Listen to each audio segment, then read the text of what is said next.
Harper Wave and Harper Audio present How to Meet Yourself, the Workbook of Self-Discovery by Dr. Nicole LaPera, read by Courtney Patterson. Note before we begin. Don't forget to download the accompanying enhancement PDF from your audiobook provider or go directly to www.harpercollins.com/pages/how-to-meet-yourself. The enhancement contains lists and worksheets and QR codes from the book. It will be referred to throughout as the enhancement. This book contains advice and information relating to healthcare. It should be used to supplement rather than replace the advice of your doctor or another trained health professional. If you know or suspect you have a health problem, it is recommended that you seek your physician's advice before embarking on any medical program or treatment. All efforts have been made to assure the accuracy of the information contained in this book as of the date of publication.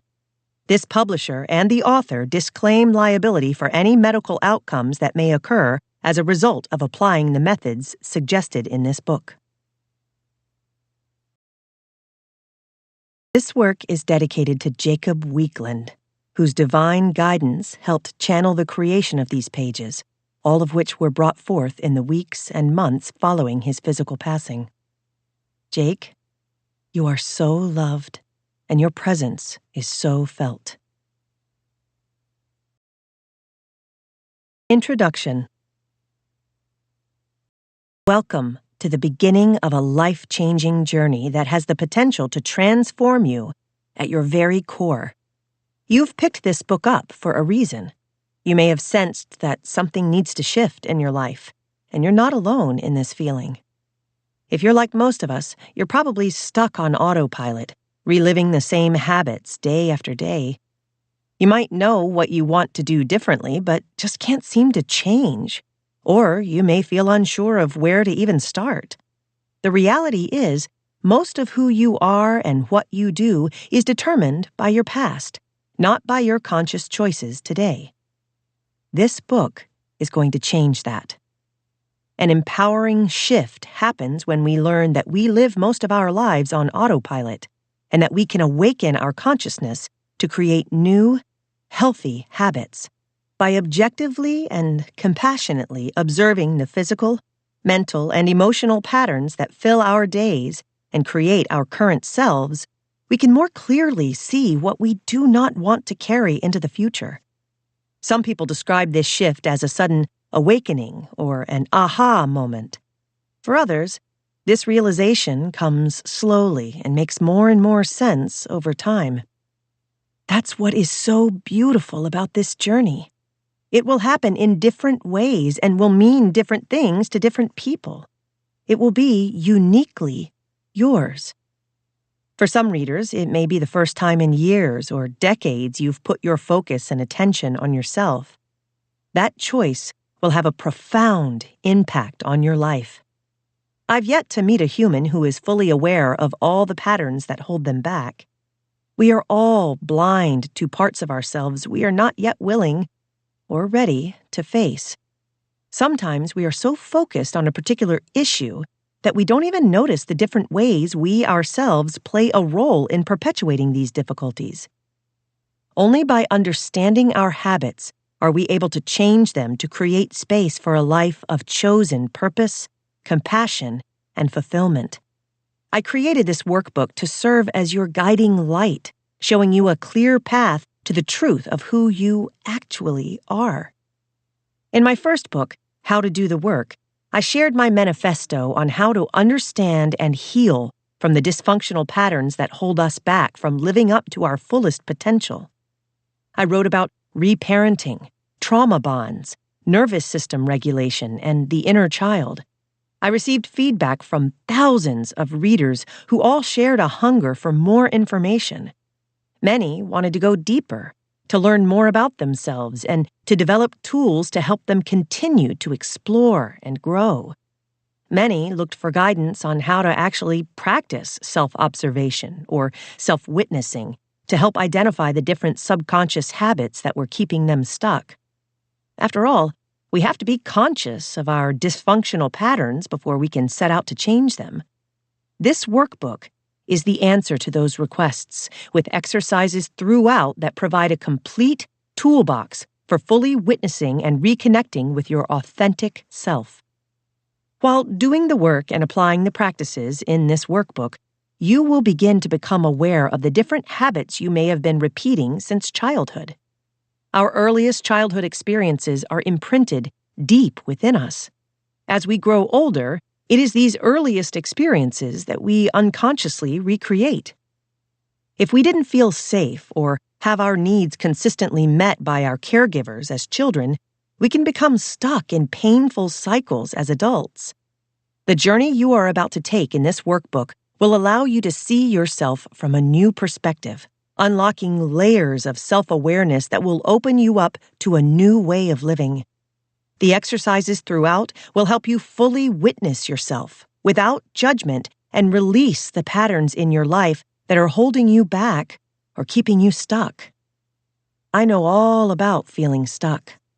A few years ago, I was a practicing therapist who felt exhausted, burned out, and unfulfilled. I was living in survival mode, and my physical and emotional health was suffering. I'd wake up on Monday morning, drag myself out of bed and to work, and drift through the week mindlessly on autopilot. In the process, I consistently neglected my own needs as I worked tirelessly to try to please others, always worried about what they thought about or needed from me. Ironically, I was just as stuck and overwhelmed as the clients I was working with daily. It wasn't until I had a health crisis, memory difficulties, terrible digestive issues, and fainting spells that I was forced to wake up from life as I knew it. For the first time ever, I prioritized myself and started my own healing journey. As I showed up for myself and my own needs day after day, my life completely transformed. I felt a sense of purpose. I was taking care of my body, and I was finally processing all the trauma and wounding from my past that I had previously distracted myself from. Soon, I started teaching others how they could do the same, and a global community of self-healers formed. Over the years, millions of people from around the world and from all walks of life have joined this empowering movement. Within every human are habits that trap us in cycles of misery, pain, and self-destruction. Within each of us is also the ability to show up every day, leaving behind those habits that no longer serve us and stepping into the highest versions of ourselves. Within each of us is the ability to trust ourselves enough to leave dysfunctional relationships and to find a safe and secure love. Within each of us is the ability to alchemize our trauma and begin to live a life of purpose. Within each of us is the ability to feel confident and empowered as we begin to consciously create a life on our own terms. As your guide on this journey, I have to be fully transparent. This isn't going to be easy. You're going to see parts of yourself that have been hurt, betrayed, and abandoned. A lot of emotions may begin to bubble to the surface, and some may wash over you all at once.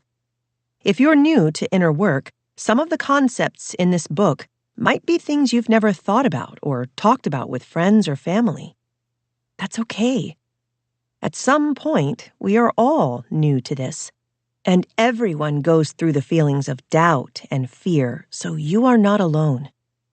In order to transform our lives, we have to get comfortable with gently pushing ourselves out of our comfort zone.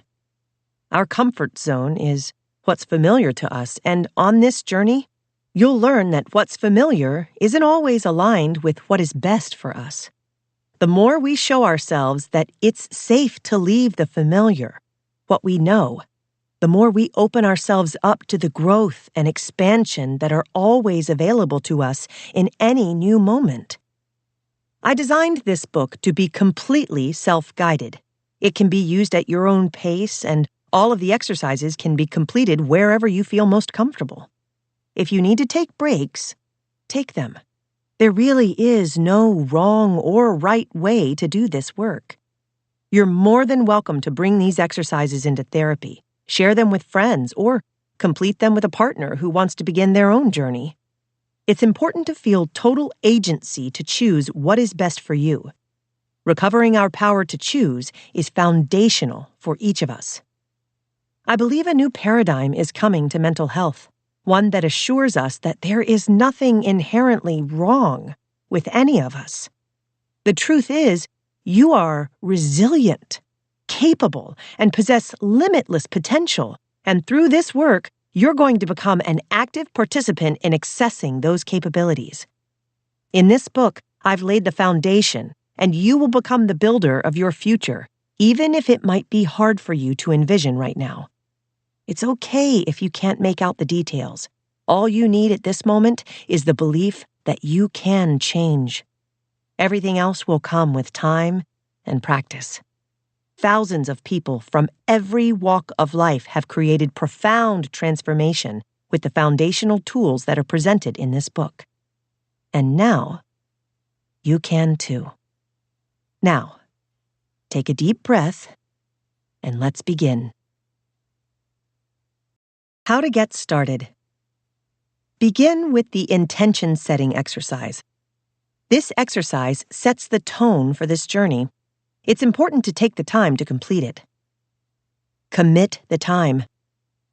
The amount of time you spend on this workbook will be different for everyone. We all lead busy lives with many different obligations and priorities, making it difficult to set aside time just for ourselves. All you'll need is 10 to 15 minutes each day to practice. These practices could become a ritual you create every morning when you wake up, or something you do right before bed. You might even want to set reminders in your phone or find a buddy to help hold you accountable for showing up. Get creative. You may want to grab some colorful pens or markers to do the exercises. You may even want to use a separate notebook to do this work in, so you can make it your own. Whatever feels good, go with it. Create a safe space to use this workbook. A safe space is somewhere you feel completely comfortable, at peace, and open to new ideas. You can create this space in your bedroom, a certain nook in your home, or even outside in nature. Ideally, you'll want this to be a space where you'll have full privacy and won't be interrupted. You can add anything that makes you feel comfortable. Maybe light a candle or have a cozy blanket to wrap yourself in. Some of you may even listen to relaxing music with headphones or have your pet with you. Spend some time to make this space completely your own. Building your own internal support system. To build a foundation of support for our journey, we will want to identify the different ways we can help ourselves feel safe and secure along the way. None of us can control the world around us, so it's helpful to create a space within ourselves that allows us to respond to the world in healthy ways. I like to think of our internal support system as a toolbox we can access at any time, especially to help us get through difficult or stressful emotions. Here are some examples of using internal support. You find yourself feeling super anxious and can't really place your finger on why. You decide to go on a quick, brisk 15-minute walk around your neighborhood. You notice your emotions and thoughts shift, and you're feeling a bit calmer when you get home. You woke up feeling sad and can't seem to find the motivation to do anything on your to-do list. You sit on your bed and decide that you're going to do a 5-minute breathing technique. You notice you feel less upset and are able to do a quick chore that you've been putting off. After an intense conversation with your partner, you feel overwhelmed and notice some anger coming up. You do a simple grounding exercise, noticing the colors in the room and the way the ground supports your body. Afterward, you notice you broke up the cycle of intrusive thoughts and feel slightly less agitated. You then pick up your journal to express some of what you're feeling to help process the rest of your emotions. All day, you felt off. You notice that you've been criticizing and judging yourself throughout the day, so as dusk comes, you commit to getting into bed early. Over time, you've noticed that you tend to feel this way when you need sleep and give yourself the rest you need to begin a new day tomorrow. Creating a sense of safety. Safety and security are integral to this healing journey of self-discovery. Using these tools will help you build a foundation of inner safety you can access at any time. When we don't feel safe because of current circumstances or because of trauma that continues to live in our body, we are not able to hear the pings from our authentic self. Consistently accessing this safe space within will help you reconnect with this deepest part of you. Remember, it's not only okay to take breaks, it's important to do so. The more you practice, the more comfortable you'll become with the different uncomfortable sensations that may arise with this work. Use your breath to create safety. Learning to use our breath is a powerful way to regulate our nervous system. When we experience stress, our breathing becomes shallow and quick. Sometimes we might find ourselves holding our breath and clenching our jaw. These physiological shifts send our body a message that we are not safe and that it's time to prepare for a threat. By learning how to intentionally change the way we breathe, we can teach our body that we are safe. Here are some of my favorite breathing exercises. You can try each of them or just the ones you're specifically drawn to. Balanced breathing. Sit or lay down in a comfortable position where you'll be able to safely relax for the next few minutes. Begin to inhale slowly and deeply through your nose to the count of 5, relaxing your jaw, shoulders, and any other muscles that feel tense. Exhale slowly through your nose to the same count of 5, feeling your body continue to relax. Repeat this pattern of inhalation and exhalation for 1 to 2 minutes. Check in with your body and notice any shifts or changes in its feelings of stress or tension. Deep belly breathing. Sit or lay down in a comfortable position where you'll be able to safely relax for the next few minutes. Place your hand or hands on your belly and begin to inhale slowly and deeply through your nose, feeling the air inflate your belly, relaxing your jaw, shoulders, and any other muscles that feel tense. Exhale slowly through your nose, feeling the air leave your body and your belly deflate. Repeat this pattern of deep belly breathing for 1 to 2 minutes. Check in with your body and notice any shifts or changes in its feelings of stress or tension. Straw breathing. Sit or lay down in a comfortable position where you'll be able to safely relax for the next few minutes. Begin to inhale slowly and deeply through your nose, relaxing your jaw, shoulders, and any other muscles that feel tense. Exhale through pursed lips, like you're slowly blowing air through an imaginary straw. Continue breathing slowly and deeply for 1 to 2 minutes, exhaling the air slowly through an imaginary straw. Check in with your body and notice any shifts or changes in its feelings of stress or tension.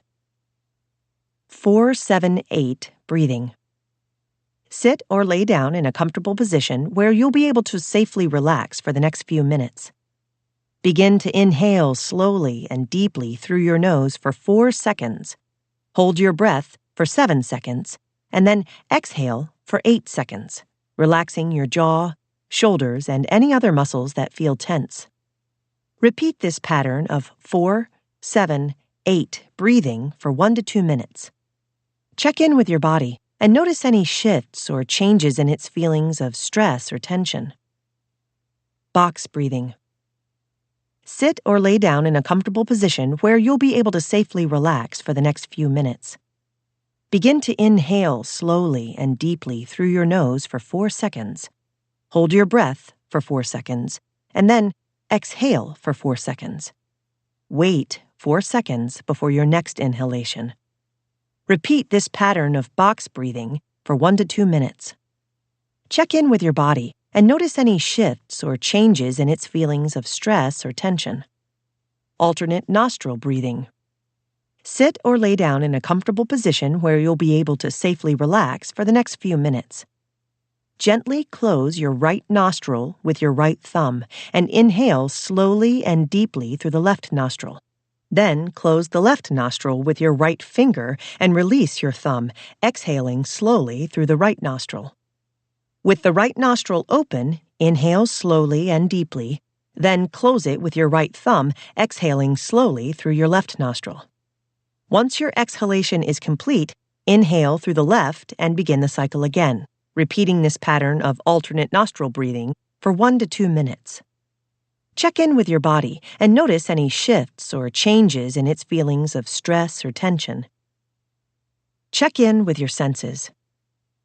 In addition to regulating our breath, we can tap into our senses to feel safe in our body.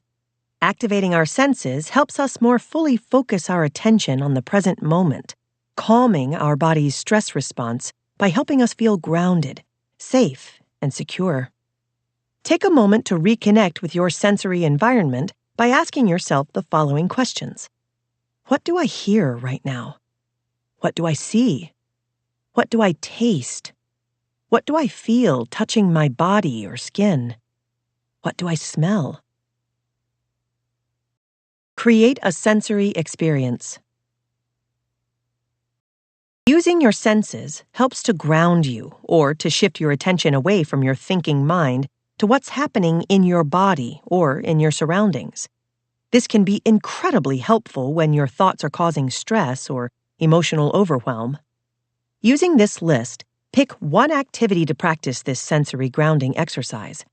After spending a few moments reconnecting with your senses, check in with how your body feels. Light a candle and spend a few moments simply watching its flame. Burn some incense and spend a few moments smelling its aroma. Grab a slice of an orange or other juicy fruit and spend a few moments as you slowly bite its flesh and taste its juices. Find your pet or a favorite blanket and spend a few moments rubbing your hand over its softness. Put on your favorite music and spend a few moments listening to the sounds and melodies. Find your ground. Engaging with nature is a powerful way to calm a stressed body. When you spend a few moments reconnecting with the earth beneath you, the sights and sounds of the nature around you, or the sun above you, your stress hormones actually begin to decrease, helping you feel a bit safer. Reconnect to the earth. Bring your attention to your feet and notice how the heel and sole of both feet make contact with the ground.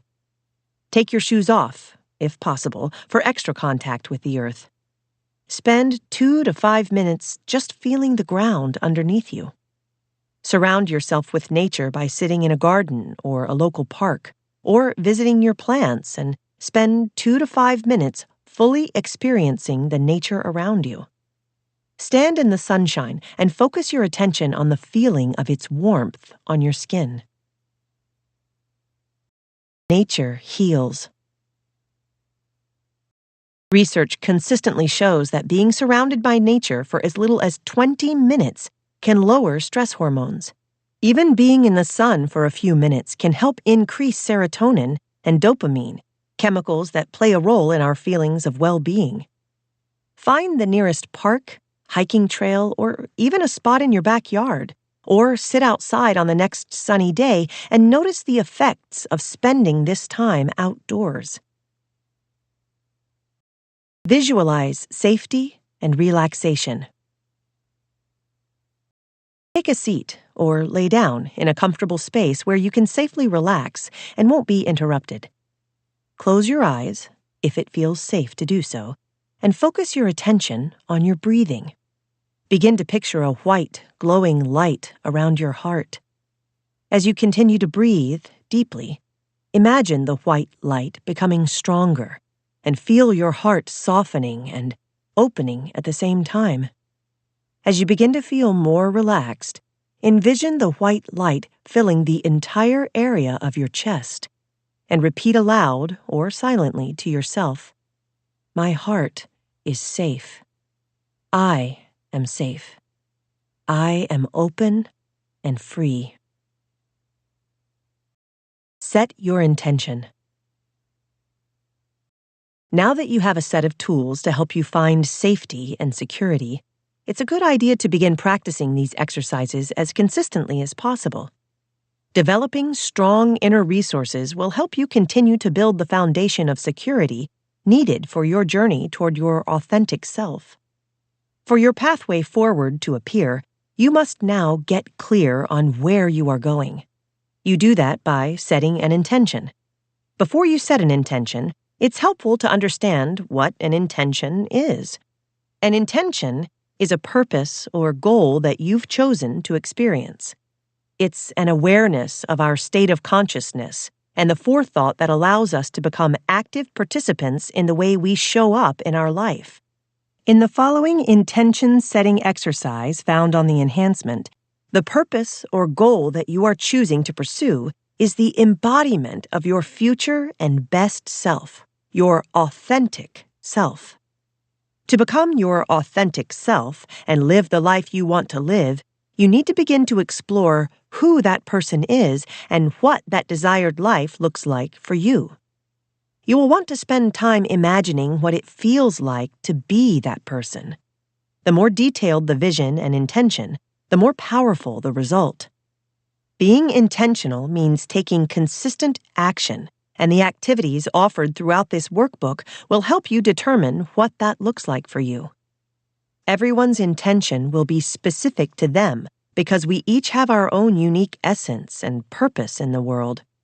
That's our work, to bring forth our authentic essence and purpose, and it's the follow-through of intention that allows this new self to emerge. You'll notice a core focus on ourselves along this journey. This is because we can only make changes to our own self, our own way of being, not anyone else's. While many of us may want to change or improve a relationship or to experience someone or some environment differently, that work begins with us. When we show up differently, so do the relationships and world around us change.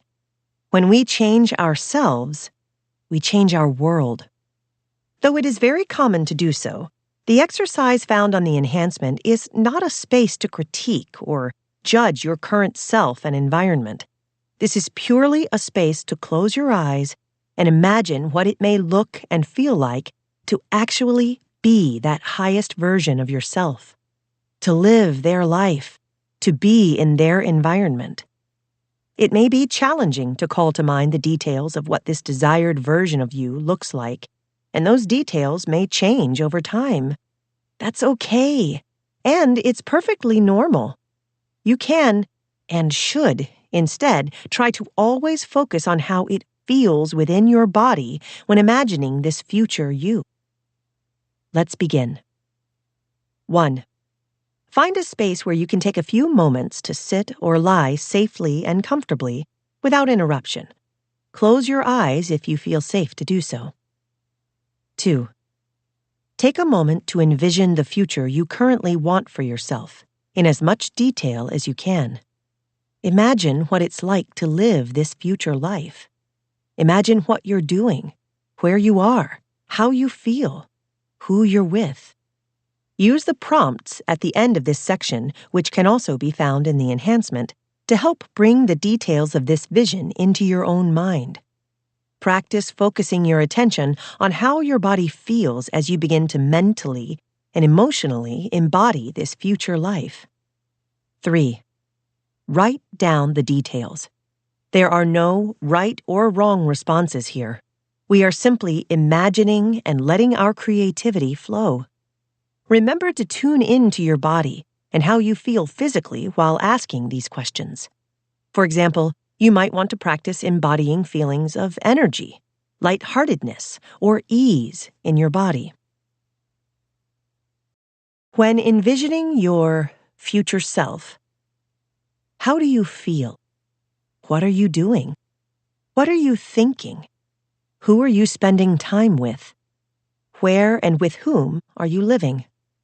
What are you most proud of?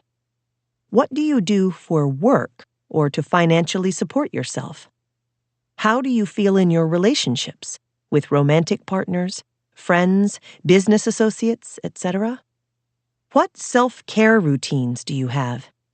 How do you typically spend your day? Mornings, afternoons, evening? Congratulations! You've just taken the first step toward meeting and becoming who you're meant to be, your authentic self. The reason you can envision this version of yourself is because it's already within you. It's going to be a beautiful, enlightening journey to reconnect with this deepest part of you. Now, let's continue the journey. Section 1. How we meet ourselves. Your conditioning. You are not who you think you are. What you'll learn. What conditioning is and how it affects your life. How to identify your habit self. Why consciousness is the foundation of transformation. What neuroplasticity is and how to harness its power. When we are born, our brain is like a sponge. Wide-eyed, we take in everything around us. This is how we learn language, how to function within society, and how to interact with others and the world around us. It's remarkable just how much information we're constantly absorbing as we grow. At birth, we are fully dependent on the most important people in our lives, our parent figures. They're responsible for meeting all of our needs, feeding us, loving us, and keeping us safe. They make up our earliest environments and home. Within these relational environments are beliefs, ways of communicating, ways of expressing or coping with emotions, and other habits that we witness throughout our childhood. Our parent figures, and the other close relationships we have, shape our world through modeling. We begin to embody the same thoughts, patterns, and behaviors that we saw in others around us. This is called our conditioning. As adults, many of us remain unaware that many of our current beliefs or habits may come from these early experiences and may not actually be the result of conscious choice. Conditioning happens at the subconscious level. As babies and children, we don't consciously decide to store this information. Our brain does it for us. Our subconscious mind, subconscious literally means below consciousness, stores the neural pathways that formed over time from the repetition of thoughts, behaviors, and other habits. It's not just our minds that store our conditioning. Our body does too. Our nervous system begins to form around 6 weeks in utero and continues to develop until the age of 25. Our home environment and the relationships we experience within that environment actually influence the way our nervous system develops. If our first relationships were safe, secure, and predictable, our nervous system is typically resilient and able to recover from stressful experiences. If our first relationships were not safe, our nervous system becomes hypervigilant, always anticipating danger. Over time, a dysregulated nervous system can pave the way for dysfunctional coping mechanisms.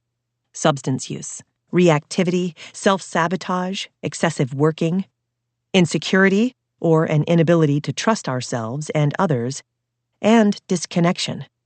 When this happens, we don't feel safe in our own bodies, so we find ways to leave that threatening terrain.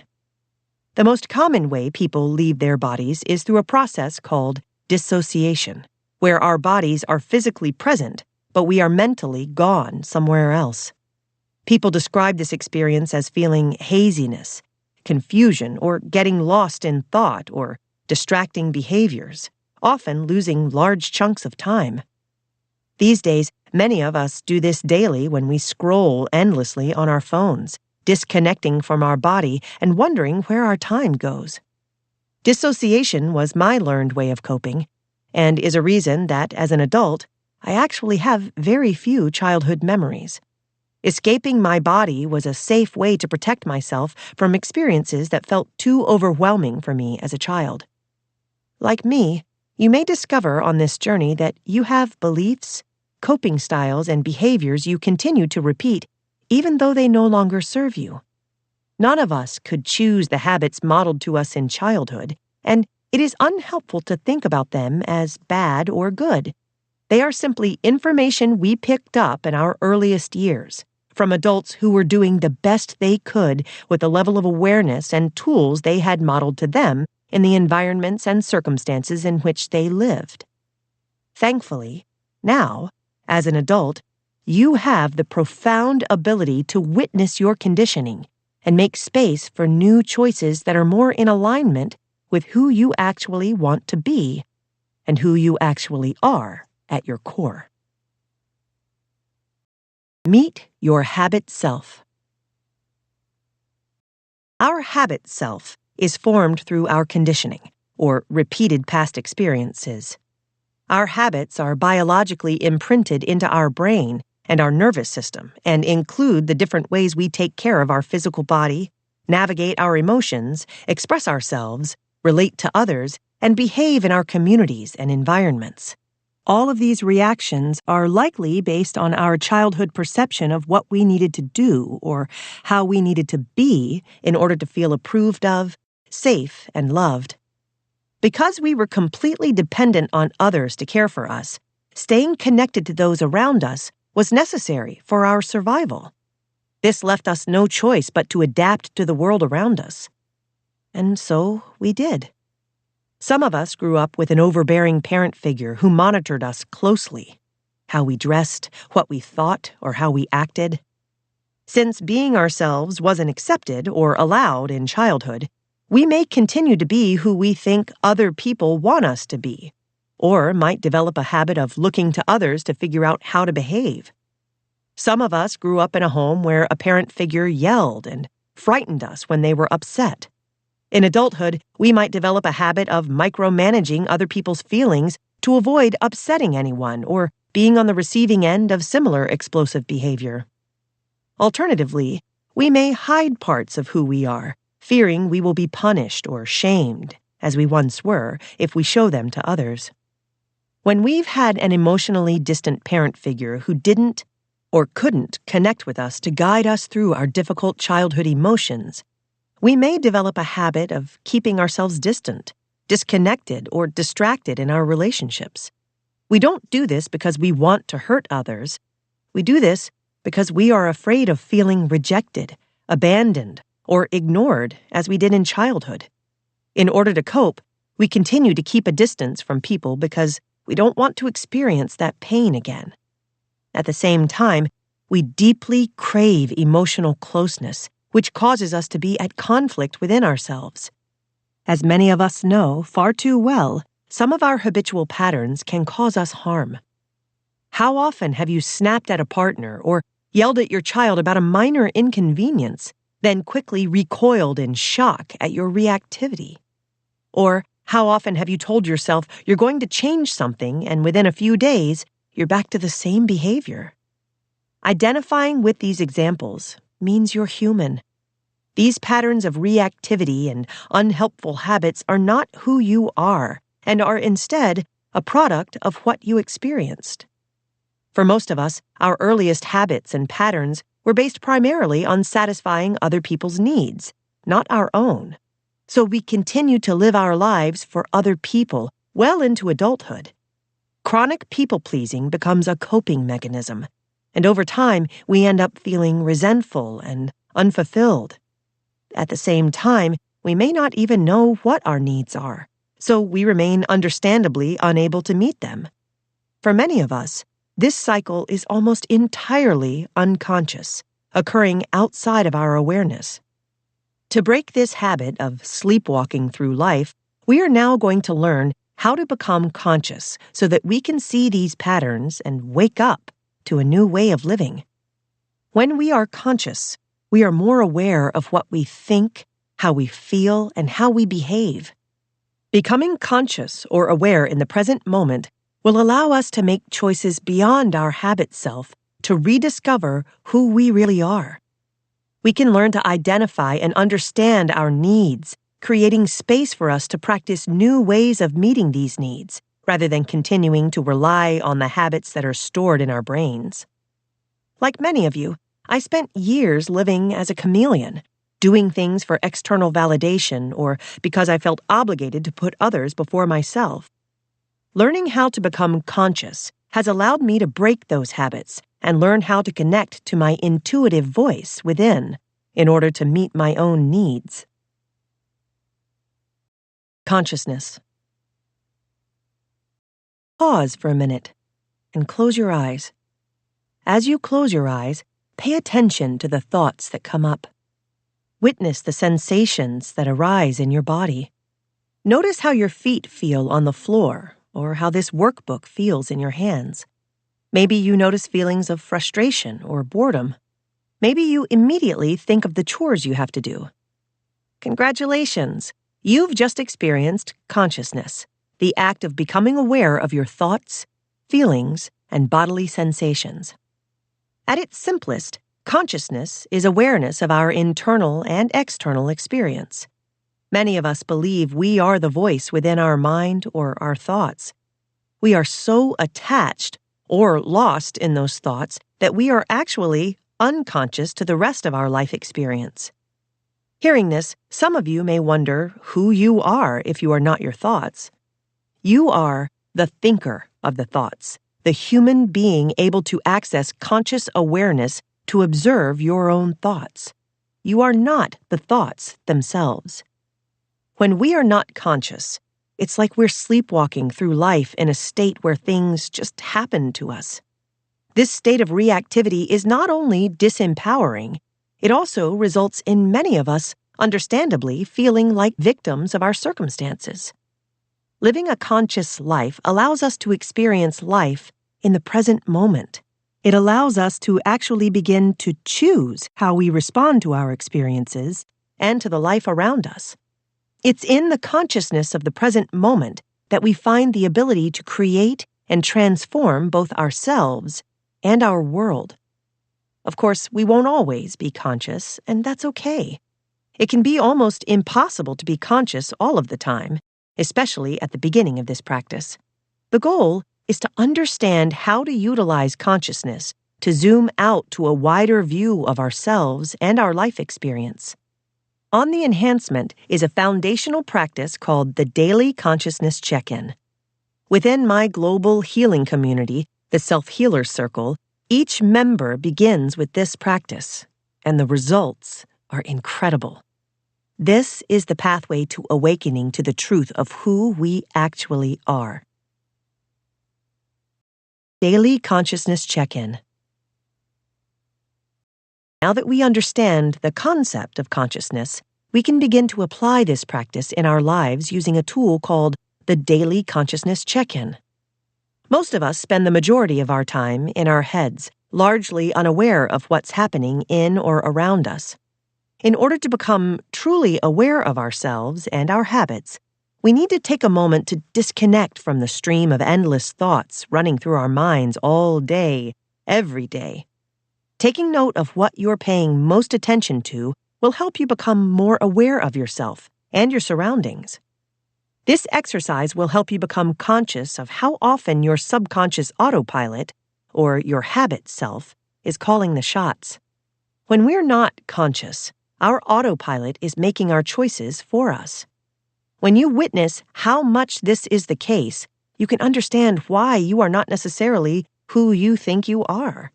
You are much more than the conditioned habits and patterns that have created your current reality and way of being. This awareness sets the foundation for becoming who you want to be and who you are at your core.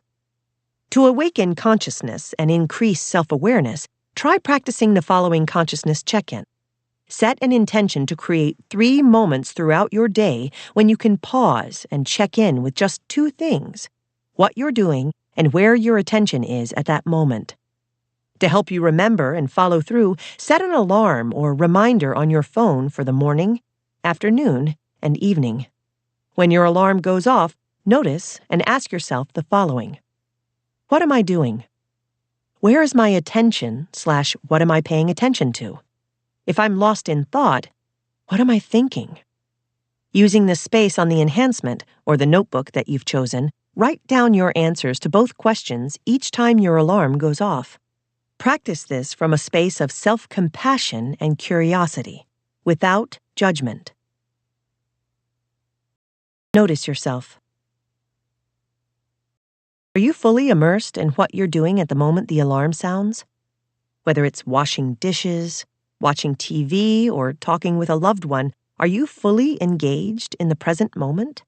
Or are you lost in thought about an argument you had earlier in the day, an overdue bill, a run-in with an ex, or an upcoming stressful situation at work? Becoming aware of all our thoughts can be uncomfortable at first. You are not trying to change anything right now. You are simply gaining awareness of how conscious you are by observing where your attention is. There is space to write about your morning check-in, afternoon check-in, and nighttime check-in on the enhancement. Morning check-in, afternoon check-in, nighttime check-in. It's most helpful to continue practicing this consciousness check-in. That is, setting an alarm, noting your answers to the 2 questions about what you are doing and thinking, until you become comfortable accessing moments of consciousness on your own throughout the day. Revisit this tool as often as needed. Remember, there is no set timeline for this work or for your journey overall. When I teach this practice within my community membership, I encourage people to spend at least 30 days consistently practicing this part of the work. Many members report that they return to this check-in when they feel like they need a refresher, or find themselves slipping back into autopilot. Remember, consciousness is the basis of all transformation, so this tool can and should be used throughout your life, especially whenever you're called to practice it. Consciousness-building exercises. As we now know, building consciousness means increasing our self-awareness. We only begin the process of becoming who we want to become by first cultivating non-judgmental awareness of who we are right now. Choosing to redirect our attention fully to the present moment allows us that awareness. To get to where we are going, we must have an understanding of where we are starting. There are many different ways that we can begin the practice of building consciousness each day. Remember, consistency is key here. We wouldn't go to the gym one day, lift a single weight, and expect to become stronger overnight. Consciousness and healing are much the same. It's the consistent repetition of the following practices/exercises that allows the new pathways in our brain to form. The 5 exercises on the enhancement are practices you can use daily. Add them to your resource toolbox to access anytime. As you go through each exercise, take notice of your experience and write down your reflections. Body scan. Become aware of the physical sensations in different parts of your body. Find a place to lie or sit comfortably for the next few moments. If you feel safe to do so, you may choose to close your eyes. Take 2 deep, slow breaths, feeling your body begin to relax into this moment. Spend a few moments noticing the different sensations that may be present in all the different areas of your body. Starting at the top of your head, begin gently focusing your attention downward to your neck, shoulders, chest, abdomen, all the way downward to the tips of your toes. Use the space on the enhancement to write down what you notice as you begin to pay more conscious attention to the different sensations present in your physical body. Conscious movement. Become aware of how your body feels when moving throughout the day. Begin to consistently check in with your body's muscles, noticing changes in tension and flexibility throughout the day. Pay attention to what it is you are doing when you notice these changes. Practice being in your body when you're stretching, standing at the sink doing the dishes, walking to the mailbox, or working out. Notice the feeling, your muscles expanding and contracting as you engage in your daily activities. Notice when your shoulders are rested and relaxed, or when they're tense and rigid. Notice when you're clenching your jaw, or holding or constricting your lungs or breath. There is space on the enhancement to write down what you notice as you begin to pay more conscious attention to your muscles and physical body. Savoring. Savoring allows us to find joy in the simplicity of life. Become aware of how often you take time to savor or truly experience the fullness of your moments. This includes savoring the food you eat, the music you're listening to, or the warm water of your shower. Begin to consistently check in with your 5 senses: sight, sound, smell, touch, and taste, to more fully experience the small moments throughout your day. Focus on your body's physical awareness and sensations. Practice when you are having a meal, drinking a beverage, listening to music, being in nature, or doing anything else that naturally activates your senses. Then, begin to practice turning your attention more fully to savor your experience in that moment. There is space on the enhancement to write down what you notice as you begin to pay more conscious attention to the fullness of your daily experiences, noting how your experiences may change as you become more fully present to them. Conscious breathing. Become aware of how often you notice your breath. Begin to consistently check in and witness your breath throughout the day. Notice what experiences or thoughts shift your normal breathing pattern. Ask yourself the following questions. Do you start holding your breath when thinking about or experiencing something stressful? When do you notice your breath getting quicker and shallower? When, if ever, are you able to breathe more slowly and deeply? There is space on the enhancement to write down what you've noticed as you begin to pay more conscious attention to your breathing patterns. Conscious listening. Become aware of how often you actively listen to others when they are communicating with you. Active listening means you're hearing what a person is saying without thinking about how you'll respond or being distracted by something else entirely. Begin to consistently check in and witness your listening habits throughout the day. Begin to notice how often you get lost in your own thoughts when someone is speaking to you. What is being talked about when this happens? What is your attention getting distracted by, or what are you paying most attention to? When, if ever, are you able to truly listen to another without distraction? There is space on the enhancement to write down what you notice as you begin to pay more conscious attention to your listening habits. How well do you know yourself?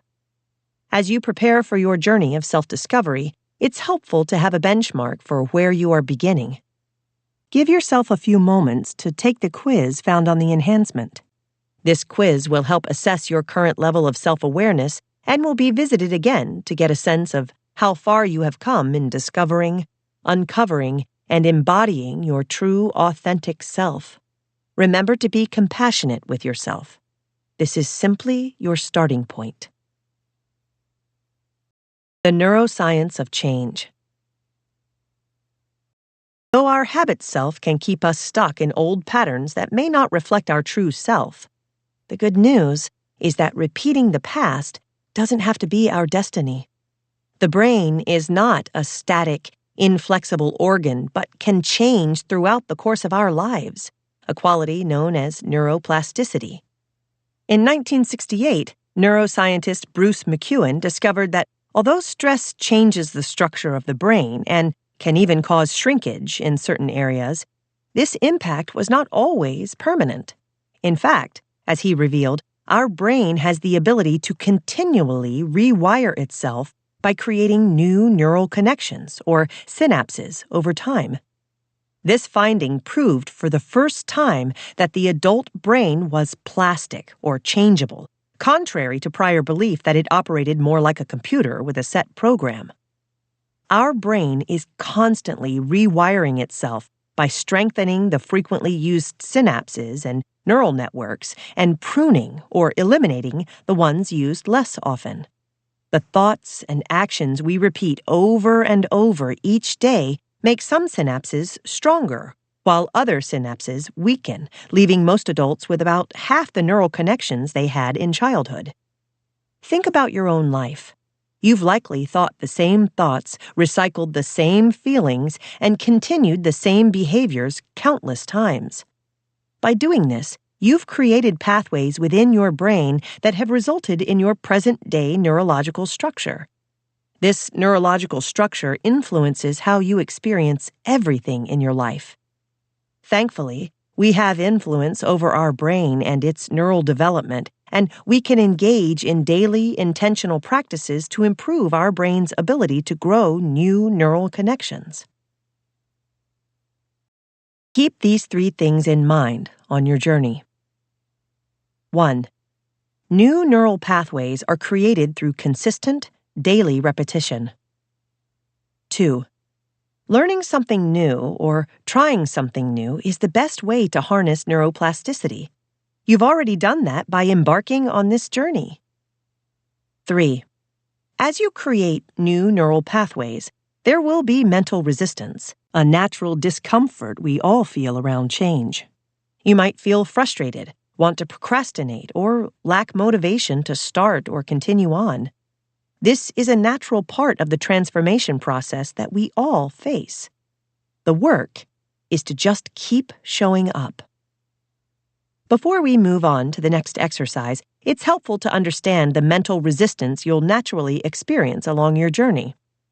While our brain has the ability to change throughout life, there's a reason why changing our habits can feel so challenging and exhausting. Creating new neural pathways requires an immense amount of mental energy. Our brain is survival-driven and categorizes all unknown or unfamiliar experiences as possible threats on a subconscious level. Our brain has evolved to favor situations it can predict or have control over, driving the procrastination so many of us experience. Our survival-driven brain likes being able to predict our habitual outcomes. The unknown or uncertain feels threatening on a deep subconscious level, driving the fear and discomfort many of us experience around change. Entertaining thoughts of just doing it later or breaking new habits after only a short period of time is where most of us get stuck. Knowing that almost all of us have hit this wall of mental resistance can help alleviate the shame many of us feel for failing to make or sustain the changes we want for ourselves. Because our habits and the neural pathways they create have been formed over years or decades of our lives, you should expect some degree of discomfort or anxiety on this transformational journey. The unknown is scary, so it's important to take breaks as you need to and be kind to yourself along the way. With practice and time, you'll learn you can confidently tolerate the uncomfortable. A small, daily promise toward empowerment. Your subconscious mind doesn't actually want you to change, no matter how you reason with it. It prefers the perceived safety of your familiar habits. Through an endless stream of thoughts, I should be doing something else right now. Nothing's happening, why bother? Or new and uncomfortable physical sensations, our subconscious mind consistently resists change. Many of you have likely met this resistance when you've tried to create new habits, only to fall back into old patterns once the resistance became overwhelming. This is a normal part of change. Every time we return to our habits, however, we betray ourselves and erode our self-trust. Rebuilding this trust will be an empowering part of your transformation journey. Create a habit of setting and keeping one small promise each day. Every time you keep this promise, no matter how small, it's actually good to start small to keep resistance from overwhelming you. You are showing alignment between your intentions and daily actions. This alignment will help you regain any lost trust, and noticing and acknowledging the small changes that begin to accumulate with these kept promises will empower you to stay the course. Affirmations. Affirmations are statements that can be said silently or aloud to help us create new synaptic connections in our brain. Because most of the affirmations you will be using represent the beginning of a new belief, yes, beliefs are just practiced thoughts grounded in our lived experiences. You will likely feel awkward, uncomfortable, or frustrated or maybe a little silly when you first start saying them. This practice might be especially challenging if you didn't hear many positive things about yourself as a child, or if you didn't witness adults speaking positively about themselves. I designed these affirmations to be as approachable and grounded as possible, so they can benefit anyone at any point in their journey. If you commit to the practice of repeating these affirmations, they will begin to feel more possible and true over time. You will begin to notice that your brain starts to validate the affirmations by filtering evidence of their truth into your conscious awareness. Self-witnessing. Now that we understand what our habit self is, we're going to learn how to witness it. In order for you to get the most benefit from this workbook, you'll need to meet yourself. It's one thing to learn these concepts, but it's another thing to actually experience learning moments by actively participating in this powerful work. It's time for you to meet you. Self-witnessing is the act of observing ourselves. I imagine it as going outside of yourself to look from overhead. In other words, zooming out from your more narrow view of yourself and your experiences. Most of us spend our time focused on other people and their needs or experiences. We might worry about what our partner thinks of us, if our mom is going to approve of the decision we've made, or if a new friend is offended by something we said or didn't say. These reactions are likely based on our childhood experiences, when many of us had to focus on a parent figure, their emotions, their reactions, and their behaviors, in order to feel safe. This state of being hyper-aware of how others perceive us is called hypervigilance, and is the beginning of our habit to externalize, or to only focus on the world outside of ourselves. It's a pattern that runs deep with many of us, especially those who experience social anxiety and have an obsessive focus on being liked or accepted by others. Social anxiety is actually a symptom or message from our mind and body. Because so many of us have experienced hurt and pain in our past relationships, it makes sense that we could feel on edge, shaky, sick to our stomach, or unable to think in new social situations. What we experience as anxiety is the product of our mind and body saying, "This is new, and I want us to be careful because in the past, people have shown us that we aren't safe with them." When we are consistently focused only on others, we become disconnected from our own needs, both mental and physical. For example, when we're seeking a relationship partner, far too many of us become consumed with worry about whether we are liked by the other person. We rarely stop to ask ourselves if we actually like them, or explore how we feel in our body when we're around that person. In order to reconnect with our authentic self, we have to witness ourselves, meaning we have to start to observe our thoughts, behaviors, reactions, and what our body is telling us. Self-witnessing may feel strange at first because many of us have never really seen ourselves. That's okay. Just keep in mind that you can always take breaks if you notice yourself becoming overwhelmed. As you continue this practice over time, you'll become more aware of your needs, limits, and emotions. If you've never practiced self-witnessing, you might not like what you see at first. You may find yourself consumed by self-judgment, criticism, and shame. It's important to practice objectivity or neutrality when witnessing yourself and resist the urge to assign meanings of good or bad. Many of us unconsciously assign a judgment to what we're thinking, experiencing, or doing. Begin to notice the words you use to assess different aspects of your reality as good or bad, or how it should or shouldn't be. You might be surprised to find just how often you're at odds with reality, or how often you want things to be different. With time, you'll learn to relax into these moments, or surrender. Surrender is the act of allowing what is without attempting to change it. As you begin your self-witnessing journey through the remainder of the exercises, remember, it's okay to encounter certain things you don't like or struggle to accept.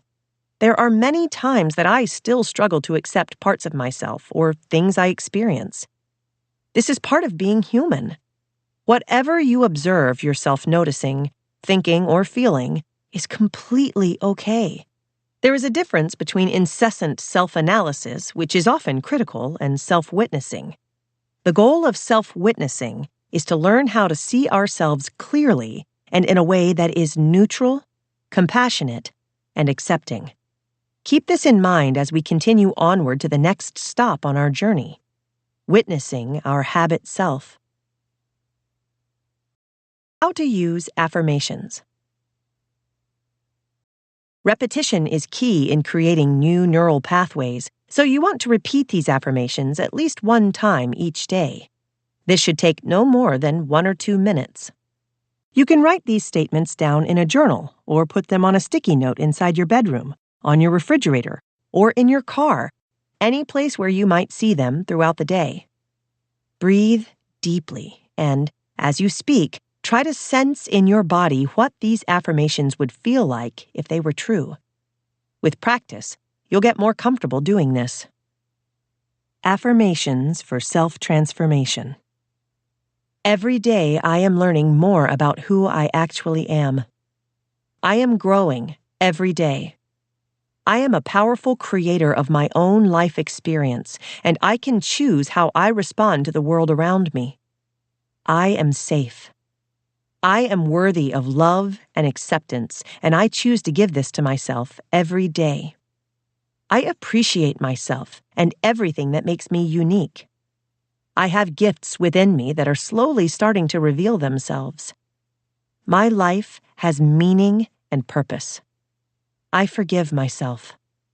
My past does not define me. I am proud of myself and all I've overcome to be who I am today. Every day, I am making choices that create a better me. Be present to what is. We all have to do things we don't necessarily enjoy. Washing dishes, taking out the garbage, returning phone calls or emails. Some of us make these undesirable tasks more difficult for ourselves when we create mental resistance to them. When we spend time in anticipation of the task, resisting the reality of the situation by thinking about how much you wish you didn't or shouldn't have to do something, we end up creating more stress for ourselves. Begin to practice empowering or owning your choice as a meaningful step toward your desired goal. Anytime you notice your have to or should thoughts, practice changing them to choose to and reminding yourself why you are making that choice. For example, I have to or should do the dishes could be changed to I choose to do the dishes to provide myself a clean kitchen. Notice the different sensations you experience in your body as you verbalize this empowering shift in language. How to meet and transform yourself. As we are learning, most of who we are today is a product of our conditioning. As we learn to self-witness, we are going to have access to make new choices in our lives. The remainder of this workbook will provide a variety of exercises to help you continue your journey to meet your authentic self. All of the exercises in the following sections will follow this transformation process. Step 1. See yourself. Begin to witness/explore what circumstances, experiences, or people allow you to feel safe, open and receptive, and empowered to meet your needs. Become the objective observer to witness your conditioning, all of which you'll meet in sections 2 and 3, which is determining most of your current choices. Become conscious and separate the patterns of your habit self from your authentic self, or your inner knowing, intuition. Step 2. Empower yourself. Consciously choose to pay attention to the sensations associated with your intuition to help you meet the needs of your authentic self and to guide you through your changing daily experiences. Authentic Needs Pyramid. You might be aware of the needs that must be met for human survival, like food, water, shelter, and oxygen. While the fulfillment of these needs allows us to stay alive, we all also have deeper needs that come from our soul or inner essence. Meeting our emotional and spiritual needs allow us to thrive, feel inspired, and be curious about and connected to the world around us. This authentic needs pyramid, found on the enhancement, will help you begin to understand and identify all of your needs. Exploring this pyramid will allow you to become more conscious of which needs are being met and which needs are not. As you begin to practice meeting your unmet needs throughout the remainder of this workbook, notice how you feel and how your life begins to shift. After practicing the exercises in Section 1, you'll know how to identify your habit self, practice a consciousness check-in, practice self-witnessing, harness the power of neuroplasticity to create change. Section 2. Meet your habit self. Return to your body. What you'll learn. What it means to live in a conditioned body. What your current self-care habits are and how they impact you. What your body beliefs are and where they come from. How to practice body consciousness to begin to meet your physical needs. Next step in our journey is to return to our body. Many of us have left our bodies because we are overwhelmed, stressed, or have unresolved trauma making our physical self feel unsafe. We may have a complicated relationship with our body and be hyper-focused on appearance, or we may feel ashamed of our body, avoiding it at all costs. Whatever your current relationship may be, we are going to learn how to reconnect with and care for our body and its needs. It is through taking care of our physical self that we are able to tolerate stress and other emotional experiences.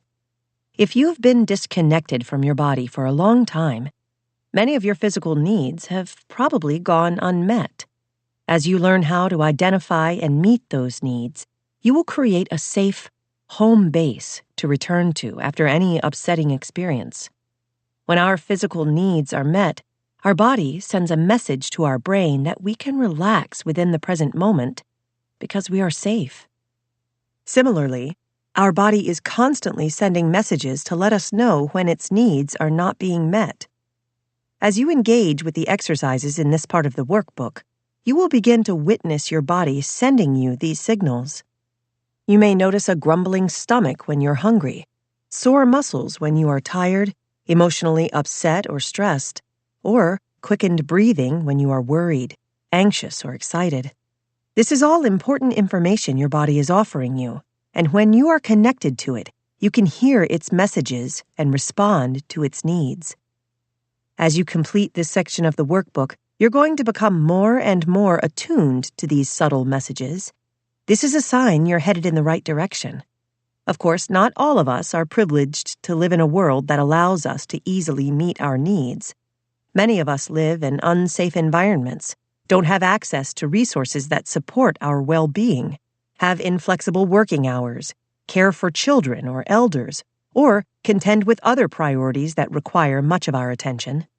Regardless of our circumstances, the more we can listen to our bodies, the more we can begin to take any small actions available to us to help better meet its needs. Where self-care habits come from. Self-care is a buzzword in today's culture for a reason. The way we care for ourselves impacts every aspect of our lives, including our relationships with other people. The term is often used in reference to a luxury, like getting a facial, taking a vacation, or pampering ourselves in some way. While these activities can be examples of self-care, the self-care we are going to focus on here is simpler and more essential. Together, we'll explore the small ways we can take care of our physical body, our emotional states, and ultimately, our spiritual needs. This can look like drinking a glass of water when we're thirsty, cooking a nourishing meal when we're hungry, asking our partners or community for help when we feel overwhelmed, or choosing to place a boundary when we need to rest or recharge. When we were children, our parents and other adults often cared for us in different ways over time because our physical and emotional needs changed as we grew. If overall our parents cared for us with love, compassion, acceptance, and patience, we likely internalized the belief that we are worthy of being cared for and having our needs met. Over time, we usually end up learning how to take care of ourselves. If, by contrast, our parents cared for us with hostility, resentment, anger, apathy, or an overall lack of patience, we may internalize the belief that we are a burden, unworthy of care or having our needs met. We carry these beliefs with us over the years and usually end up learning how to abandon or neglect ourselves and our own self-care. In my work, I've found there are 5 styles of self-care that are typically modeled within families. Here is a list and examples for each. These styles are also in the enhancement, so you can take some time to read through and note any that resonate with your childhood experiences. Neglectful or absent. Physical needs largely unmet, as is common in homes where parents held multiple jobs, were dissociated or distracted, or engaged in addictive behaviors. Little awareness or prioritization of eating nutritious meals, movement/rest, sleep hygiene, consistency, or boundaries, often resulting in physical self-neglect. Emotionally withdrawn or overwhelmed. Physical and material needs consistently met, though emotional needs mostly ignored. Emphasis is on appearance, achievement, or survival, often resulting in approval-seeking behaviors. Over-involved or helicopter parenting. Hypervigilance around physical needs and/or appearance. Fear-based over-involvement or control, often resulting in reliance on external guidance or validation. Crisis care. Physical needs met most consistently, and sometimes only, in times of health crisis.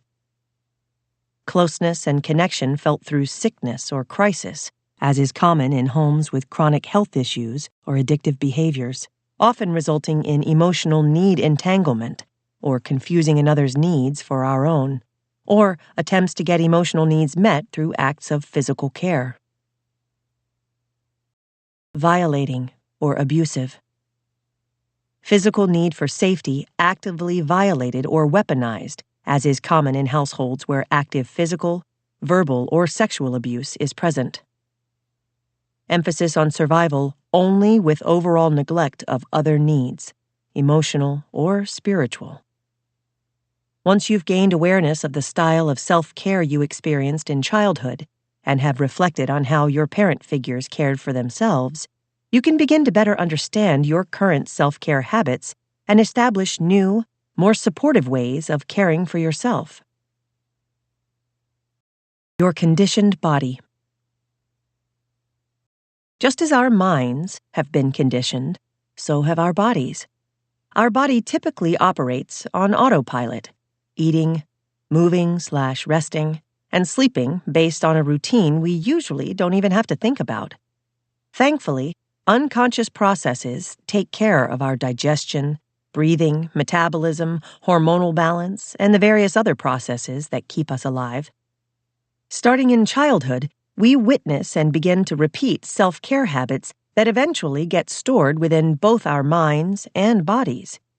In addition to how our body is actually cared for, we are always watching how our parent figures eat, speak about, and take care of their bodies. Those of us who had a parent figure who was critical of their body might feel shame or low self-confidence around our body.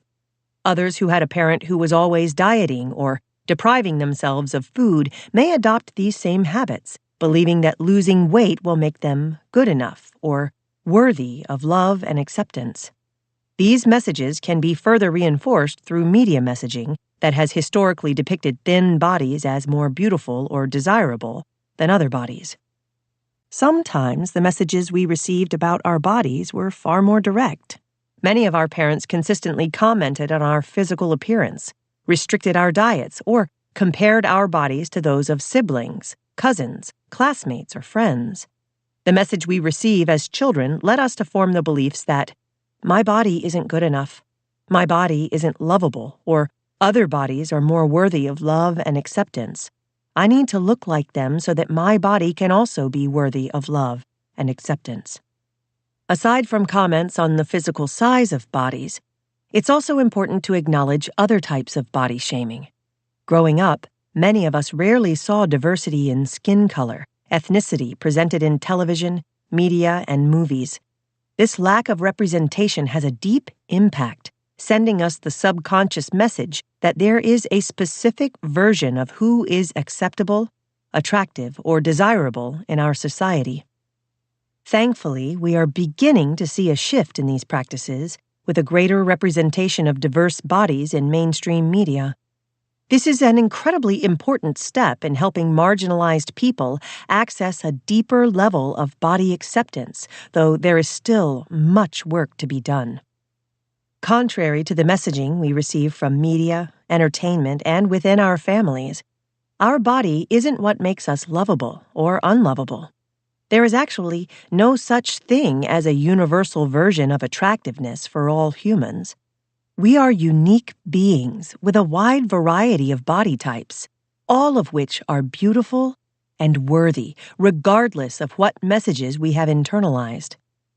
This conditioning, or messages we internalized, are called body beliefs.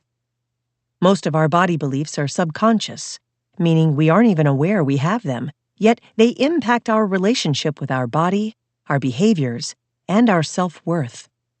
In this next section, which can also be found on the enhancement, you're going to identify your body beliefs so that you can begin the process of unlearning those that are unhelpful or inaccurate and develop a more loving relationship to your unique physical form.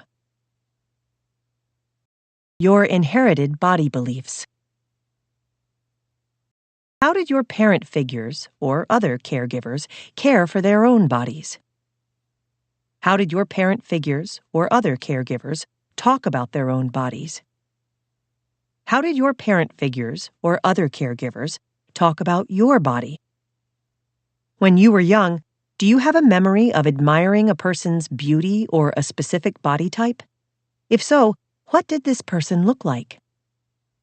How did your parent figures or other caregivers speak or talk about weight or people's appearances? If conversations about diet, weight loss, or weight issues were common in your home growing up, what was said or communicated?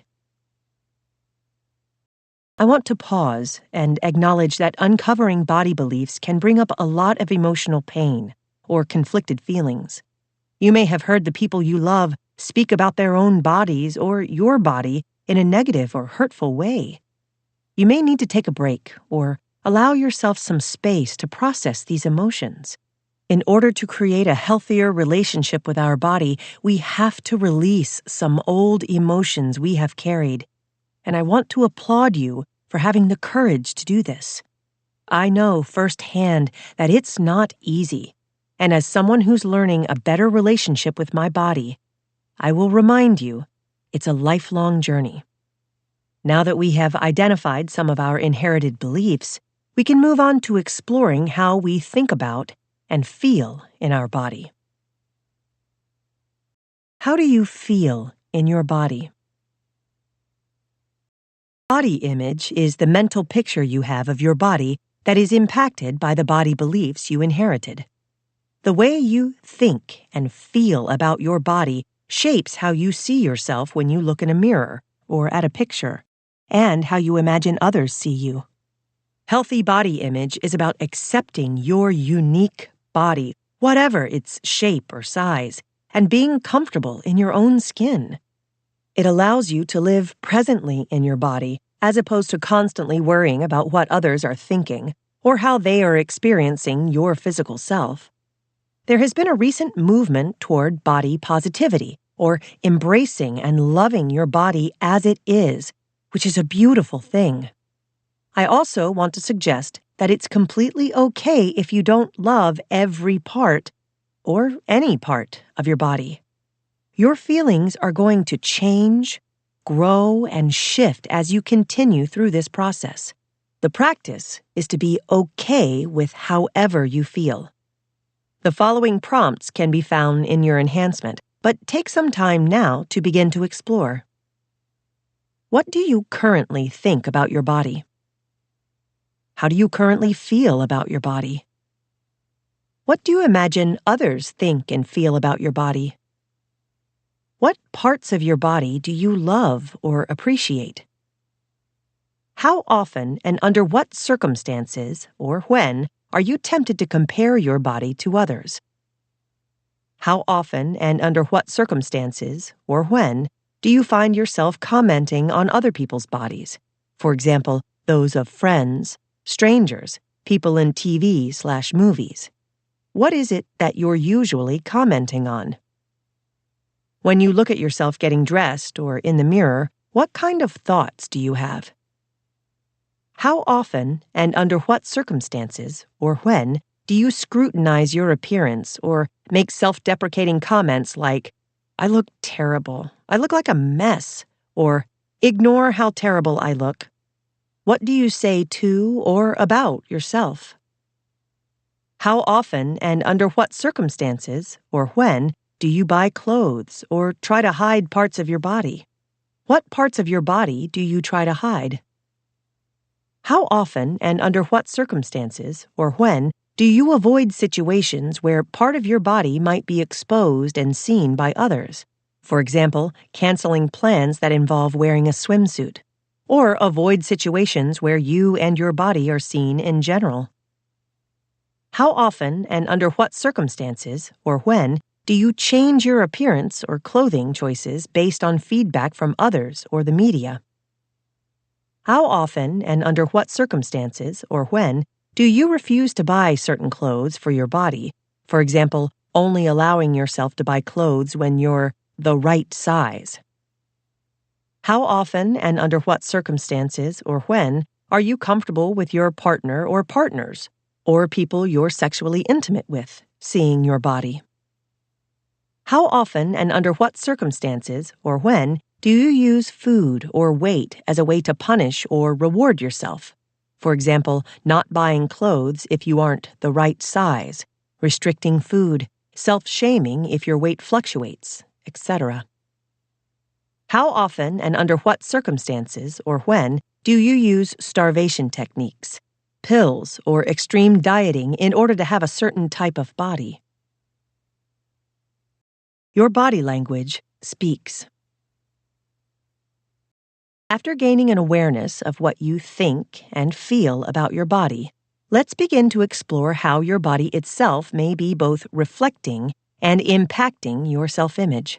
Self-image is reflected in your posture and how you carry your body, your ability to take up space, and the way you move through life. These nonverbal signals sometimes communicate more to others and your surroundings than your words. When you feel secure or safe, you are able to relax into your body as well as the space around your body. You are able to be physically seen by others and are open and receptive to eye contact. When you feel insecure or unsafe, your body language will reflect that lack of safety and send signals of fear or threat to those around you. You may feel uncomfortable being physically seen by others and may avoid maintained eye contact. Spend the next few days, or weeks, witnessing your body language, including your posture, facial expressions, and eye contact, in all of your environments and relationships. For example, at work, standing in line or riding public transportation with strangers, sitting at home alone or with a close loved one, to notice any variations to how you respond to the following questions, which can also be found in the enhancement. How often and under what circumstances, or when, do you feel comfortable being physically seen or contacted by others? How often and under what circumstances or when do you hide yourself physically from others or avoid physical contact? What does your overall body posture look like? Do you sit or stand with your arms or legs crossed, appearing closed off from the world around you? Do you sit or stand with your arms or legs comfortably open, appearing receptive to the world around you? How often and under what circumstances or when do you notice yourself trying to make your body appear smaller or take up less space by blending into the background or hunching your shoulders? How often and under what circumstances or when do you find yourself apologizing for certain aspects of your physical being or your overall physical presence? How often and under what circumstances or when are you able to hold eye contact with others? How often and under what circumstances do you find eye contact difficult? Empower your body language. Now that you are becoming aware of the messages your body language may be sending you and others around you, you can begin to practice changing these messages by changing the way you live in and carry your body. Step 1. Take a look at the enhancement to see the differences between body language that is secure, safe, open, and receptive, and that which is insecure, unsafe, closed, and shut down. Spend the next few days or weeks witnessing your body language and noticing what messages your body may be communicating to others and the world around you. Step 2. Practice embodying the different aspects of secure body language and notice any changes in the way you feel in your body. Meet your physical habit self. Before we can begin creating new, lasting self-care habits that serve our authentic self, we have to become aware of our current habits. In the following exercises, you are going to do just that. Meet your habit self. As you do the work in the following exercises, it's helpful to remember that our goal is to simply witness and observe our current reality. There is nothing to fix or change here. This is going to be difficult for many of us because we spend an incredible amount of energy trying to fix or change ourselves. Establishing new habits is never easy, and the new habits you're developing here aren't any different. As you begin observing your awareness and understanding of your needs and daily habits, remember to be honest, loving, and compassionate with yourself. The awareness you are cultivating is what will allow you to better meet your authentic needs and create habits that support and align with your highest self. Let's begin. Spend the next few days or weeks beginning to witness your daily habits. You might find it helpful to set daily reminders, such as an alarm on your phone, to remember to consciously check in and observe your patterns throughout the day. Chances are, you'll see the same daily habits repeated over and over again throughout your week.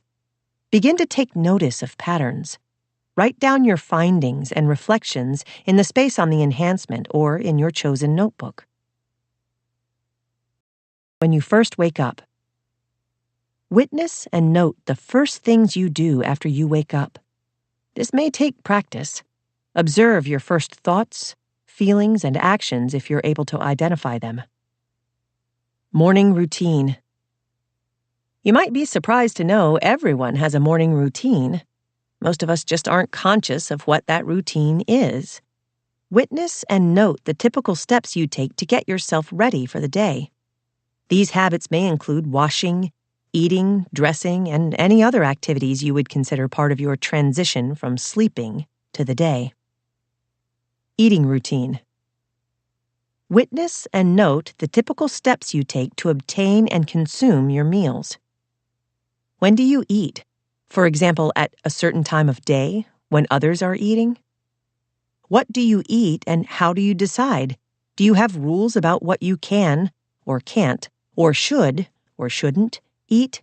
For example, are there certain foods that are appropriate to eat only at certain times, like sweets or desserts only after a meal? Note, these rules are different from religious or culturally based requirements. How are meals made?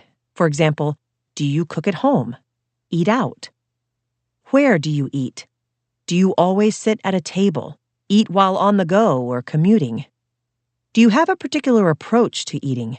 For example, do you always save one bite? Do you eat everything on your plate? Leisure time routine. Witness and note how you spend time when you're not working or fulfilling responsibilities in your life. Do you have leisure time? If not, why? If you do have leisure time, how do you typically spend it? How did you decide to spend your time that way? Nighttime routine. Observe and note the typical steps you take to wind down and get yourself ready for sleep at night. For example, taking a bath, reading, watching TV, using your phone. Wellness check-in. Now that you are becoming conscious of your habit self, it will be helpful to begin exploring whether your daily routines are actually meeting your physical needs. The checklist found on the enhancement will help you to become aware of your current self-care habits. Be honest and objective with yourself here. Remember, to get to where we want to be, we must first have an accurate awareness of where we are right now. Consider the prompts and mark the response or responses that resonate most. Many of you completing this checklist may discover that you are currently disconnected from your physical needs, likely because you are disconnected from your body. We are now going to start the journey of reconnecting to the body.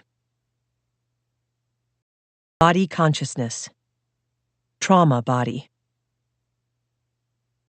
Before we talk about creating body consciousness, it's important to understand why so many of us are disconnected from our physical selves. For a long time, it was believed that trauma was primarily a psychological phenomenon.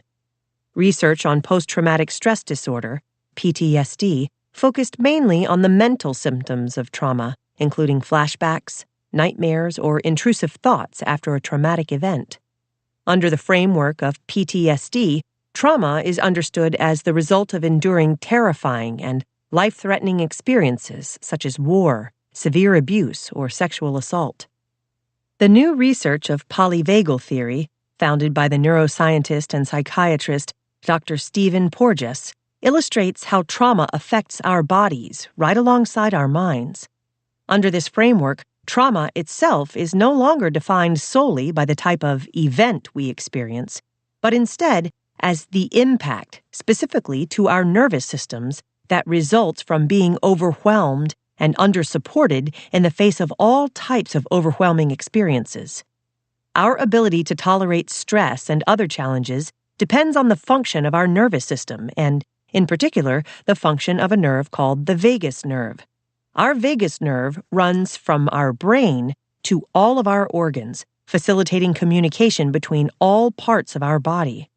After a stressful event has passed, a healthy, functioning vagus nerve tells the nervous system that it's safe to relax. But when we don't have safe and secure relationships to help us process difficult events, the vagus nerve may never send that message, and our nervous system activation persists, resulting in chronic dysregulation. Those of us who had the benefit of consistent emotional support after overwhelming events are often less impacted by them than those of us who were left emotionally alone. Truly understanding and utilizing the impact of social support will, I believe, inspire community healing environments, both in real and virtual life, to become more prominent in the mental health field. We are most vulnerable to the lasting effects of trauma as children, both because our nervous system is still developing and because when we are young, it is easy for us to feel threatened or unsafe. When we experience an event that overwhelms our ability to cope, the autonomic nervous system, ANS, steps in to help us survive the perceived threat. Notice I said perceived threat, something that is dictated by our age, environment, and our level of emotional development. The autonomic nervous system is a part of our central nervous system that ensures our survival by regulating the body outside of our conscious awareness. It responds to threats in 3 ways: fight or flight, freeze, or fawn. We will discuss these stress responses in more detail later. Ideally, after the threat has passed, our body begins its recovery process, allowing us to return to a feeling of safety, peace, and calm. Chronic stress, dysfunctional environments, and a lack of predictability or safety can create an environment in which our autonomic nervous system gets stuck cycling through a stress response. This happens when our vagus nerve is not functioning properly. Unable to leave a state of dysregulation, we can remain stuck in these activated cycles for years or even decades of our lives. The state of our nervous system has a profound impact on how we relate to ourselves, how we relate to others, and how we interact with the world around us. When we live in an extended period of nervous system activation, we can enter what is called the trauma body, or a chronic state of survival mode. I believe that a large majority of the population exists within this survival mode, leading to sky-high levels of depression, anxiety, addiction, and other mental health issues. The effects of chronic nervous system dysregulation are varied and can include dissociation, or a distracted, spacey, or numb feeling, and derealization or confusion over what is actually happening or what's real. Hypervigilance/hyperarousal, or chronically scanning the environment for danger, often presents as social anxiety. Fawning, or people-pleasing by ignoring one's own needs in order to avoid conflict or tension by serving or meeting the needs of others. Hypovigilance/hypoarousal, or avoidance, isolation, or depression-like states.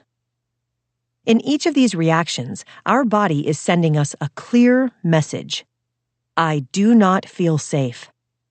Existing long-term within a trauma body can lead to exhaustion, insomnia, high emotional reactivity, feelings or thoughts of doom or dread, and the inability to connect with others. Some people have described this experience as having a life run by fear-based decisions, often feeling completely out of control. In this state, we lose access to our intuition, creativity, and our ability to emotionally connect with others. Your nervous system's stress response. Spend some time with the chart on the enhancement, which offers a detailed explanation of the various states of the polyvagal response within the body.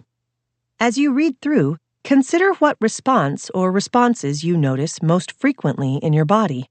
Some of you may have blended responses, meaning your nervous system may respond in multiple ways at once. You may also notice that different situations you encounter activate different states. Neuroception. Your nervous system is constantly assessing your environment and sending information to your brain through an unconscious process called neuroception. This felt data helps your brain determine whether your environment is safe or dangerous. The nervous system scans both your external environment, for example, the look on your partner's face, the noise behind you, and your internal environment, for example, the increase in your heart rate, the trembling in your muscles. If the brain detects a threat, it will initiate a stress response, fight, flight, freeze, fawn, via the nervous system. Once activated, this response continues to signal your body's state of stress to your brain until the perceived threat has ended. In simple terms, through the process of neuroception, a stressed-out body will unconsciously continue to scan its environment for stress until its state of activation changes. Using the checklist on the enhancement, identify whether your body's dysregulated nervous system is keeping your neuroception on high alert. Is your body's nervous system dysregulated? Take a look at the checklists on the enhancement and spend the next few days or weeks witnessing your body to identify whether your nervous system is regulated or dysregulated. If you find that dysregulation is your baseline, don't worry. You can begin to heal this physical after effect of trauma by committing to the practices which teach your body how to feel safe in the present moment. The checklists will just give you an awareness of your starting point. Note, if you never feel safe or live in an environment in which there are active threats to your physical well-being, I encourage you to seek help and support immediately. Coping with a dysregulated nervous system. By now, many of you may be noticing the ways you are not truly living in your body. You may witness yourself living most of your life in your head or your thinking mind, a mind full of constant chatter. Many of us learn to distance ourselves from the discomfort of a dysregulated body by distracting ourselves with our thoughts. While these coping habits developed as our best attempts at regulating our nervous system and creating a sense of safety, they continue to keep us disconnected from our body and the inherent wisdom within us. The following questions, as well as an illustration, can be found on the enhancement to begin exploring the coping habits you've developed in response to a dysregulated nervous system. Spend the next few days or weeks witnessing your body's different nervous system states using the exploratory questions that follow. Fight or flight state. Habit of distracting/distancing from your physical body to find safety. Tendency to focus on external causes for thoughts and feelings. Tendency to use external, social media, TV, or internal, fantasy, daydreaming, distractors to escape. What are some signs this state is activated in your body? How did this state help you survive?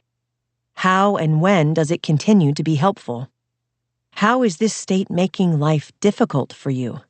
How is it not aligned with the deepest wants and needs of your authentic self? Freeze or dissociate state. Habit of disconnecting from your physical body to find safety. Tendency to feel detached from yourself and your emotions. Tendency to perceive the world around you as distorted or unreal, and may have a blurred or non-existent sense of self-identity. Difficulty recalling both short and long-term memories. What are some signs this state is active in your body? How did this state help you survive? How and when does it continue to be helpful? How is this state making life difficult for you? How is it not aligned with the deepest wants and needs of your authentic self? Fawn state. Habit of hypervigilance or hyperfocus on your external environment to find safety. Tendency to overfocus on others, their thoughts, feelings, or behaviors. Tendency to overfocus on outcomes or external validation. What are some signs this state is active in your body? How did this state help you survive? How and when does it continue to be helpful? How is this state making life difficult for you? How is it not aligned with the deepest wants and needs of your authentic self?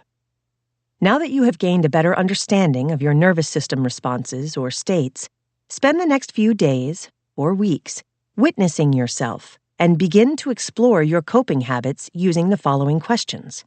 Write down your reflections on the enhancement or in your chosen notebook.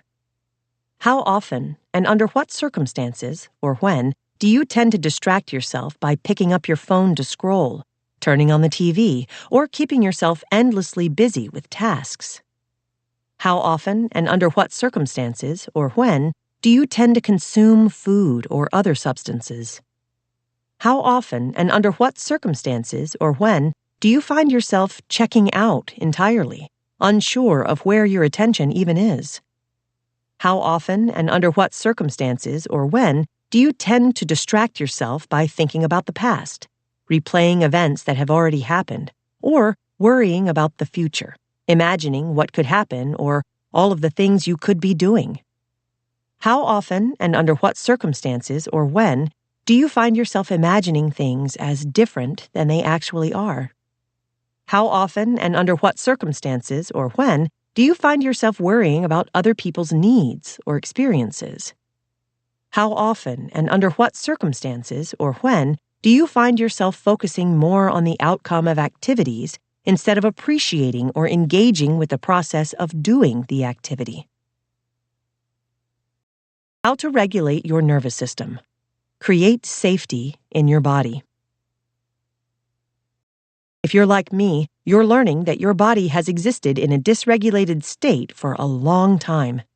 I spent most of my adult life in a dysregulated state, and I have some great news. You can bring your nervous system back into balance and create safety in your body. We can help our body come back into balance by supporting its needs. Please continue to use the Wellness Check-In as you complete this section. When you consistently address your body's overall physical needs, you increase its ability to cope with and tolerate stress and other emotions. In addition to supporting your needs for nutrients, sleep, and movement/rest, we are going to practice some exercises that help send signals of safety to the body. Try practicing each of the following exercises daily. Physiological sigh. This breathing pattern, in which 2 inhales through the nose are followed by an extended exhale through the mouth, helps to calm the nervous system. The back-to-back inhales help to reinflate the tiny air sacs within our lungs, otherwise known as the alveoli. The alveoli naturally deflate during our normal breathing patterns, and when this happens, our oxygen level decreases and our carbon dioxide level increases. This signals stress to our body. Practicing a physiological sigh allows the alveoli to reinflate, taking in more oxygen and rebalancing oxygen and carbon dioxide levels, sending signals of safety to your body. Inhale through the nose 2 times, one right after the other. Exhale through the mouth, extending your exhale longer than your usual breathing pattern. Think the length of a yawn. Notice the feeling of calm or relief within your body. That is, less tension in your shoulders, relaxation of your facial muscles, etc., upon exhaling. Repeat. Muscle relaxation through tension and release. This is a practice where you tense a group of muscles as you breathe in and completely relax the muscle group all at once as you breathe out. You can work through each muscle group of your body in any order. One of the ways our body responds to anxiety and stress is with muscle tension. This muscle relaxation practice helps release this tension, allowing your body to relax into safety. Refer to the chart on the enhancement that includes a helpful how-to for each muscle group, or experiment with what works best for you. Repeat the following steps. 1. Find a safe, quiet space where you're comfortable and are able to lie down. 2. Breathe in and tense the muscle group, tightly but not to the point of pain or cramping, for 4 to 10 seconds. 3. Breathe out and completely relax the muscle group all at once.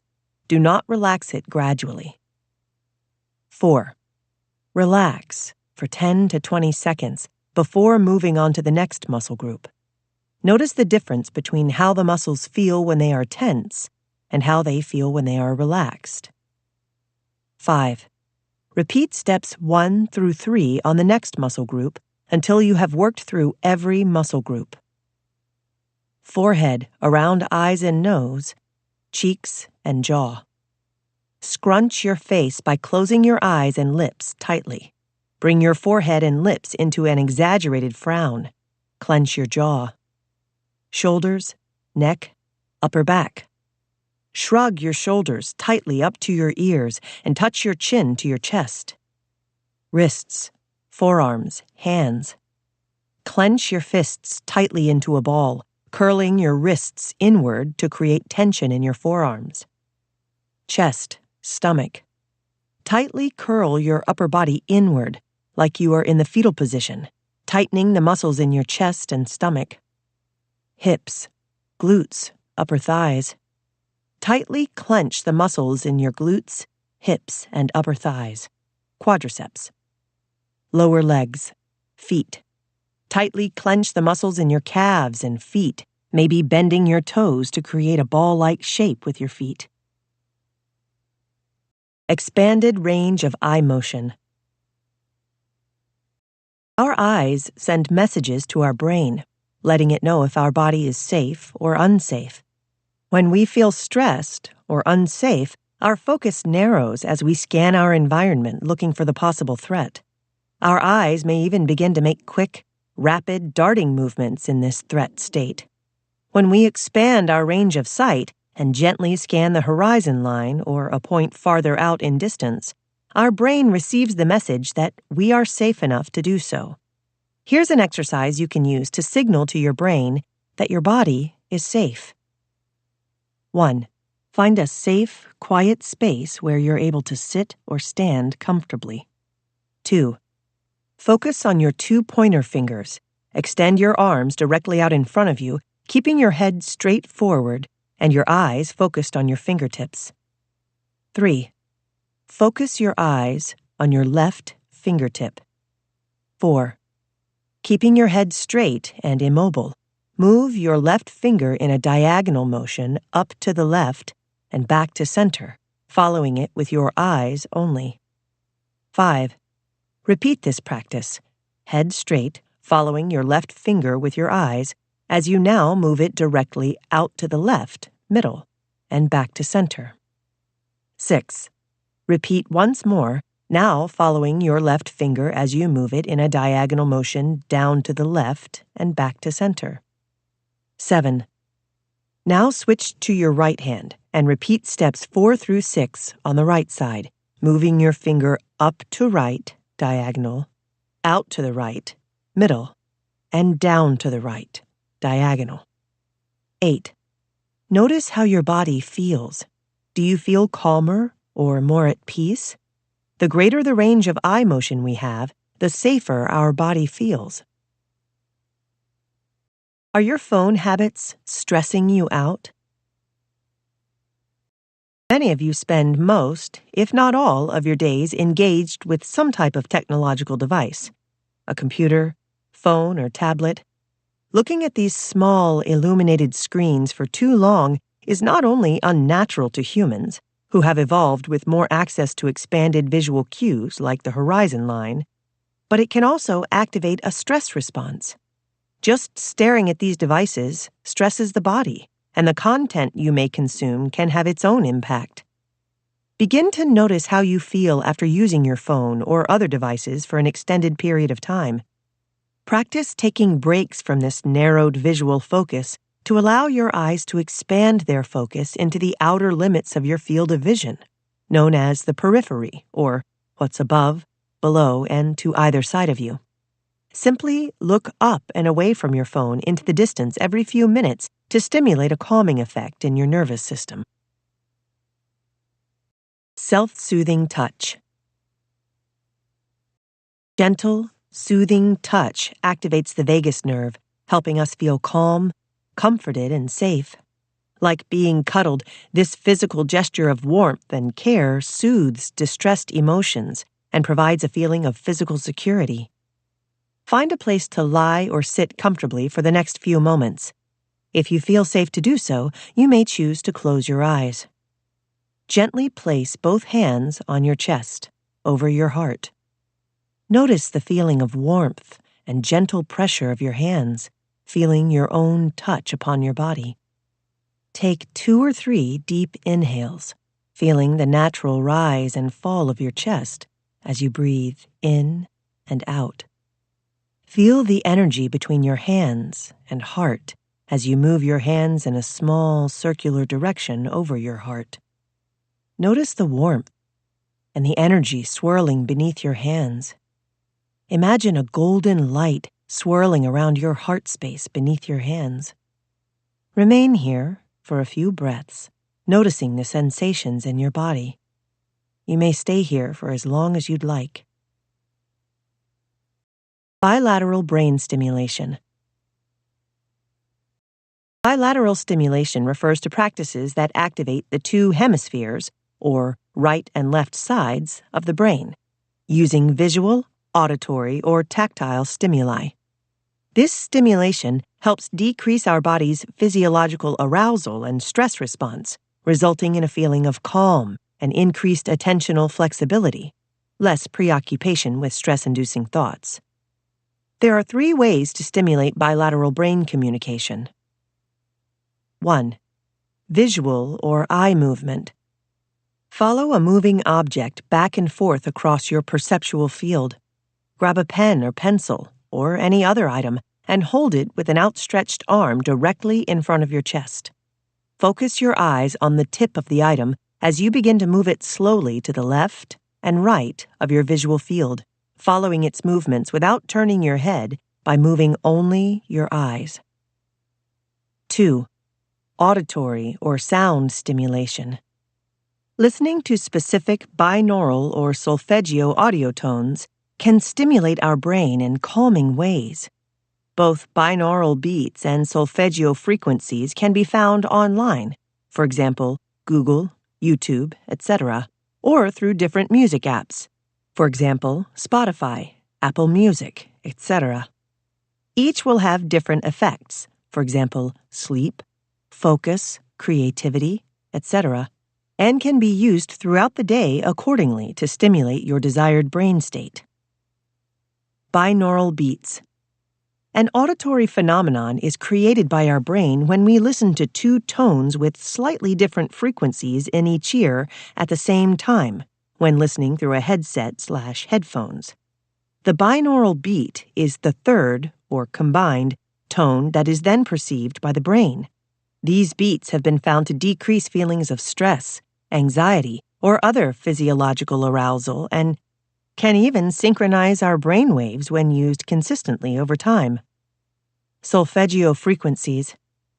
Specific ancient tones or sound frequencies can stimulate the brain and help promote different mental or physical responses. Different frequencies enhance different states, calm/sleep, creativity, etc., in the body. 3. Tactile or kinesthetic cues, that is, self-tapping. Manually touching alternating sides of your body can bilaterally stimulate your brain. A few ways to do this are: while sitting, standing, or lying comfortably, place your right hand on your left shoulder and your left hand on your right shoulder. Gently alternate tapping or grabbing each shoulder in a consistent rhythm or pattern. While sitting, standing, or lying comfortably, gently tap or squeeze each of your upper thighs/legs in an alternating and consistent rhythm or pattern. While sitting, standing, or lying comfortably, and with both feet grounded, gently tap each foot on the ground in an alternating and consistent rhythm or pattern. Sensory safety. Our senses are useful and easily accessible tools for relieving stress and helping our nervous system return to a balanced state. Here you'll find a suggestion for how to utilize each of your senses to create presence and safety in the body. There are many different ways to use each sense. You might start with these ideas and discover your own sensory habits that feel soothing. Find out what works for you and write it down so you can access these feel-better prompts anytime you need them. Sight. Take a look at pictures of someone you care about or of a place that helps you feel calm, like a picture of a loved one or nature. Focus your attention on how you feel when looking at these images. Smell. Light a scented candle, use an essential oil diffuser, or burn some incense and take in the aromas. Lavender, rosemary, and jasmine can all be calming. Touch. Wrap yourself in a soft, warm blanket or feel the earth beneath your bare feet or under your hands. Draw yourself a warm bath and allow your body to soak in it for a few minutes. Taste. Slowly suck on some herbal candy or sip on some herbal, chamomile, lavender, etc., tea, noticing and savoring the flavors that fill your mouth. Sound. Play your favorite soothing music or find a space outside where you can tune in to the soundtrack of nature, for example, the whispers of the wind or birds around you. Movement. Engage in any rhythmic or repetitive movement, for example, knitting, walking, biking, swimming, etc., to help calm the body. However you choose to move your body, focus your attention on your changing and calming physical sensations. Body Conscious Pause. Now that you are becoming aware of your connection to your physical body, let's practice living more consistently in your body. One way to do this is to integrate body conscious pauses throughout your day. By checking in with your body before making any choice to engage in physical self-care, that is, eating, resting, moving, you will increase your connection to your body and its physical needs. My body conscious pause comes when I first get out of bed. I do some deep stretches and take some breaths into my belly as I wake my body up from its stiff sleep state. You can set an alarm throughout the day to remind you to intentionally pause and check in with your physical body. In this moment, make the choice to fully shift your attention to the experience of being in your body and exploring the physical sensations present. There is space on the enhancement to write down and take note of your experience as you begin. You may find it helpful to repeat this list on an additional piece of paper or anywhere you can access it throughout the day, reminding you to pause and intentionally connect with your body's physical experience. Resistance to change. These body-conscious check-ins can bring up discomfort because, as you begin to pay more attention to your physical body, you may become conscious of feelings you have suppressed or avoided for many years. If you notice resistance as you connect with your physical body, begin to practice shifting your thoughts to acknowledge the challenge and view it in a more positive light. For example, instead of thinking, "This is too hard," you might think, "This is new and unfamiliar." Instead of thinking, "I'm never going to like my body," you might think, "I'm learning a new relationship with my body and am doing the best I can right now." Meeting your body's physical needs. Conscious consumption. Begin to use body-conscious pauses throughout your day to become aware of your body's physical needs. Your body sends signals when its needs, nutrients, movement/rest, oxygen, are being met or unmet. Learning these different cues will help you respond to your body more consciously and intentionally. Nutrients. Nutrients are essential to life and are necessary for our body to survive, function, grow, and reproduce if we choose to. Create a habit of using the body-conscious pause throughout the day to observe the various changes in your energy levels and nutritional needs. As you pause, ask yourself, do I feel energetic and alert? Does my body need nutrients? Am I feeling hungry and need to refuel? Is my body satisfied? Am I feeling full so I can stop eating? Spend some time witnessing and reflecting on your consumption patterns by considering the following questions, which can also be found on the enhancement.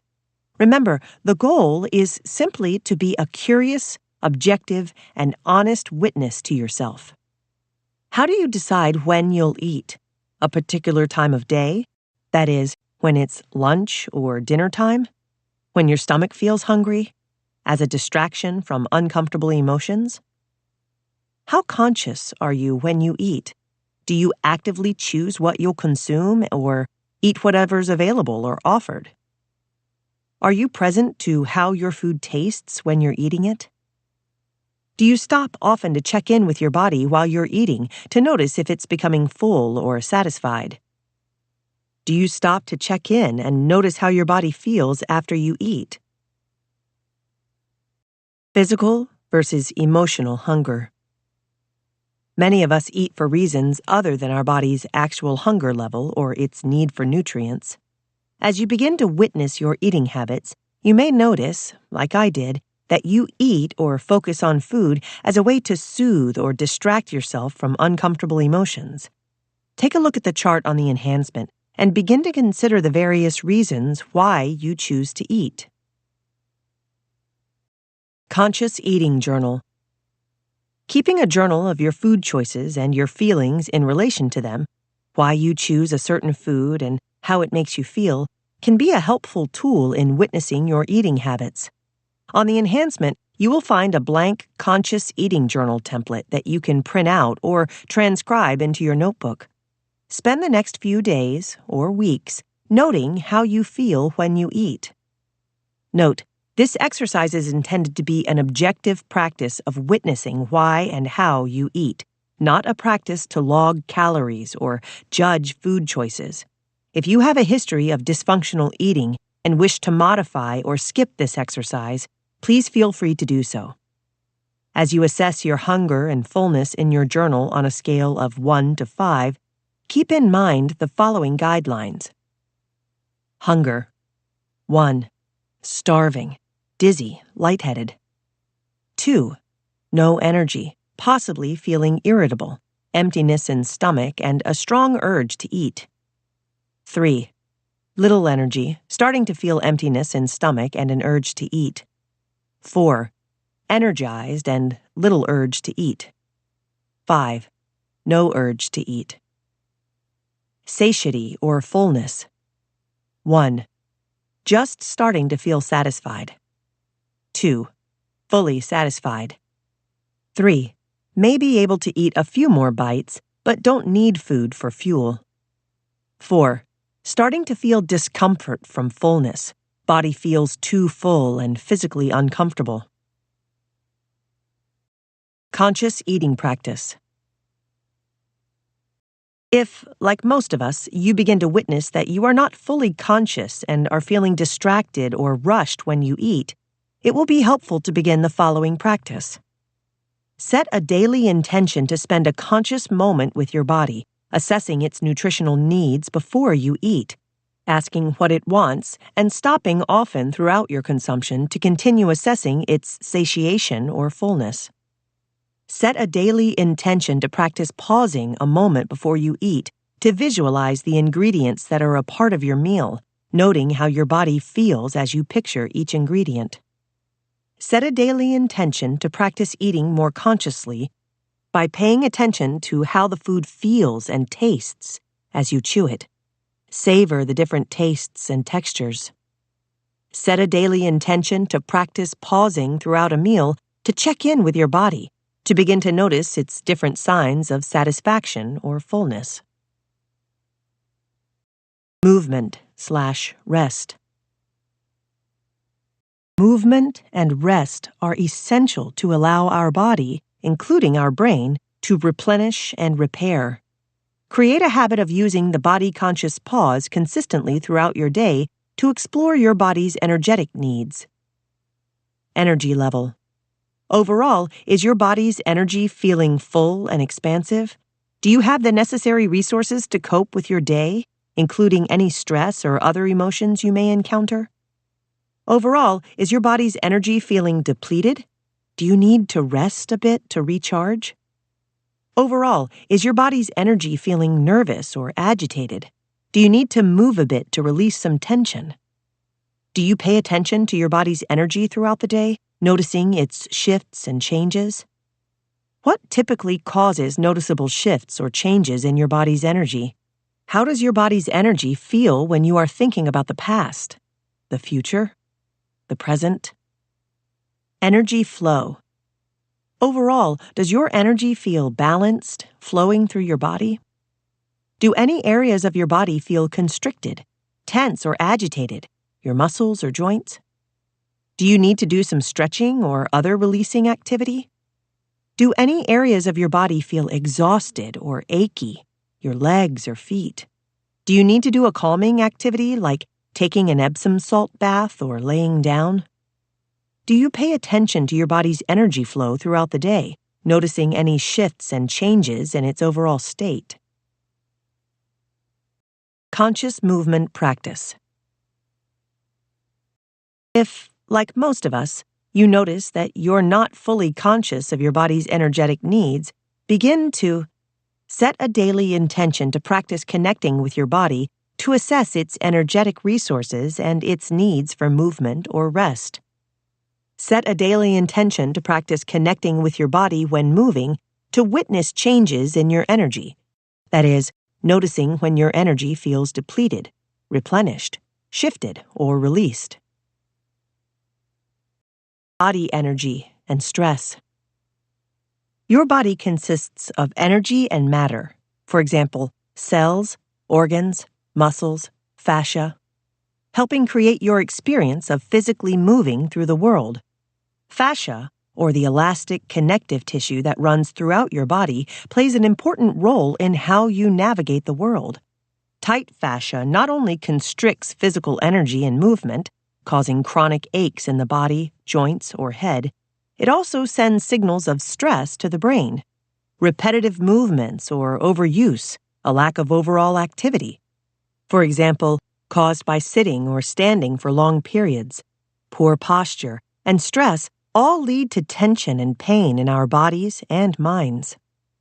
If you spend most of your time in one position throughout the day, begin to take breaks to move your body in a different way by switching positions or getting up to take a walk. If you notice areas of tension or stuckness in your body's energy or fascia system, practice releasing this constriction through tools such as stretching, yoga, yin, myofascial release or foam rolling, acupressure, acupuncture, or trigger point therapy, tai chi, qigong, reiki, tapping, or emotional freedom technique. Oxygen. Every cell in our body needs oxygen to function and cope with the stress of daily life. As we've been learning, stress actually changes our body's natural rhythm of breath, sending signals to our mind that we are under threat. Create a habit of using the body-conscious pause consistently throughout your day to connect with your breath to explore your body's stress level and resources. Overall, is your breath calm, slow, and coming from deep in your belly? Is your breath quickened and coming from your chest? Is your breath barely perceptible, or are you holding it? Do you notice changes in your breathing in response to stressful experiences in your external environment? Scary or worrying events?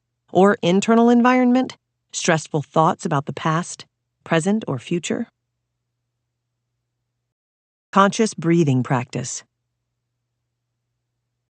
Stress and other emotions can get trapped in our body and often manifest in our breathing patterns.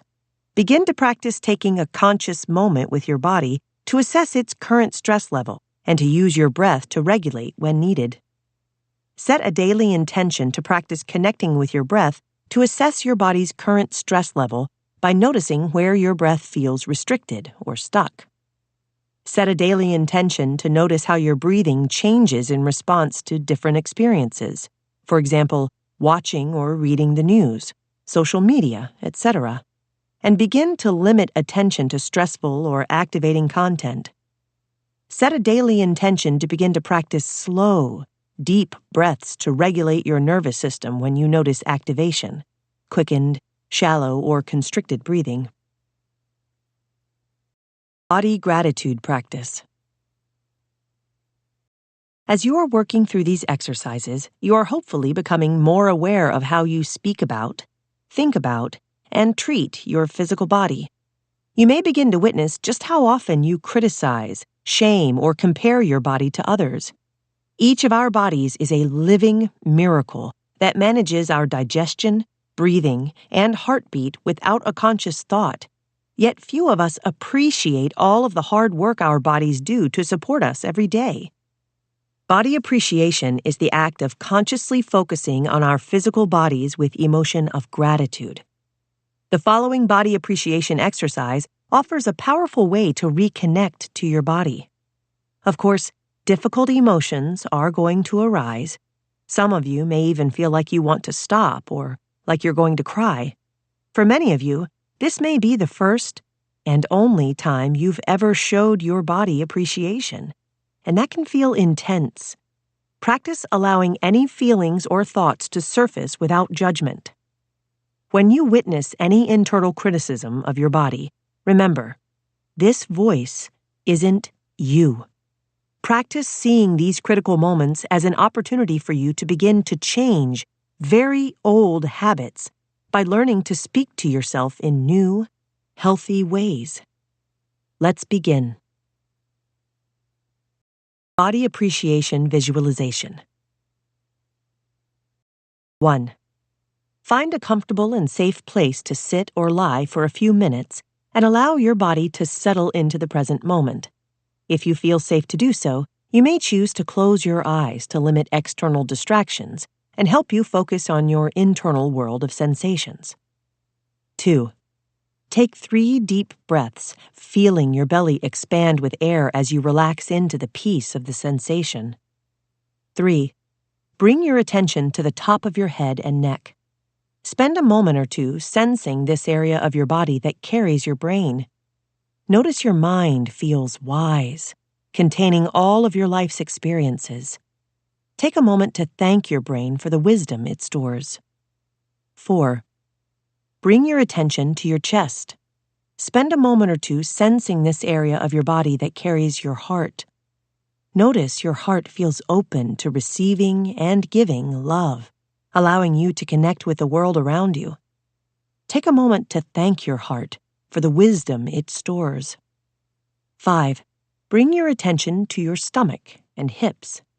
Spend a moment or two sensing this area of your body that nourishes and supports you daily. Notice your stomach and hips feel strong, allowing them to be your foundation. Take a moment to thank your stomach and hips for the wisdom they store. 6. Bring your attention to your legs and feet.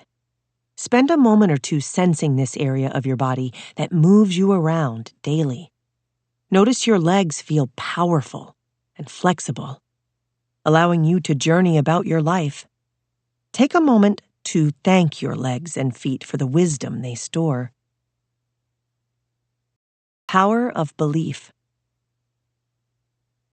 Beliefs are practiced thoughts that have accumulated through and been confirmed by years of lived experience. Most of your beliefs were created in childhood, stored in your subconscious mind, and repeated over time, eventually becoming neural pathways etched into your brain. Once in your subconscious, your beliefs became a filter for all of your current and future experiences. Thankfully, just as these beliefs were formed with repetition, we can begin to create new ones by consistently practicing new thoughts each day. If you struggle with negative or uncomfortable thoughts about your body, it's important to practice affirmations for body self-empowerment and love. Repeating these new thoughts consistently will, over time, help you begin to love and accept your body, even if you don't think you can. Affirmations for body empowerment and love. Here are some affirmations to help you begin to change the way you think about your body. Remember, in order to harness the power of neuroplasticity, you will want to repeat these affirmations every day, especially if you initially find them difficult to believe. You may want to write them down and place them in areas where you are sure to see them often. The more exposure your brain has to this new messaging, the better. My body is strong and capable. I am safe in my body. My body is intuitively wise. Every day, my body is healing. When I move my body, I also move through stressful emotions. I appreciate my body. I know my body is working hard for me every day. I give my body respect and rest, and I consciously care for it. I am conscious of when my body needs rest or needs me to push through. I'm safe to feel the sensations within my body. When my body feels stressed, I breathe deeply and slowly. I know how I can make my body feel safe. My body is a unique gift. I am at peace with my body. I am grateful for my body and the way it helps me experience life. My body is whole, complete, and beautiful. I am worthy of taking care of my body and its needs. Nothing about my body is shameful, and I openly accept it. I forgive myself for any way I treated my body in the past. Future Self Journal. Transform your habit self. I created the Future Self Journal tool for my own healing journey and offer it as a free resource for the self-healers community. It's been downloaded over 500,000 times, and I've received thousands of letters from people who've changed their lives by using it every day. I still use this tool, and it's had a profound impact on my life. The Future Self Journal is based on the power of neuroplasticity, the brain's ability to change or create new neural pathways throughout life. When used consistently, this practice will allow you to break free from your subconscious autopilot, or the daily conditioned habits that are keeping you stuck. You can begin to move forward by engaging in the following activities. Observing the ways you remain stuck in your past conditioning, as we will continue to explore. Setting a conscious daily intention to change. Setting small, actionable steps that support daily choices aligned with a new and different future. Following through with these new daily choices despite the common and universal presence of mental resistance. Pick one category from the wellness check, that is, nutrients, movement/rest, sleep, or stress, for which you want to cultivate a new habit that better honors your physical needs. Set an intention to keep one small promise to yourself every day that can help you meet this goal and better align your body's physical needs with your daily choices. The following journal prompts can be found on the enhancement. Complete these, or create a similar one of your own, every day using your new intention to help you keep that promise and form a new habit. Today I am blank. I am grateful for blank. Change in this area allows me to feel blank. Today I am practicing when blank. Using this journaling practice daily, we can change aspects of our self-care habits that don't meet our body's unique requirements, one at a time. Remember, consistency is important to create a new habit. Consistency means practicing our new choice regularly so it becomes a part of our everyday routine. New habits may take weeks or months to stick, depending on your personal journey, but that journey always starts by keeping one small daily promise. That's how true transformation occurs. It's time for you to celebrate yourself because you've done some very deep work in Section 2. Now, we are ready to continue along our journey to meet our emotional self. After practicing the exercises in Section 2, you'll know how to understand the connection between your body and mind, understand how to use mind-body tools to heal, understand your nervous system's role in wellness, safely return to your body by regulating your nervous system. Section 3. Meet your emotional self. Driven by emotion. What you'll learn. How the conditioned mind is formed. What your ego is and its role in your daily life. What your core beliefs are and how they affect you. How cycles of emotional addiction are created. Our emotions have a profound effect on how we experience the world around us. Our mind and body are interconnected, creating our emotional experience. Emotions are felt in the body through sensations, and in the mind as thoughts or feelings. Fear in the body might feel like tightness in the chest, or as an extra or agitated energy throughout your arms or legs, causing you to fidget. Fear in the mind might come through as hypotheticals or what-if thoughts, or worst-case scenarios replaying certain thoughts over and over again. This journey to understand your emotional self will be powerful. You're going to discover that most of what you think, feel, and do is a reflection of your past conditioning, and not a reflection of who you actually are. This conditioning creates the emotions we live through daily. So, let's dive in. Your conditioned mind. Our conditioning exists within our subconscious mind, and it holds all the stories about who we think we are. Our conditioned mind is habitual, meaning we continued to think the same thoughts, feel the same feelings, and react in the same way each day.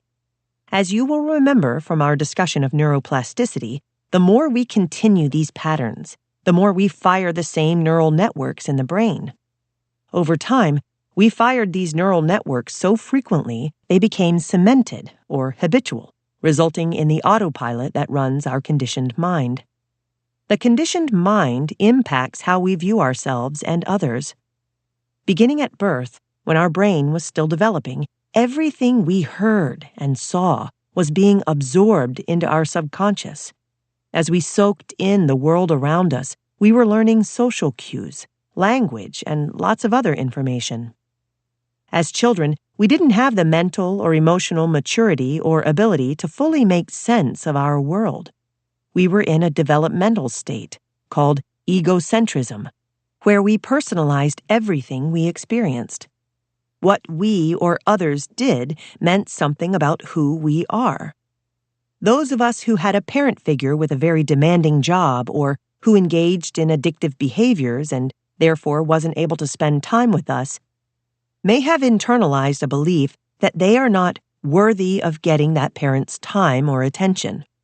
With this developmental immaturity, even if a parent explained to us that they were doing the best they could to support a family or was using substances to try to self-regulate, we struggled to make sense of their absence.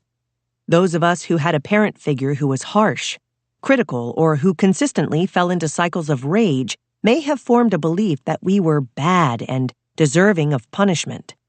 With time and repetition of these cycles, we may have come to internalize the belief that we are flawed, unworthy, or that something is wrong with us. Without the emotional maturity to see things from a wider perspective that comes with experience, we may develop damaging beliefs that persist throughout our lives.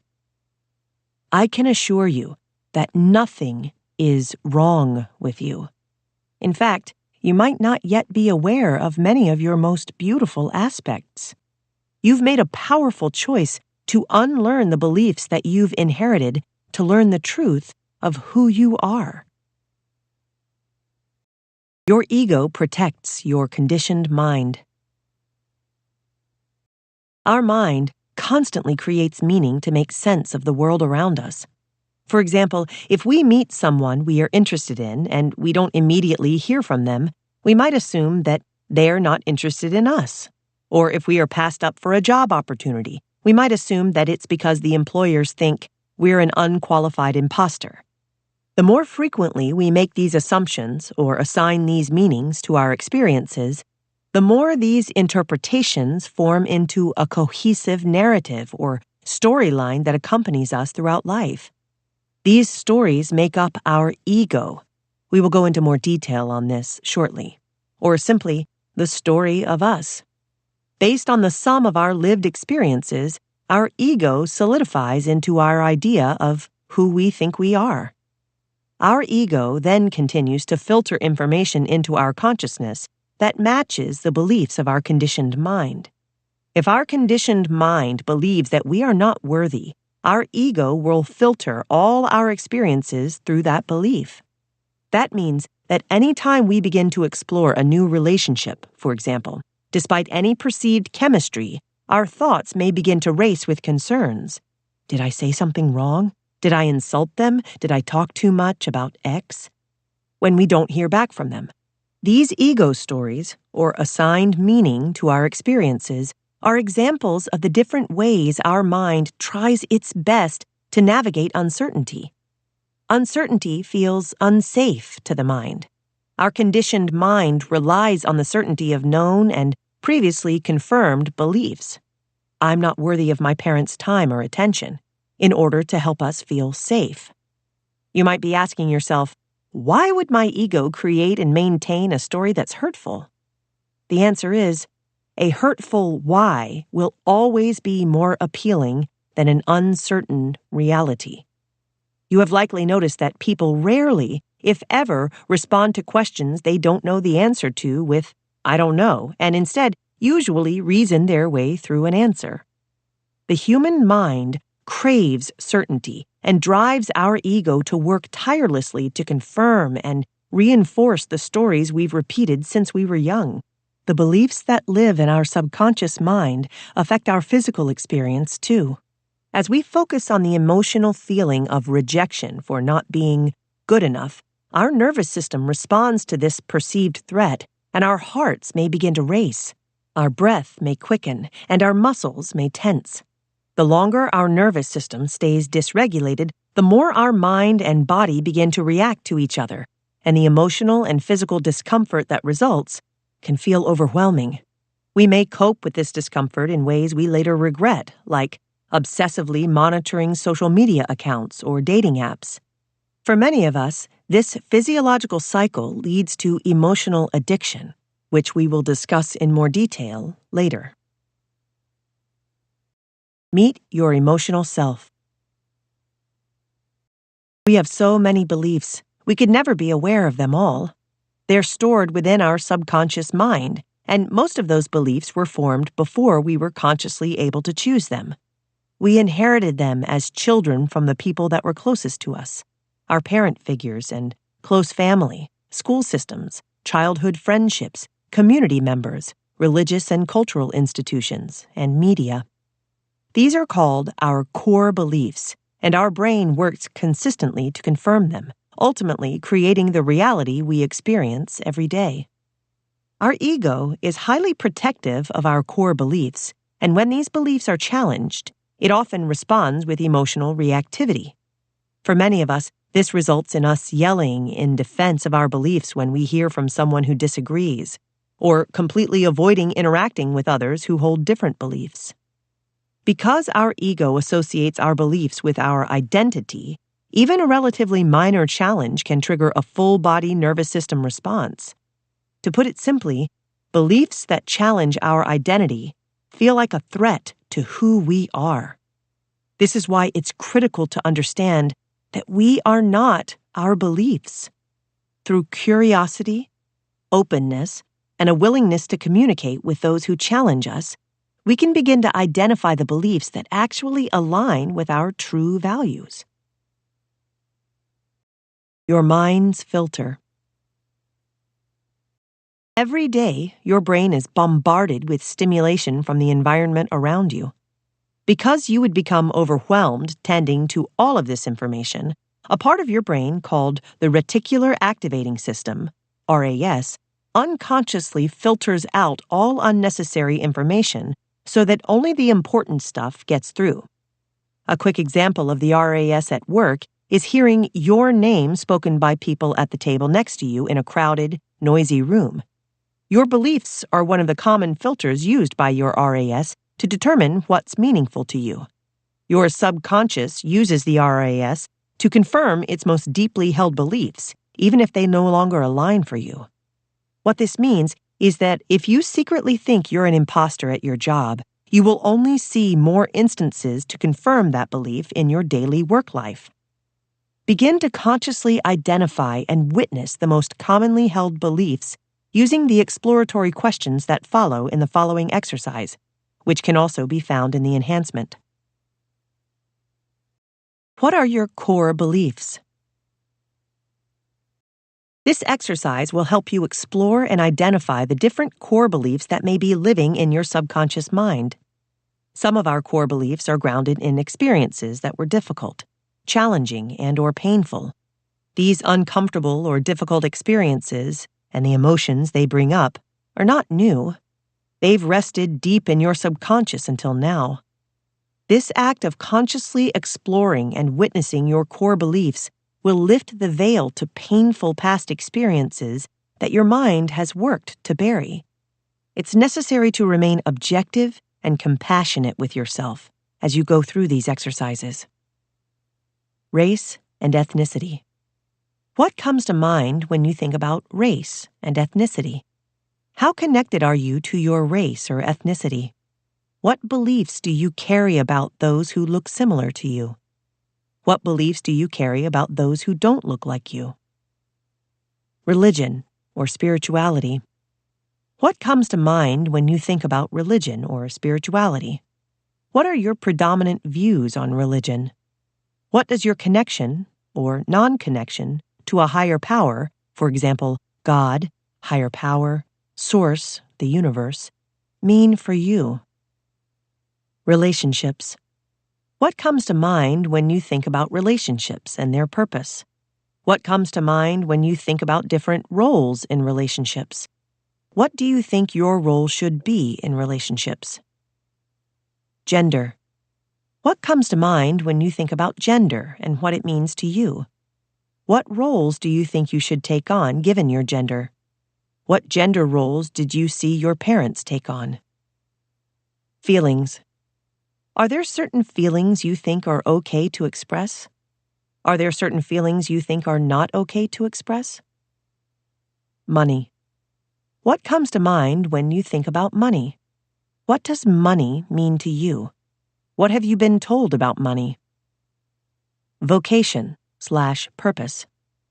What comes to mind when you think about work, your job, or your career?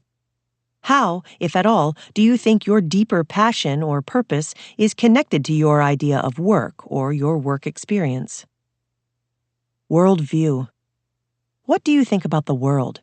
Is it a safe or unsafe place? Is it just or unjust? Do you think you can make an impact, or do you think your actions are meaningless? Sexuality or physical affection. What comes to mind when you think about sexuality and physical affection or contact? What comes to mind when you think about sex or other sexual activities? Beauty ideals. What comes to mind when you think about beauty or an ideal physical look? What messages about physical appearance were you given from parent figures and other loved ones? Do your beliefs match your behavior? When our ego is involved, we tend not to see our behavior accurately. This is a protective mechanism, and it blocks us from being able to change. You might have heard someone reference that another person is in denial. This is exactly what the ego does. It keeps us unconscious to the reality of ourselves. In order to see yourself, you have to look past the ego and all the stories it creates. Some people call this awakening, and it's definitely not an easy process. As we awaken or see the reality of who we really are and the role we play in our reality, we can begin to exist with integrity and meaning. Our beliefs and actions can align. On the enhancement, you will find a substantial exercise that will help you determine whether your words and actions are in alignment. Most of us can identify inconsistencies between what we believe and how we behave. This is common and is not something to be ashamed of. Once we identify these inconsistencies and become more concrete in our true beliefs, we can begin to act in ways that reflect our beliefs. Meet your inner child. Now that we're gaining clarity on some of the conditioned beliefs that may be coloring our experiences, we can dive a bit deeper into our subconscious mind. The inner child is the part of our subconscious where we carry our unmet childhood needs, suppressed emotion connections, imagination, creativity, intuition, and ability to play.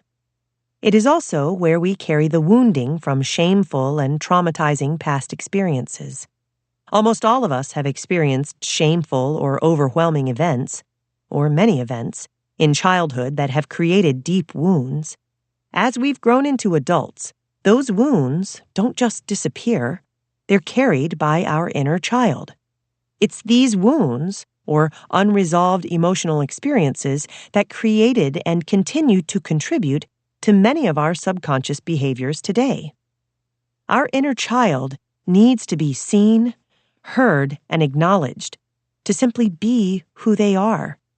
For many people I've worked with, just having an awareness that an inner child exists within them can change the way they speak to themselves. We didn't have the choice or ability to protect ourselves in certain situations as children. No child brings on, deserves, or allows abuse, ever. As adults, we each have the opportunity and responsibility to begin acknowledging the wounded inner child within us. It is our job to become our own wise, loving inner parent that can begin meeting and nurturing the core needs that were not consistently met in childhood. We can begin doing so only after we have taken the time to meet and acknowledge our inner child's existence, as well as understand their core needs. On the enhancement, you will find several charts and a list of prompts that describe your inner child's core needs and can help you determine if they were met or unmet, as well as journal prompts to help you begin to meet your inner child. Before we explore further, I want to acknowledge that for some people, the thought or idea of engaging with their inner child feels uncomfortable. I know that when I first did this work, it felt awkward, and I had to overcome a lot of mental resistance. Additionally, if you've endured abuse or neglect, it may not feel safe to connect with your inner child. I'll remind you again to take breaks as you need them, and always remember you can do these exercises with a therapist if it feels too overwhelming to do them alone. When our inner child's core needs aren't consistently met, a wound is created, and that pain endures. The charts on the enhancement detail some of the qualities of a wounded inner child compared with a nurtured inner child. Spend some time considering the feelings and behaviors that come up consistently for you and how they might be tied to inner child wounds. The 7 inner child archetypes. When we were younger, most of us had access to a childlike part of ourselves that was free, filled with wonder and awe, and connected to the inner wisdom of our authentic self. Over time, and as a result of our experiences and conditioning, most of us began to disown or deny these authentic parts in order to play roles that helped us receive the love that was available.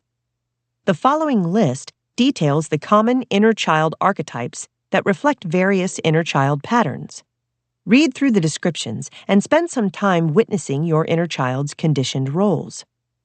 The caretaker gains a sense of identity and self-worth through neglecting one's own needs, believes that the only way to receive love is by taking care of or tending to others.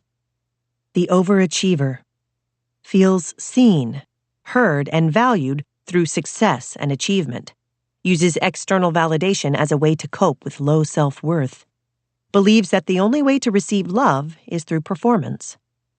The underachiever keeps themselves small, unseen, and beneath their potential due to fear of criticism or shame about failure, and often takes themselves out of the game, or quits before it's even played, believes that the only way to receive love is to stay invisible and unnoticed.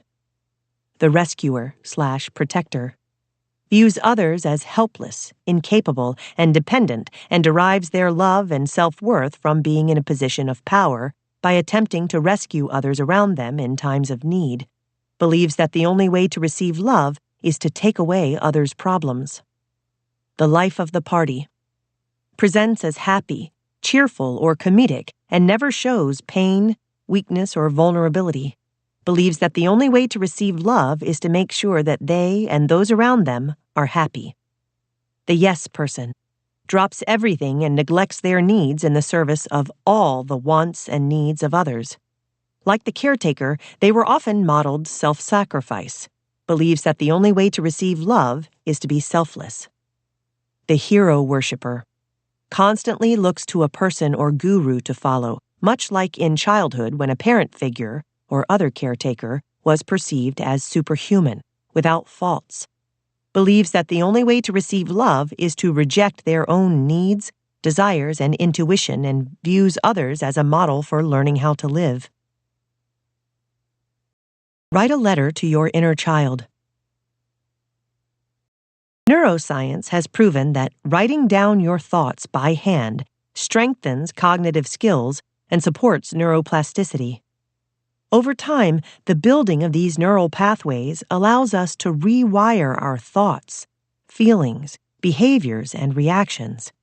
Writing a letter to your inner child from the voice of a loving, wise inner parent can be a helpful way to begin nurturing and healing the wounded inner child within. Find a safe, quiet space where you feel comfortable and have little to no distraction. If you can, find a photo of yourself or picture yourself at age 3 through 7. Take a look at this photo, or mental image, and ask yourself, what is it I would like to tell my child self? What did my child self need to know or hear, but was never told? If I could go back in time and offer encouragement, love, or support to my child self, what would I say? Now, start using these prompts to write a letter to your child self. Allow it to be as long or as short as you want. Just let it flow. Some of you may even write this letter using your non-dominant hand, which can help you tap into this younger part of yourself. It's common to cry or feel intense emotions as you do this. Just allow the emotional release. Remember to use the building your own internal support system resources you created earlier, and have hopefully been practicing consistently throughout your journey thus far. If you find this practice therapeutic, you can continue writing these letters to yourself and see how they change over time. Meet your inner critic. Each of us has an inner critic that judges and shames ourselves or others. No one is harder on us than we are on ourselves. Rather than lifting us up and supporting us, our inner critic is the voice that focuses on judgment and negativity, viewing ourselves or others and our lives through a lens of difficulty, failure, and dissatisfaction. I've found in my experience that if we had critical parent figures, the inner critic can be more intense, more harsh, and more present. While our inner critic may sound harmful, its existence is actually adaptive. Once we understand its origins, we can appreciate its purpose. Like our ego, it protects us from uncertainty. Anything new is unfamiliar, and anything unfamiliar signals threat. The voice of our inner critic reminds us of our potential pain, our fears, and disappointments we've experienced. A highly active inner critic can take a toll on one's emotional and physical well-being. When we take a moment to understand why we have an inner critic, we begin cultivating awareness of what it is saying and become empowered to create new inner dialogue. Using the chart found on the enhancement, take some time over the next few days or weeks to begin to identify your inner critic. Soft and loving eyes. When we feel critical, judgmental, or negative, our field of vision becomes smaller and more focused, usually on our imperfections. Many of us consistently look at our physical body with these critical and judgmental eyes. This narrowed vision communicates a message of stress or threat to our body. When looking at yourself in a mirror, take a moment to soften your gaze and bring your eyes into a neutral state. Relax the muscles around your eyes and face. Let your gaze soften. Allow a softer, gentler, loving feeling to wash over you. Check in with your body and notice any shifts or changes in your body's sensations of stress and tension. Your wise inner parent. Our wise inner parent is the nurturing, encouraging, and comforting voice that our inner child may not have always or ever received. As adults, we can become our own wise inner parent, beginning the process of meeting our inner child's unmet needs.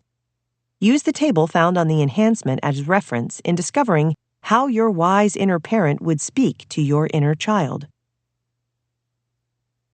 Wise Inner Parent Affirmations.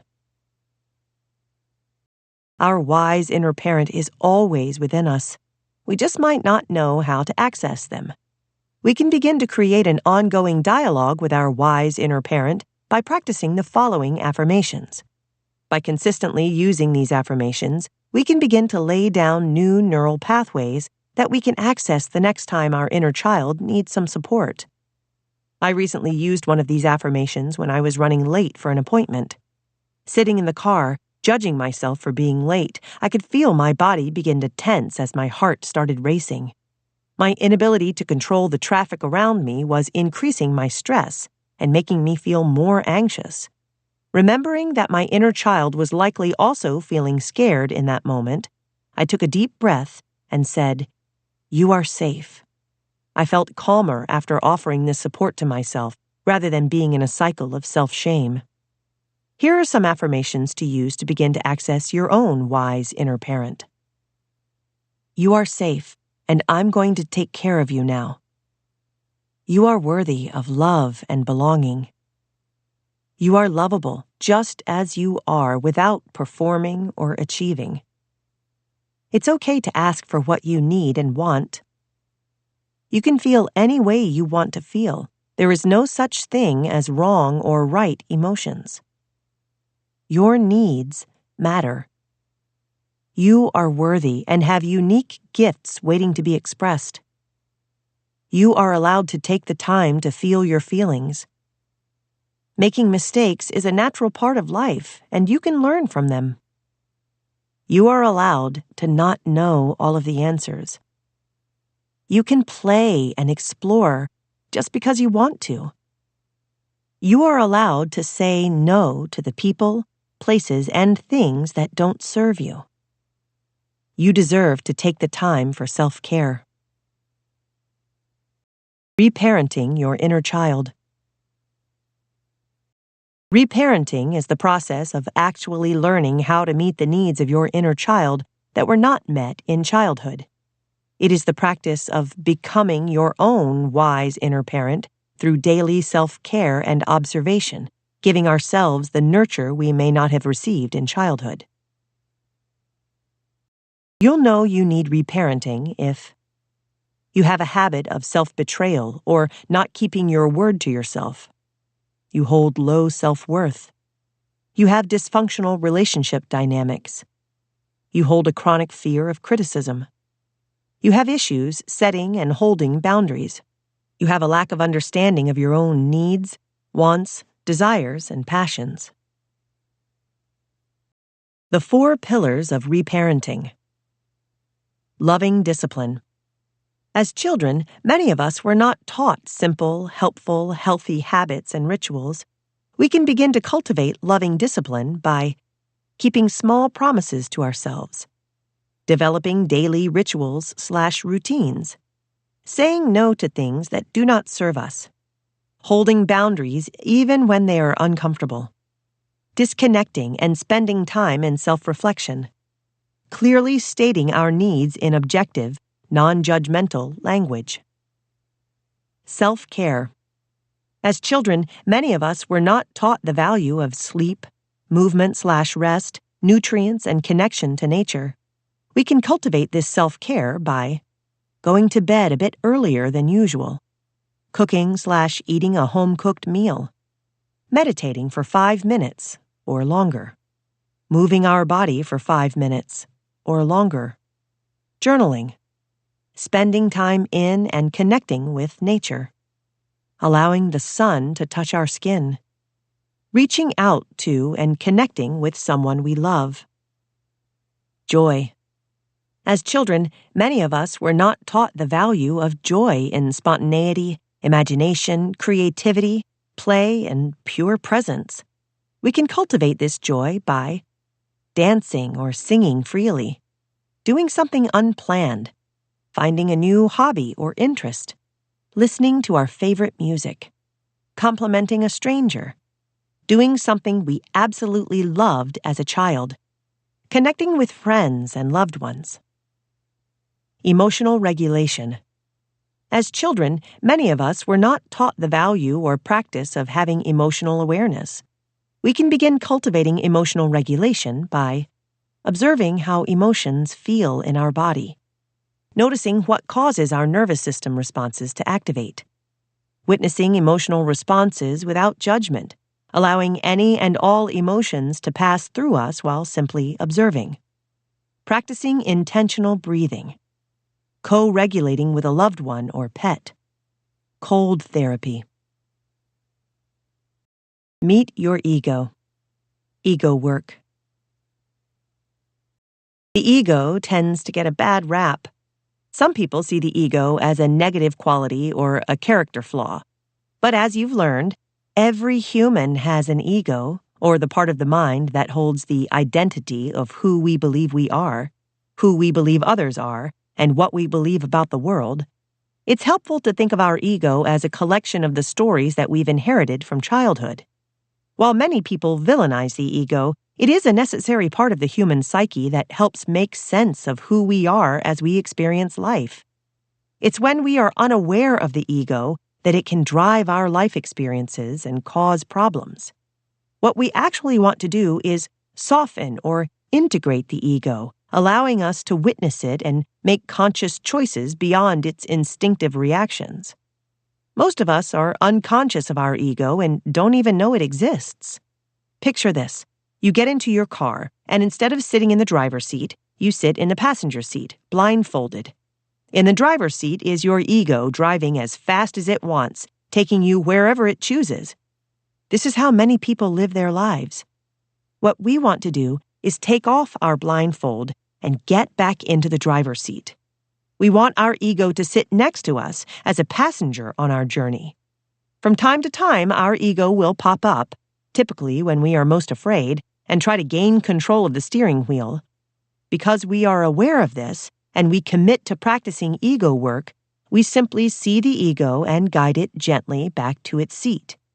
The more we do this, the more we become empowered and gain control of our lives. Ego work is a way to separate yourself from your ego and create space to make choices in alignment with our authentic self. This exercise will allow you to detach from all of your ego stories and view yourself in a new, empowered way. Before you begin, you're going to want to name your ego. Choose a name for your ego that feels right. In my community, people have a ton of fun giving their ego all sorts of names, so be creative. I've named my ego Jessica, and let me tell you, sometimes Jessica has a mind of her own. What do you want to name your ego? Go ahead and pick a name now. I'll wait. I will name my ego blank. Congrats! Your ego has a name, and you are, in this very moment, not your ego. Now, let's practice ego work. Witness your ego in action. Now that we are beginning to gain a better understanding of how our ego thinks about us, let's practice witnessing our ego in action throughout the day. Using the following prompts, take the next few days or weeks to witness and explore how and when your ego appears. For example, who are you typically interacting with? What are you typically doing? How are you typically feeling? Think of the most recent time someone disagreed with your beliefs or opinions. How did you feel, and how did you react? When you hear a new belief or idea you aren't familiar with, how do you typically react? Do you feel open, shut down, overwhelmed? Think of a recent time when someone came to you with an issue they were struggling with. Did you bring the conversation back to yourself or your own issues, saying things like, "I would never," or "If I were you, I would"? Or were you able to actively listen without inserting your own perspective? How often and under what circumstances do you think or say things like, "I should be doing X," when you're doing something else? How often and under what circumstances do you do things to appear a specific way to people in your daily life or on social media? For example, taking a vacation for Instagram photos, taking a job because it will give you social validation, buying a house that is financially stressful to impress friends. When someone gives you feedback on something and you feel uncomfortable, how do you typically react? Do you become defensive? Do you take deep breaths and try to listen to the information? Do you shut down and spiral into critical self-talk? When you make a common mistake, like being late for a meeting, losing your temper, or forgetting to run an errand, how do you typically speak to yourself? Do you think or say things like, "I'm such an idiot. I deserve to be fired. I never get anything right"? When you try something that is unfamiliar or new to you and it feels uncomfortable, how do you react? Are you able to work through the "I'm not good at this" stage to keep trying? 10 common ego stories. Here are the most common ego stories that I've seen within my community. You might identify with one right away, or you may identify with a couple of different stories. Take the next few days or weeks to witness these stories as they arise throughout your day. This will help you to witness the consistent stories your ego creates based around your daily experiences. Helplessness or codependency. Hyper-focus one's need to be in a relationship in order to be happy or fulfilled. Tendency to care for others' needs and no awareness of any difference between us or our needs and another or their needs. May include themes of incompetence, inadequacy, or constant negative comparison to peers or others. How often and under what circumstances or when do you think about checking in with others before checking in with yourself to make a choice? How often and under what circumstances or when do you think about needing others? Worthlessness, shame, or isolation. Themes of feeling shameful in public based on physical appearance or social behaviors, or private based on our hidden desires. Hypersensitivity to perceived criticism, rejection, or blame. Often includes thoughts about being alone in the world, being different from others and or not part of any group or community as a result of your defects. How often and under what circumstances or when do you think you are unlovable or alone because of shameful aspects of yourself? How often and under what circumstances or when do you think about how different or separate you are from others around you? Negativity or pessimism. An excessive focus on the negative aspects of any experience or event that limits positive encounters. A sense that things that are going well will ultimately fall apart. Includes chronic worry, complaints, indecision, and hypervigilance. How often and under what circumstances or when do you think about all the things that are or can go wrong, ignoring all of the things that can or are going right? How often and under what circumstances or when do you think about your current issues in life? Unlovability and approval, or achievement seeking. Excessive emphasis on need for approval and validation may include a hyperfocus on status, appearance, social popularity, money, or achievement in order to gain attention from others. How often and under what circumstances or when do you think or worry about what others are perceiving about you? How often and under what circumstances or when do you think or worry about the feedback you're getting in different areas of life? Perfectionism. Hyper-focus on and criticism of the behavior or behaviors of self and others. A belief in punishment for mistakes and unmet expectations. Rigid narratives that do not allow for human imperfection or empathizing with others' feelings. Includes unrealistically high moral, ethical, cultural, and religious standards. How often and under what circumstances or when do you think about your performance or behaviors? How often and under what circumstances or when do you think about the morals behind your or others' actions? Feel like a fraud/imposter, or worry your mistakes or flaws will be found out? Self-sacrifice. A tendency to put others' needs or emotions before one's own in order to maintain connection or to avoid feeling selfish. Hyper-focus on the feelings, needs, or wants of others rather than one's own. How often and under what circumstances or when do you think or worry about how you are being perceived in relationships? How often and under what circumstances or when do you think or worry about meeting the needs of others before your own, even when their needs differ from yours? Insecurity or abandonment. Patterns of instability, unreliability, chaos, or abandonment within relationships. Often worry or fears related to suffering physical or psychological harm, such as health catastrophes, like a heart attack, emotional catastrophes, for example, going crazy, or victimization, such as robbery. How often and under what circumstances or when do you think or worry about losing support in your life as a result of loved ones leaving or dying? How often and under what circumstances or when do you think or worry about how others are showing up for you in your relationships? Superiority or entitlement. Themes of superiority, entitlement, or privilege with a focus on one's own needs/wants without care for others includes feelings of competitiveness toward or domination of others. How often and under what circumstances or when do you think about beating others or winning in some way? How often and under what circumstances or when do you think that things are owed to you? Emotional overwhelm or shutdown.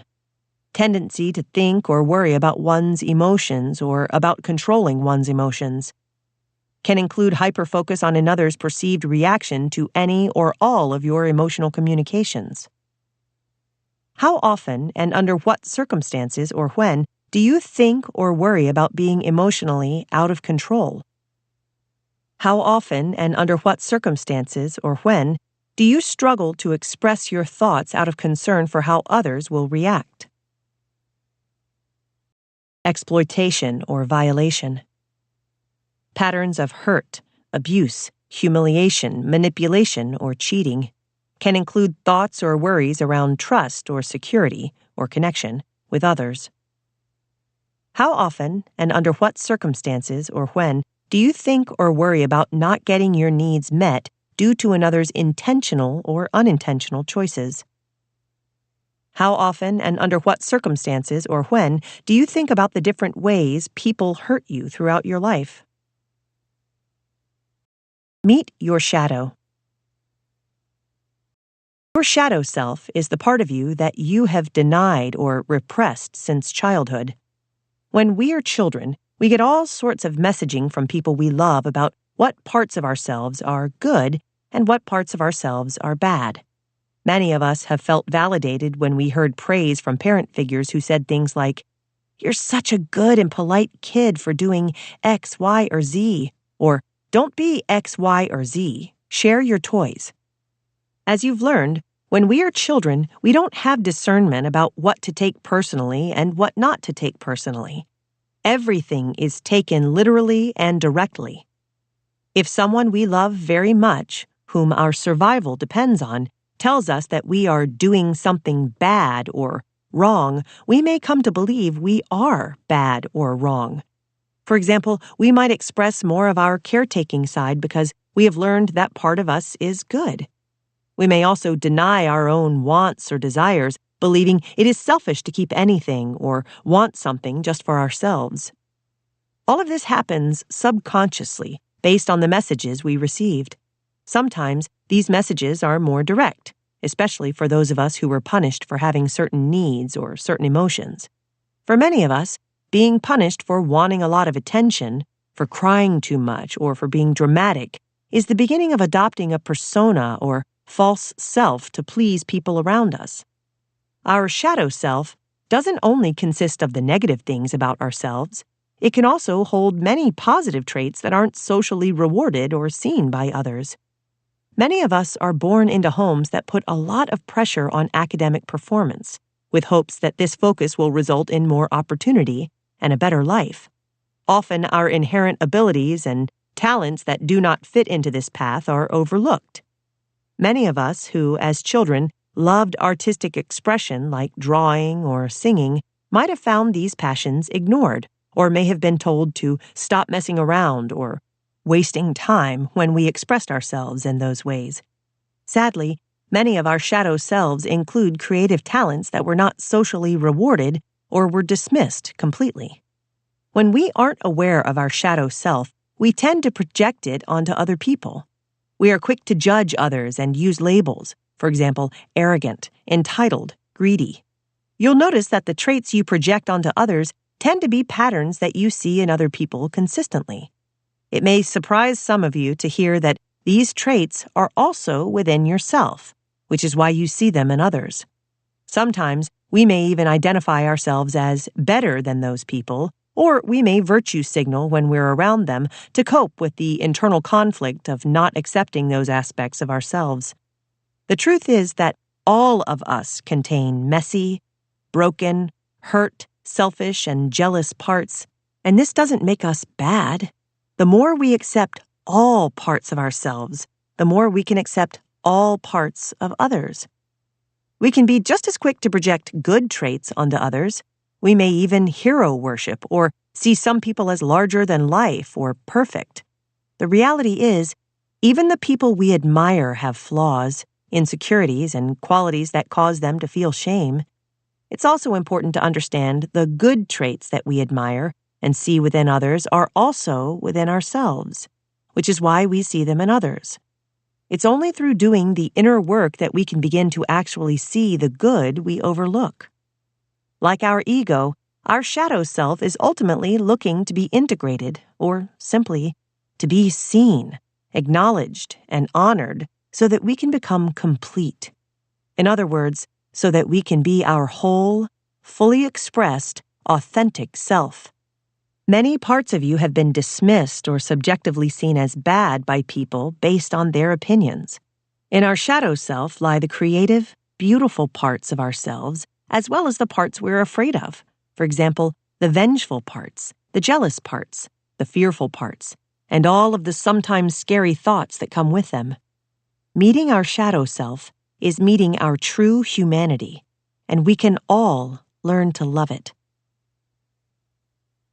Do you feel shameful or guilty? While some of you may be using these terms interchangeably, shame and guilt are two different feelings. Guilt is a feeling we have when we believe we have done something wrong, usually with our actions or inactions. Shame is what we feel when we believe we are inherently wrong or worthless. While both of these feelings have evolutionary and social value by indicating awareness of how we and our actions impact others and the world around us, shame erodes our sense of self and can often result in secretiveness around our undesirable choices. Begin to notice when you are feeling shame and practice separating yourself from your choices or actions. Reframe your thoughts to indicate that you are still worthy and lovable, even if you or others feel disappointed with your actions. Shadow work. Meet your shadow. Spend some time exploring the following questions which can be found on the enhancement. Some of these answers might not come to you right away, and that's okay. You can always come back to them later. The more open you are to this work, the clearer the answers will become. What do you think are some of the worst traits, characteristics, or behaviors a person can have? What traits, characteristics, or behaviors don't you like about yourself? What trait or traits do you see in people that you notice yourself always feeling envious of, or wish you had? What are you most proud of, or what do you feel is your greatest accomplishment? What do you believe this accomplishment means about you? If ever there was a time when you were young and felt badly about yourself, stupid, foolish, or embarrassed, what happened? What did you think about yourself? How did you feel? What do you think about failure or making mistakes? How do you feel when you fail or make a mistake? Do you accept failure and mistakes as part of life, or do you feel yourself consumed by fears of them? What traits, characteristics, or behaviors make you feel the most insecure? If ever there was a time when you were young when people commented on aspects of you that were wrong, bad, negative, or that you should change, what did they say? How did you feel? Do you find yourself still trying to change these aspects of yourself today? What traits, characteristics, or behaviors did your parent figures idealize or think and speak highly of when you were a child? Did they idealize money or success, work ethic, having nice material things, being strong or not weak, high achievement or good grades, self-sacrifice or being selfless? What traits, characteristics, or behaviors do you idealize? How do you attempt to meet these idealized standards? How easily did you fit in growing up, Or how accepted or rejected did you feel by your peers or friends? How did you feel? Why did you imagine you were being accepted or rejected? Shadow work. Witness your shadow in action. We can see our shadow through others and our daily interactions with them. Noticing the thoughts that come up when we are around friends, family, and strangers will allow us to discover parts of ourselves that we haven't yet seen. We can also notice what comes up when we consume information through social media, television, or movies. Doing this will cause a profound shift in your life because most of us unconsciously take in information or interact with the world around us. It's through conscious reflection on these experiences that we gain a deeper awareness of their influence and meaning. The behavior we engage in often has an emotional payoff. Usually, our behavior is based in a desire to satisfy an unmet need. Typically, this motivation is unconscious, and we are not aware of why we do the things we do.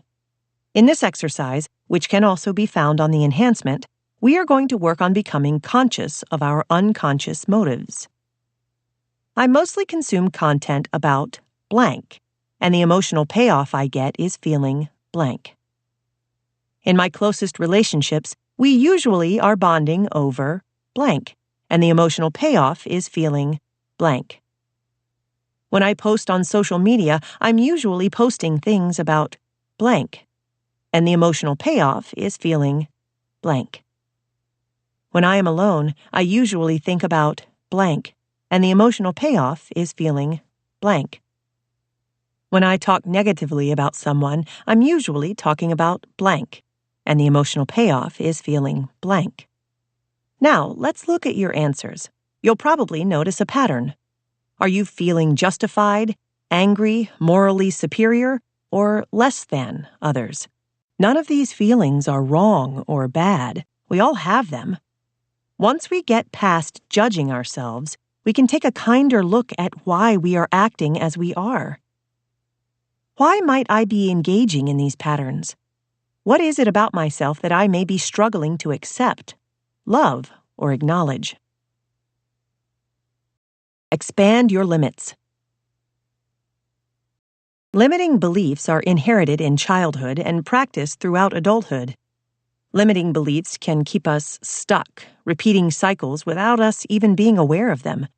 In order to become aware of our limiting beliefs, let's first look at the 3 most common categories they tend to fall into.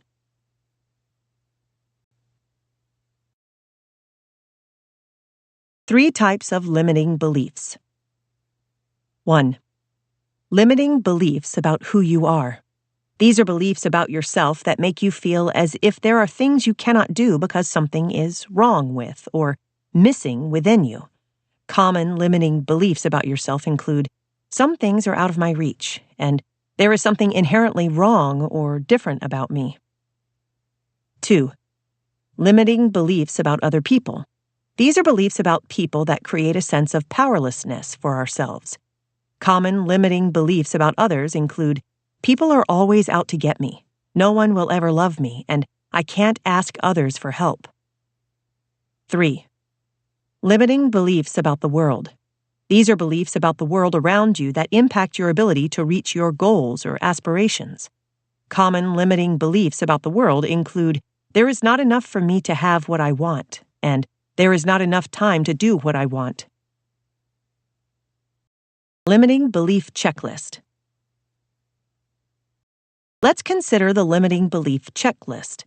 The checklist is also on your enhancement, so you can spend some more time exploring which ones may be most active for you.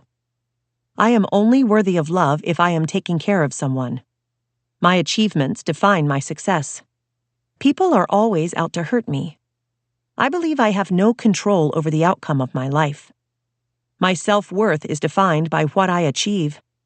I often judge myself, criticize myself, or believe that I'm just not good enough. I often try to make people change, even when they don't want to.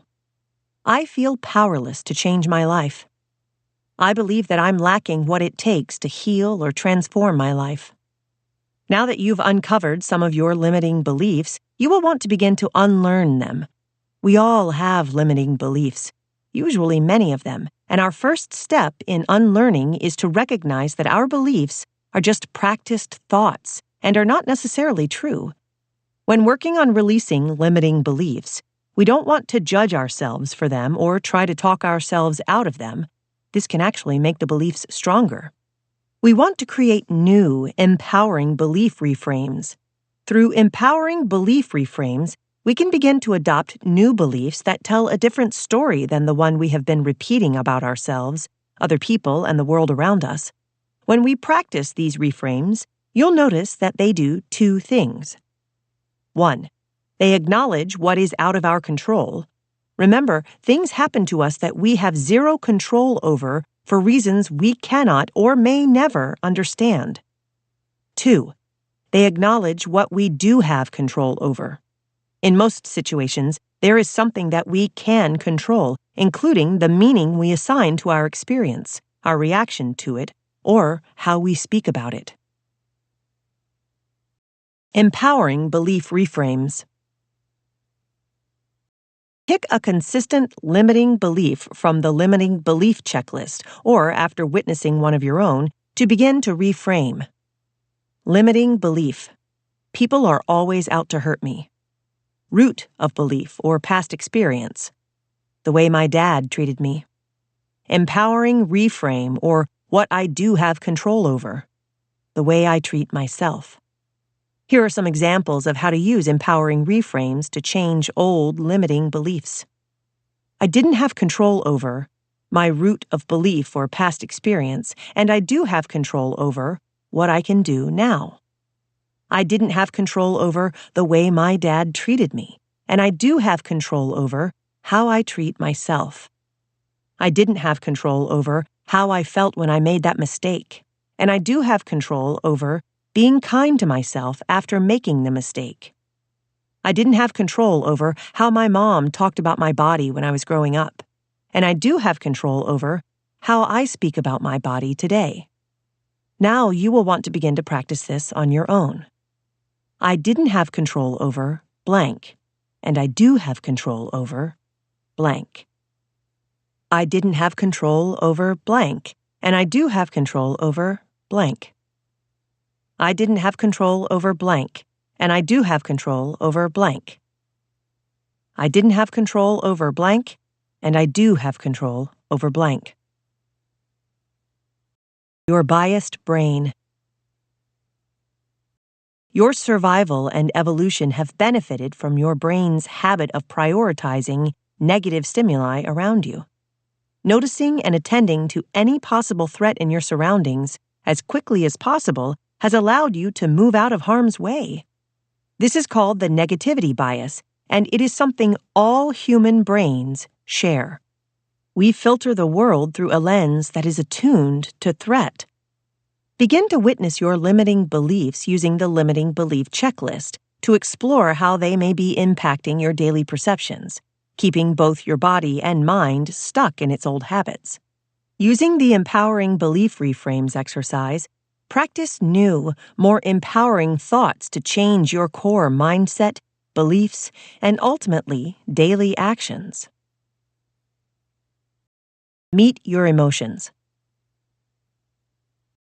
Emotions are our main way of interacting with the environment around us.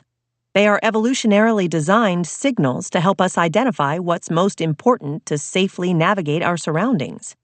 They manifest as physiological sensations, for example, changes to our body's heart rate, breathing patterns, muscular tension, and neurotransmitters or hormones that give us information on how we're experiencing the present moment.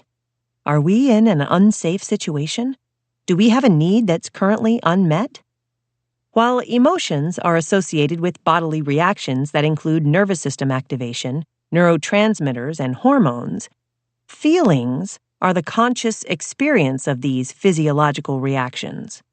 Because survival is determined by our moment-to-moment experiences, our brain attempts to interpret what's happening around us as quickly as possible so we can spring into action if and when we perceive a threat to our safety. To interpret what's happening and decrease the discomfort of uncertainty, Our subconscious mind assigns meaning to all our daily experiences. Our brain then uses this meaning to interpret our body's physiological changes, or emotions, resulting in the different feelings we have. What's going on around you? Your sensory experience of your environment, plus what's happening in your body, emotion or body sensations, interoception or inner sensing, plus how your subconscious is making sense of what's happening, outside and inside. Assigned meaning based on past experience equals feeling. Example, what's going on around you? I'm hearing my partner yell loudly, plus what's happening in your body? I startle and sense my heart rate increase. Plus, how your subconscious is making sense of what's happening, outside and inside. My partner must be upset because they're yelling. Equals feeling fear. What's going on around you? I don't see a text response from a friend. Plus, what's happening in your body? I sense my face and body getting red and heated. Plus, how your subconscious is making sense of what's happening, outside and inside. My friend must be ignoring me. Equals feeling hurt, maybe anger. 90-second rule of emotions. As physiological events, emotions typically last for about a minute and a half and eventually come to an end. When you're stressed or experiencing another emotion, your body releases cortisol and other hormones. Once the perceived stress or upsetting event has ended, your body will metabolize these hormones and your nervous system will return to its baseline state of peace and calm.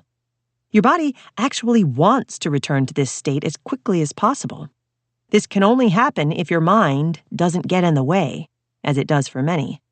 Once emotionally activated, many of us tend to spend a lot of time thinking about our feelings and keeping the stress response alive in our bodies. Begin to observe where your attention goes when you are stressed or emotionally activated. If you notice yourself getting distracted by thoughts about the upsetting event, which will only keep your body's emotional response activated, begin to practice refocusing your attention on your breath to ground yourself back into your body. How do your emotions feel? Your environment is always communicating with you through your emotions or the sensations experienced in your body. You know this to be true when you walk into a room where two people have just been fighting or there's a lot of tension. It's not always something you can put words to. It's something you feel immediately. Usually, you'll notice this same tension from the environment begin to manifest in your own body. Our bodies have an incredible way of picking up the immediate energy of a room. This communication can be extremely helpful, especially when it alerts us to pay more attention to a possibly unsafe environment, like the shivers down our spine many of us get when we enter a dark alley. Tuning in to how these internal sensations feel is an important step to reconnecting with our inner guidance or our authentic self. While emotions are our primary way of interacting with the world, many of us aren't actually aware of how they impact our bodies. As you learned in Section 1, you may not be connected to or feel safe enough in your body to attune to its sensations. For those of you who still feel disconnected from or unsafe in your body, returning to the exercises in Section 1 can help you continue to rebuild this lost connection. We each experience emotions slightly differently, so it will be important to familiarize yourself with how your body registers various emotions, such as joy/happiness, anger, sadness, fear, disgust, and surprise, the core or universal human emotions. While some of you may find you tend to avoid or suppress certain emotions, it is both very normal and healthy to experience the full range of emotions. The chart on the enhancement details the messages these core emotions typically send. Take some time to witness how your body looks and feels when you're experiencing each of the core emotions. Anger. I notice my body begins to feel tense. My face gets hot. I clench my teeth. Sadness. I notice my body's energy begins to feel heavy and low. My shoulders droop. I find it difficult to smile. Fear. I notice my body begins to shake. My heart rate increases. My breath quickens. Joy/happiness. I notice my body's energy begins to feel lighter, alive/active. I find it easy to smile. Disgust. I notice my stomach begins to clench or feel sickened. I feel like gagging. My nose begins to wrinkle. Surprise. I notice my body's energy spikes quickly, and I become immediately alert. My heart rate quickens. My eyes and jaw open wider. Emotional communications. Emotion. Anger. Message. Boundary violation or unmet needs. Emotion. Sadness. Message. Loss. Emotion. Fear. Message. Threat to safety. Emotion. Joy/happiness. Message. Interest, pleasure, or expansiveness. Emotion. Disgust. Message. Aversion to something offensive, physically, mentally, emotionally, or morally. Emotion. Surprise. Message. Unexpected event or violation of expectation. If you have difficulty identifying what you're feeling when these sensations are actively present, in real time, take a few moments to practice the following visualization exercise for each of your core emotions. Find a comfortable and safe place to sit or lie for a few minutes. Allow your body to settle into the present moment. If you feel safe to do so, some of you may choose to close your eyes to limit external distractions and help you focus on your internal world of sensations. Begin to call to mind a past or imagined scenario, event, or experience where you have or can imagine feeling anger. Spend a few moments beginning to objectively explore the different sensations in your body as you are experiencing anger. If you find your attention is getting distracted by thoughts about the event or about the emotion itself, maybe by judging yourself or trying to explain or argue away how you're feeling, practice shifting your attention to your body and get curious about how it feels. Take a few moments to note any sensations that you noticed associated with your emotional experience of anger. Some of you may choose to also note how this visualization felt overall. Feel free to revisit this exercise often to continue to explore the sensations associated with anger. This can be especially helpful for those of you who are new to connecting with this emotion, as you may continue to discover aspects of your experience and to also gain access to the suppressed emotions still living in your body. Repeat this exercise with the rest of the core emotions: sadness, fear, joy/happiness, disgust, and surprise. When you feel complete with this exploration, you can return your attention more fully to the room or space around you. Emotional activation. A 2014 study using heat maps to examine changes in the body's physiological activity found distinct patterns for the 6 core emotions. Anger, activation in upper half of body and arms, some in legs and feet. Sadness, activation in chest and head, decreased activation in arms, legs, and feet. Fear, activation in upper half of body except arms, some in feet. Joy/happiness, activation throughout the entire body. Disgust, activation in upper half of body and arms. Surprise, activation in chest and head, decreased activation in legs. Your emotions and feelings will be uniquely represented in different areas of your body, so developing your own inner sensing, this is called interoception, more on this to come, by exploring the different sensations will give you the foundation for emotional resilience. Your relationship with your emotions. How we identify and cope with our emotions is determined both by how our emotions were tended to within our early relationships and how we witnessed others around us coping with their own emotions, which of course also impacts how they help us cope with ours.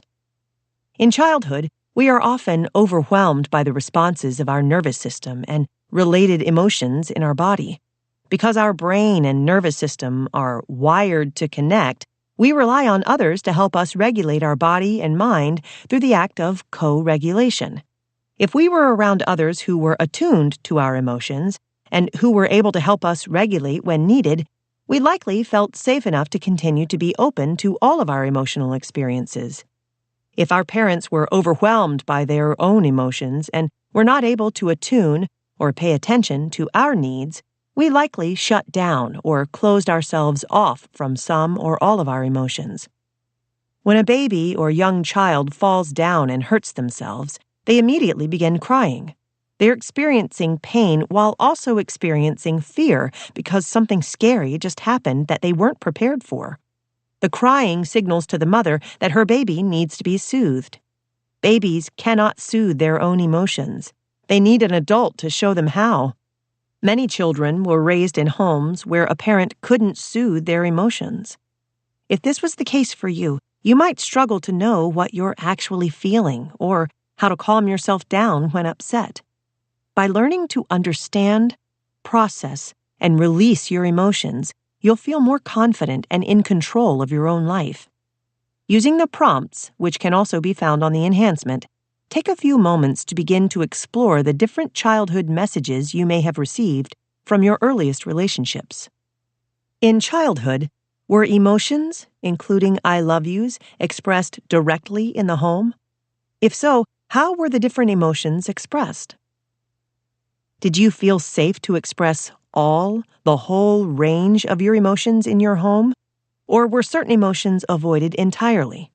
If the latter, what emotions did you learn to avoid or dismiss? Was someone there for you when you were upset/in pain or in need of support?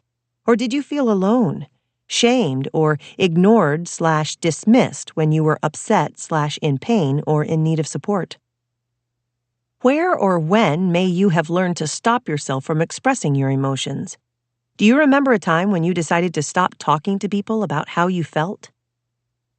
What messages did you receive from your culture, religion, or society about emotions and emotional expression? Were certain or all emotions labeled as good or bad, right or wrong, moral or immoral? Did you feel like your emotions were important or unimportant? Did you feel like your emotions were accepted and explored, or did you feel they were a bother or a burden? For those of you who grew up with siblings or others in the home, how was conflict between family members handled in your home? Did you feel protected from being harmed by your siblings/others, or did your pain feel dismissed or ignored? Were your hurtful behaviors to siblings/others dismissed or ignored?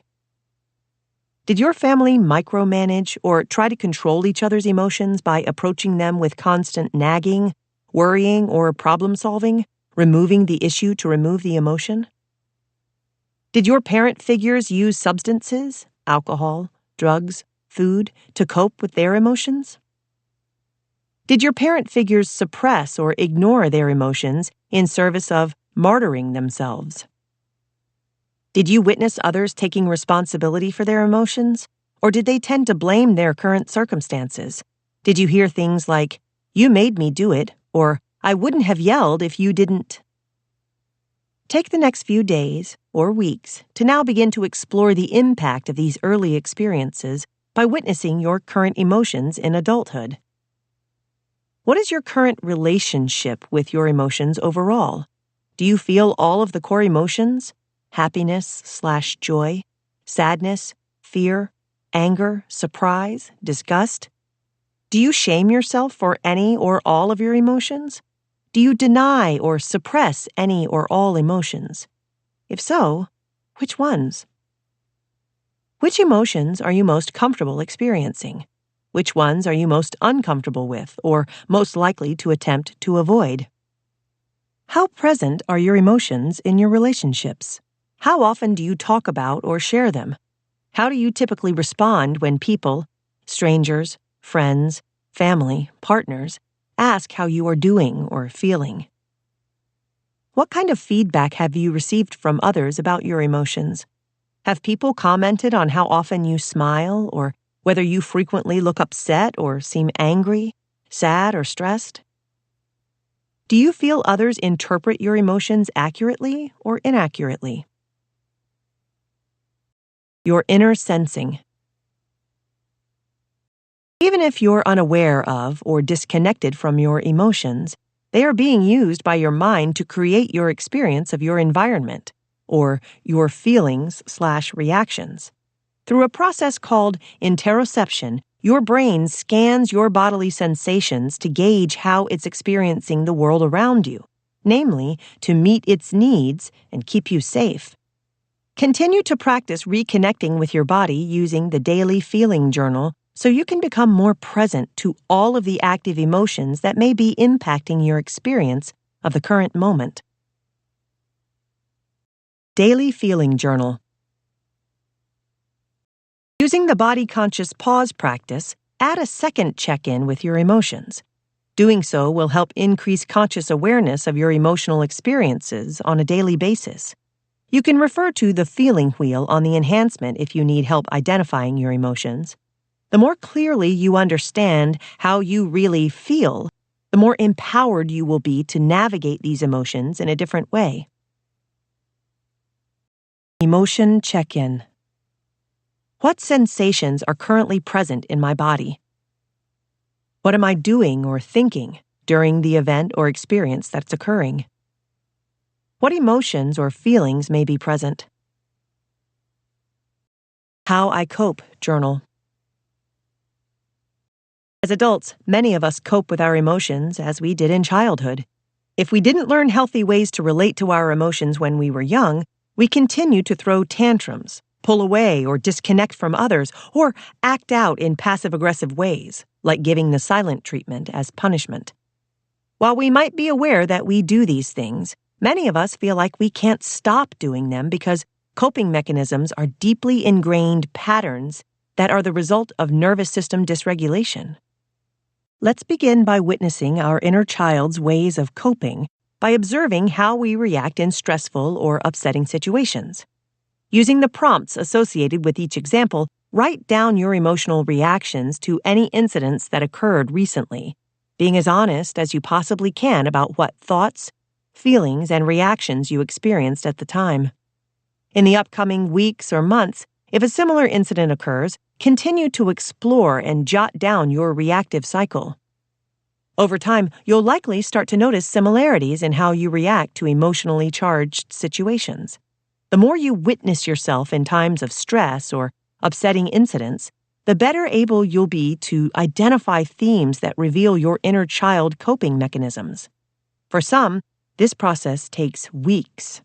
For others, it takes months.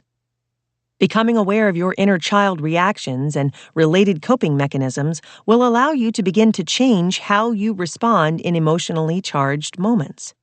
For many, this means opting for responses that don't originate in childhood pain and better serve our authentic self.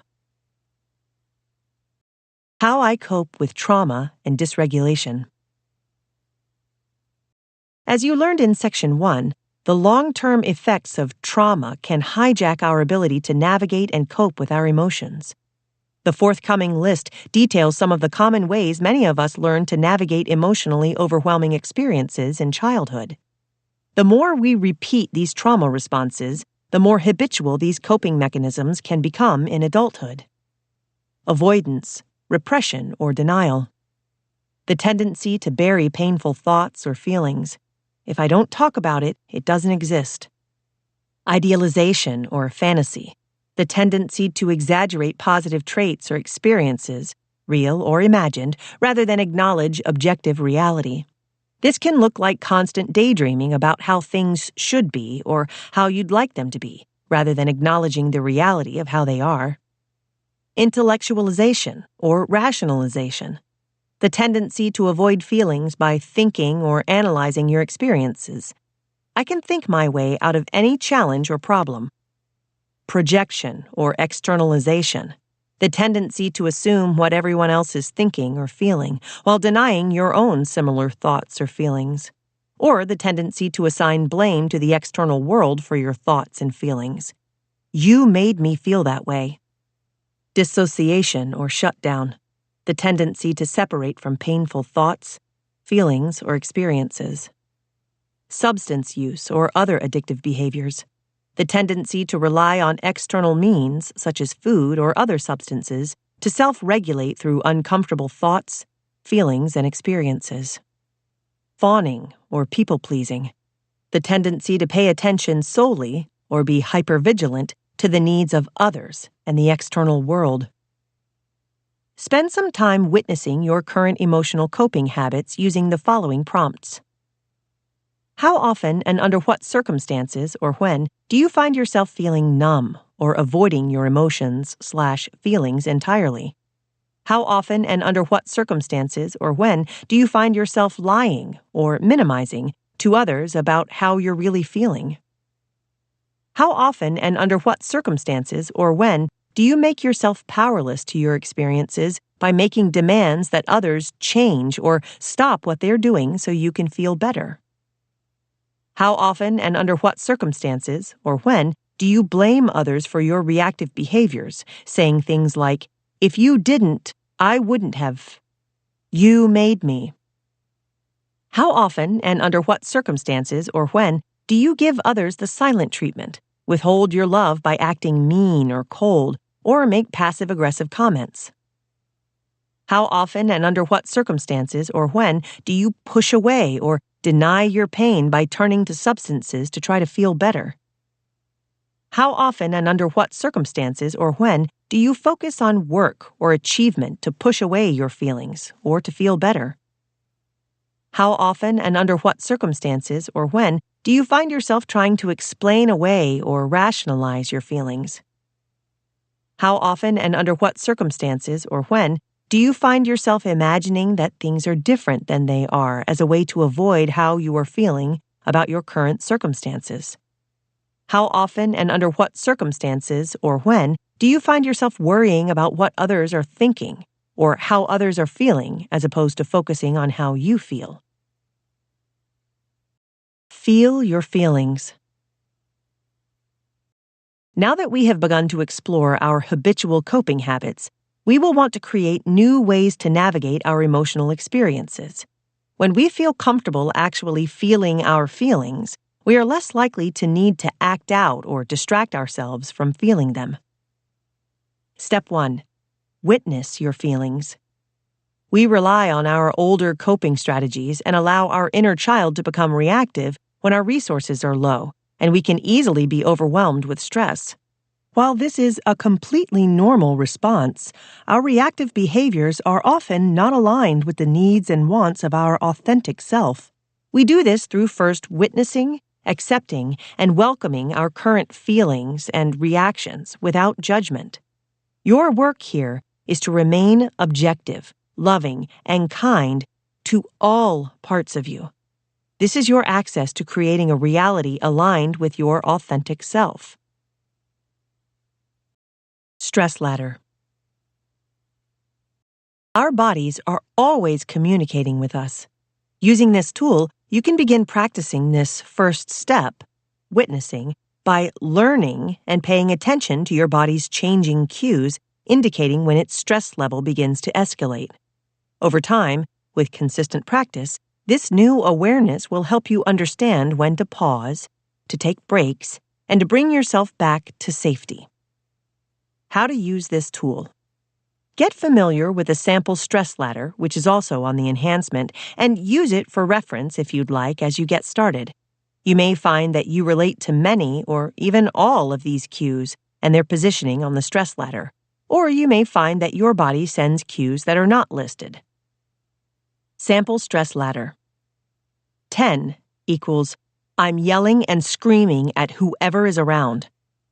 9 equals, I begin to clench my hands into fists and begin pacing. 8 equals, my eyes narrow and I begin to turn my face into a scowl. 7 equals, I begin to feel my shoulders and jaw tense up. 6 equals, my face begins to tingle and become flushed. 5 equals, My breathing begins to increase and becomes louder and heavier. 4 equals, I feel my palms begin to get sweaty. 3 equals, I feel my heart rate begin to increase. 2 equals, I feel my stomach begin to flip or twist into knots. 1 equals, I'm stress-free and feel calm, relaxed. Practice observing yourself and your reactions throughout the day. Notice the physical sensations that occur in your body in moments of stress and escalating stress.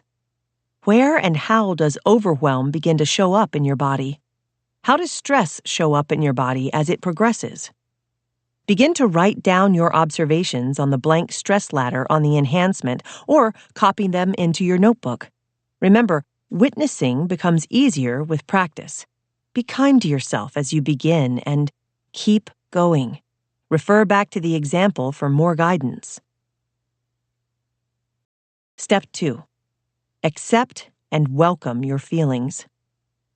Learning to accept and welcome our feelings is a powerful act of transformation.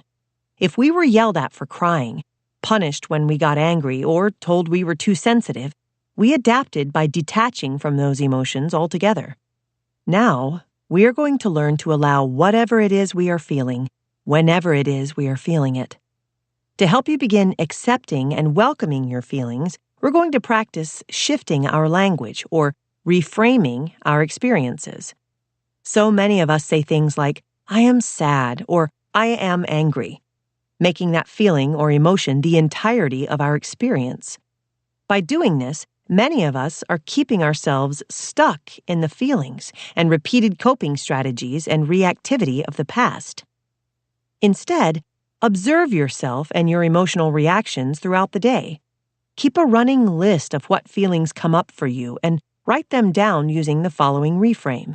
The prompts can be found on the enhancement, or you can copy the prompts into your notebook. 1. Shift your language. Shift from I am blank to a part of me feels blank. This helps us strengthen the reality that we are not our emotions. We are the being that is experiencing our emotions. For example, I am sad becomes a part of me feels sad. 2. Welcome the feeling. Speak out loud, write in your journal, and practice welcoming and accepting the feeling by repeating the following. I welcome the feeling of blank that I am currently witnessing/experiencing. For example, I welcome the feeling of sadness that I am currently witnessing/experiencing. Each time you do this, practice repeating to yourself the following statement. I am not that emotion. Part of me is experiencing that emotion. This practice gives you the opportunity to embody your own wise inner parent who is attuned to all of your feelings, empowering and nurturing both your present and future self. Stand in the emotional storm. As many of you are learning, emotions can be intuitive tools offering guidance on our daily journey. Having a mature relationship with our emotions means we are able to connect with these inner messengers, factoring them in when we make choices about how to cope with the present moment.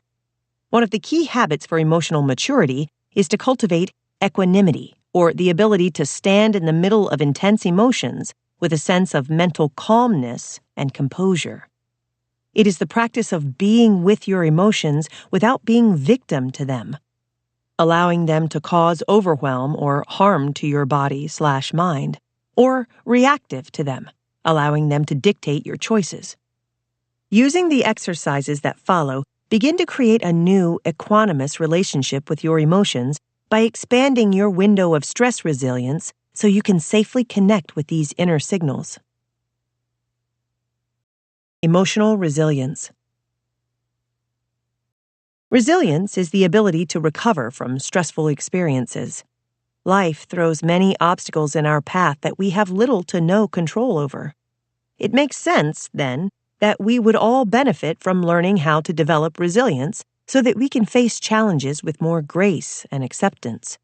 In order to cultivate resilience, we have to learn how to widen our window for stress tolerance, or, put another way, We have to teach our nervous system how to deal with a wide variety of experiences.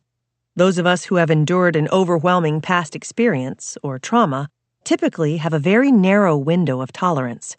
Because we were overwhelmed and without adequate resources, our body's alarm system likely entered a hypervigilant protective state. In this case, we can be emotionally triggered quite easily and feel unable to cope. Even though this state is painful for people to experience, it's actually our body's way of protecting us. Unresolved trauma can trigger our nervous system to respond to nearly everything as if it were a threat. Of course, there is a difference between being uncomfortable and actually facing a life-or-death situation. We need to teach our bodies the difference. In order to evolve in life, we have to be able to face discomfort. Discomfort allows for growth. The more we learn to navigate what life throws at us, the more confident, secure, and at ease we can become. The upcoming exercises are going to show you how to widen your window of tolerance and teach your body that discomfort doesn't always mean danger. Is your body keeping you stressed? From birth, our nervous system is wired to connect with others and with our environment. When we grow up in an unsafe, physically or emotionally, environment, our nervous system becomes focused on protection and survival rather than connection and engagement, impacting our openness to the world around us. Until we create safety in our body, our stressed body and mind will keep us stuck in cycles of nervous system activation and disconnected from both our authentic self and the world around us. Because our body and mind are connected and in constant communication with each other, a stressed body will always result in a stressed mind with racing, anxious, fearful, or panic-inducing thoughts. In simple terms, the state of our body's nervous system creates the stories we tell ourselves in our mind.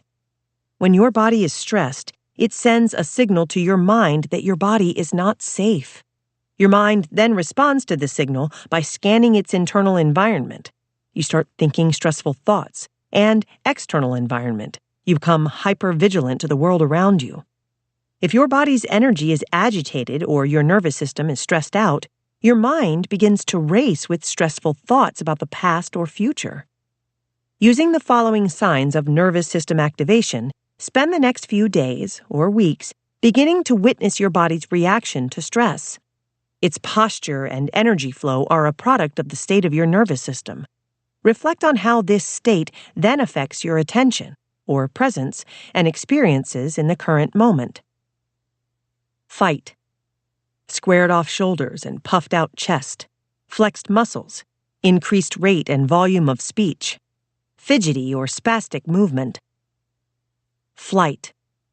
Shrunken body to look smaller, tucked or hunched shoulders, standing in the background or slinking off, decreased volume of voice, distracted eye movements. Freeze/shut down. Head hung low, hunched or drooped shoulders, avoidant eye contact. Fawn. Disconnected from your physical body and sensations. Constant visual scanning of the external environment, looking for possible threats. What do these different nervous system stress responses feel like in my body? Here are some common signs for me to recognize in different situations. My nervous system fight response is activated when my nervous system flight response is activated when my nervous system freeze/shut down response is activated when my nervous system fawn response is activated when. Does my body have too much hypervigilance, hyperarousal, or reactive energy? Do I need to expend some physical energy by cleaning, walking, exercising to help calm my thoughts? Does my body have too little hypoarousal or low shut down energy? Could my body benefit from some energetic activation? Dancing, jumping, standing outside in the cold? Are my body's resources depleted? Does my body's energy need some rest and recharge? Reading on the couch, napping, taking a warm bath? Do my conditioned muscles or posture send signals of fear or threat to my mind, keeping my fight, flight, or freeze/shutdown response activated, and my body unable to feel safe or rest? Do I need to shift my posture by standing up straighter and relaxing my shoulders to help send signals of safety to my body? Meet your emotional addiction. Cycles of nervous system activation drive our narratives, our behaviors, and our autonomic responses. As we discussed, after we experience a stressful event, our nervous system can become stuck in a stress response, unable to return to a state of safety or balance. At the same time, the body's chemical response to stress, which includes the release of certain neurotransmitters or hormones, creates a felt experience of stress in our bodies. The spikes of stress hormones like cortisol and adrenaline can feel very intense. When our body is accustomed to experiencing a stress response, we may unconsciously begin to seek out situations or experiences that continue this internal biochemical rush. Those of us raised in homes with attachment trauma, a lot of chaos, unpredictability, or unsafe childhood relationships, often become stuck in our own emotional addiction cycle. Our mind subconsciously seeks and creates situations that align with our body's stress response. Without it, we feel bored, listless, unmotivated, or in need of excitement when nothing is happening. This is why so many of us are drawn to gossip, drama, unpredictable relationships, or entertainment full of adrenaline rushes. Even though these cycles don't feel good and provide us with a constant supply of stress, we are at least feeling something. For many of us, it's the only time we feel anything at all. At the same time, there is always so much shame that comes with this cycle because we aren't responding from a space of conscious awareness. We are reacting based on our past. The emotional addiction cycle. The cycle of emotional addiction operates as a closed loop. First, our nervous system perceives a threat and reacts to it. Then we instinctively seek to soothe our reactivity in ways that don't serve us, leading to feelings of shame and self-betrayal. To break out of this cycle of craving and reacting, exploding or disconnecting from emotional experiences, we have to do work on rewiring our nervous system. As you begin the following practices, you might find yourself feeling bored or like you want to do something else, and that's okay. You might also have intense thoughts or sensations in your body. It's helpful to understand these sensations are always there. We are just used to distracting ourselves from them. With practice, your body will learn how to adapt to a life without constant stress stimuli. Rewiring your nervous system. As you've learned, your nervous system responds to your internal and external environment every moment of the day, outside of your conscious awareness, through the processes of interoception and neuroception. Our stress response becomes activated when our current experiences are similar to past ones that were unsafe or emotionally overwhelming. These similar experiences are typically referred to as triggers, or cues of threat that activate our fight/flight or shutdown/fawn response. Take a look at the various categories of triggers in the following list. Use the Identify Your Triggers chart and spend some time over the next few days or weeks to witness and explore what types of experiences activate your nervous system's stress response. Once you have a better sense of what activates your nervous system, consider how you might be able to approach your triggers differently. Time-related triggers, specific dates or anniversaries, holidays, times of day, seasons, days or months. Environmental triggers, specific places, types of places, crowded or alone, geographical locations, weather or other environmental cues. Internal triggers, specific sensations, emotions, or thoughts felt in your body. Sensory triggers, specific smells, tastes, sights, sounds, and feelings. Relational or interpersonal triggers, perceived anger, disapproval, criticism, judgment or rejection, blame or wrongdoing, dishonesty or betrayal. feeling unseen, unheard, or misunderstood. Perceived neediness, feeling directly or indirectly pulled to offer support or to rescue/fix/solve the problem/issue. Perceived pull for validation or approval. Perceived withdrawal or abandonment, loneliness or disconnection. Perceived procrastination, laziness, incompetence, or messiness. Difficult or overwhelming interpersonal emotions. Feelings of helplessness or powerlessness over external circumstances. Rewire your mind and body for safety. As we discussed previously, our vagus nerve plays an important role in helping our body move between states of stress and calm. The good news is that we can influence the functioning of our vagus nerve to help our bodies calm down after a stressful or emotional moment. We do this by tuning into or creating experiences or aspects of certain experiences that naturally prompt the vagus nerve to send cues of safety to the body. These are called glimmers, a concept coined by Dr. Stephen Porges.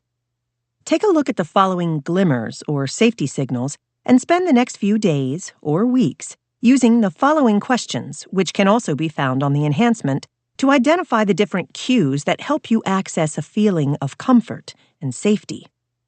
Nature safety signals: the sun, winds, sky, rain, earth, trees, plants, flowers, and animals. Environment safety signals: homes/workplaces/buildings, the smells and sights of cooking, artistic decorations, the softness of fabric against your skin, the supportive design of furniture, the comfort of a modern mattress, a stack of books, and music.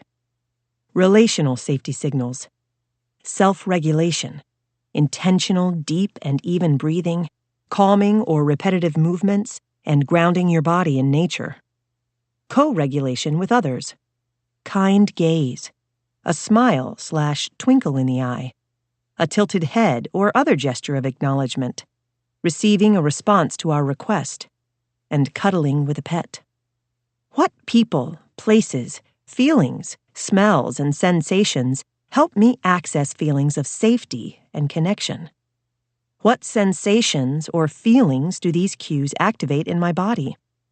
Now that you are beginning to identify what helps you feel safe, let's revisit the exercise to remind you of what you can do to regulate your nervous system when it's activated. Widen your window of tolerance. The term emotional resilience refers to our ability to cope with and adapt to stress. We can increase our window of tolerance by gently stressing our nervous system, then helping our body return to safety.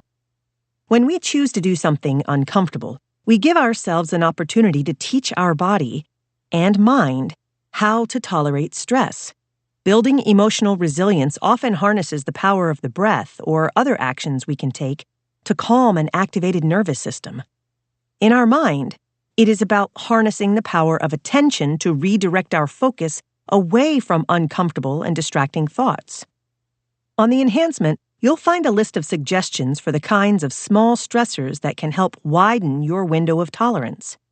Make sure you feel completely safe in your environment before you engage with any of these practices. You can do these activities alone in your room or with a person or small group that you fully trust. It's important to start gradually so you don't overwhelm your body too quickly. You might still notice sensations or thoughts that are very intense. As this happens, take deep breaths and send the intentional message to your body: I am safe.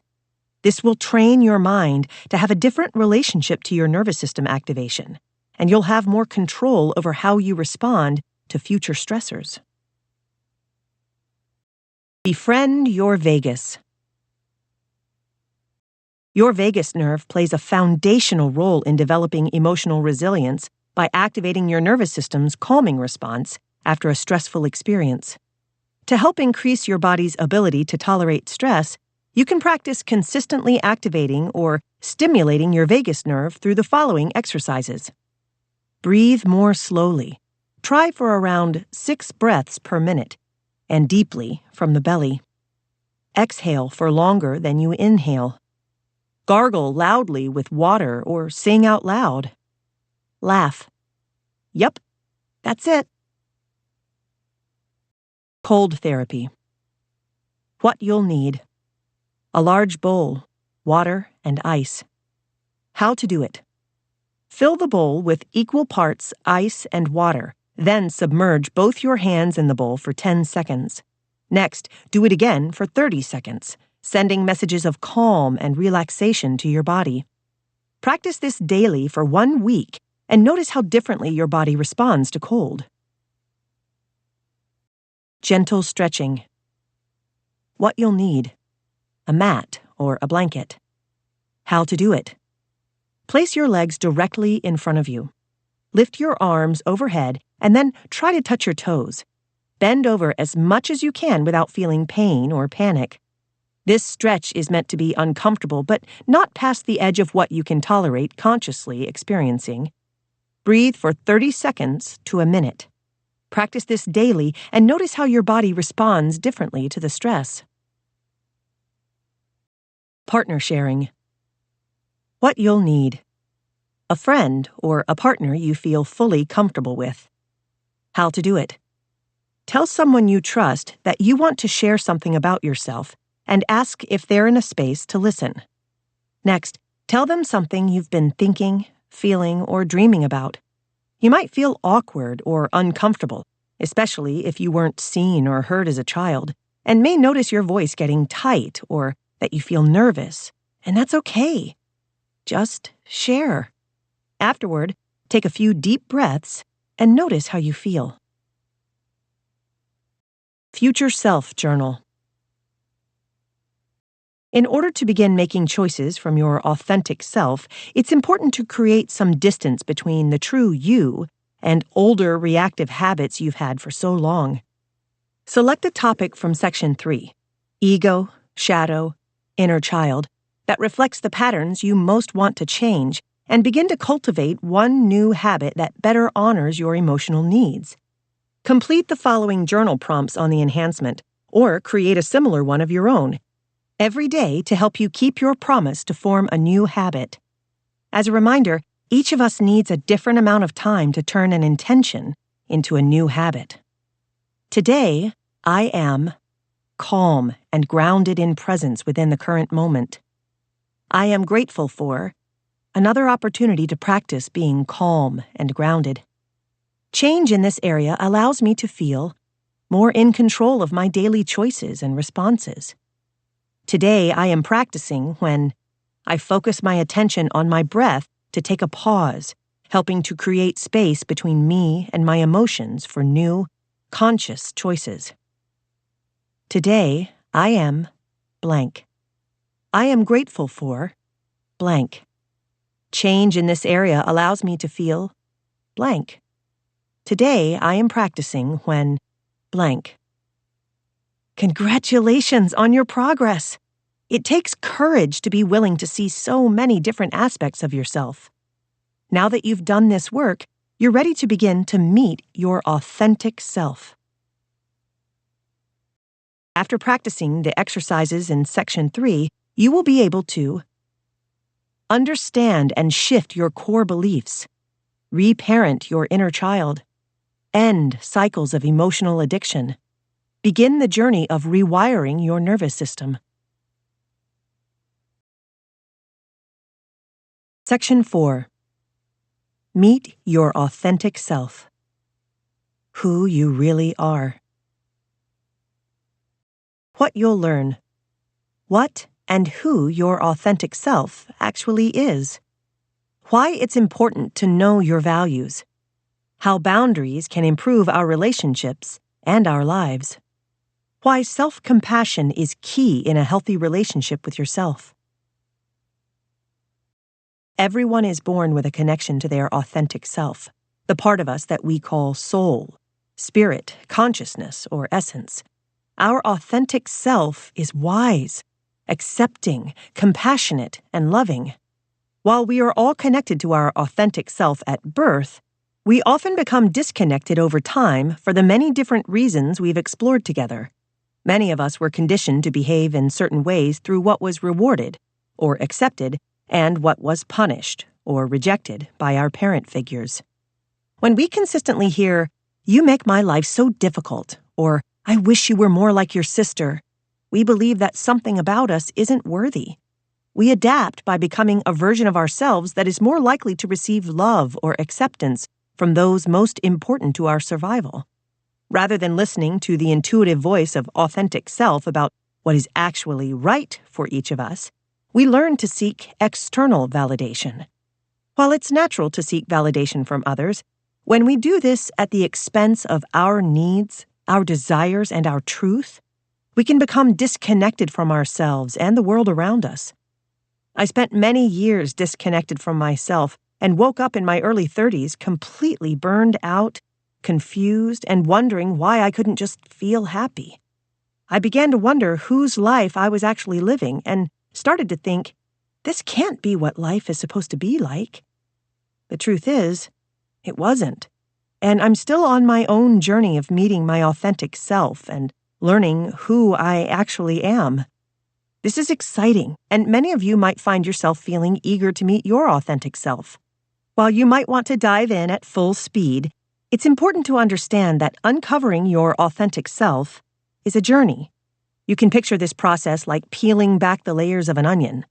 Our conditioning, or our inherited thoughts, beliefs, and behaviors, all exists within. There's no way to hack or speed up this process, and you wouldn't want to. Revealing these layers is one of the most rewarding processes in life. Some people believe this is our true purpose, to discover who we actually are, to allow our life to be a beautiful, living expression of our inner truth. How your authentic self feels. Close your eyes and think about the last time you were fully immersed in what you were doing. You might have been engaged in an amazing conversation with a friend, drawing or creating something meaningful to you, learning about something you have a passion for, or just enjoying a day that felt relaxed and easy. This is called a flow state, and it's an experience we can only have when we are being our authentic self. When we're in a state of flow, we completely lose track of time.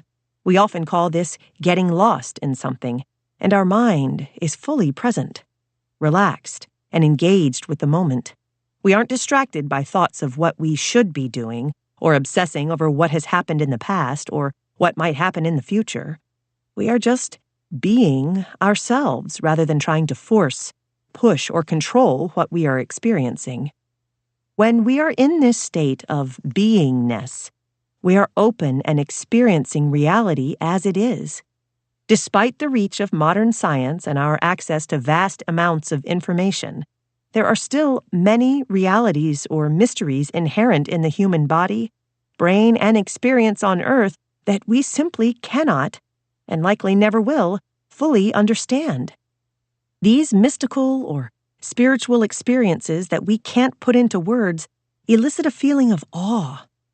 Awe is a state experienced by our authentic self that cannot be calculated, measured, or quantified.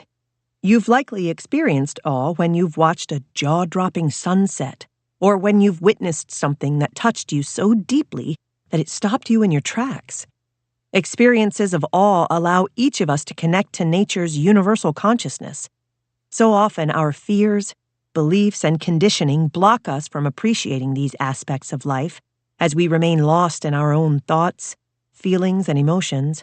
Our authentic self is connected to everyone and everything and holds a deep appreciation for all aspects of life, for everything we've learned, and for the greater order that is always working with us in mind. Now that you understand what the authentic self feels like, it's time for you to connect to it. Meet your authentic self. Discover who you are. Sitting, silence, and solitude. Your authentic self is your unique, energetic fingerprint or signature that creates and animates all your life experience. Simply put, it is your natural way of being that guides you through your intuition. You may be able to call to mind experiences of being connected to your authentic self.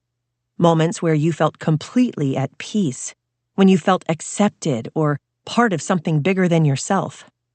The voice of intuition is often not a voice at all, and is instead a set of different sensations that occur more in the body than in the mind.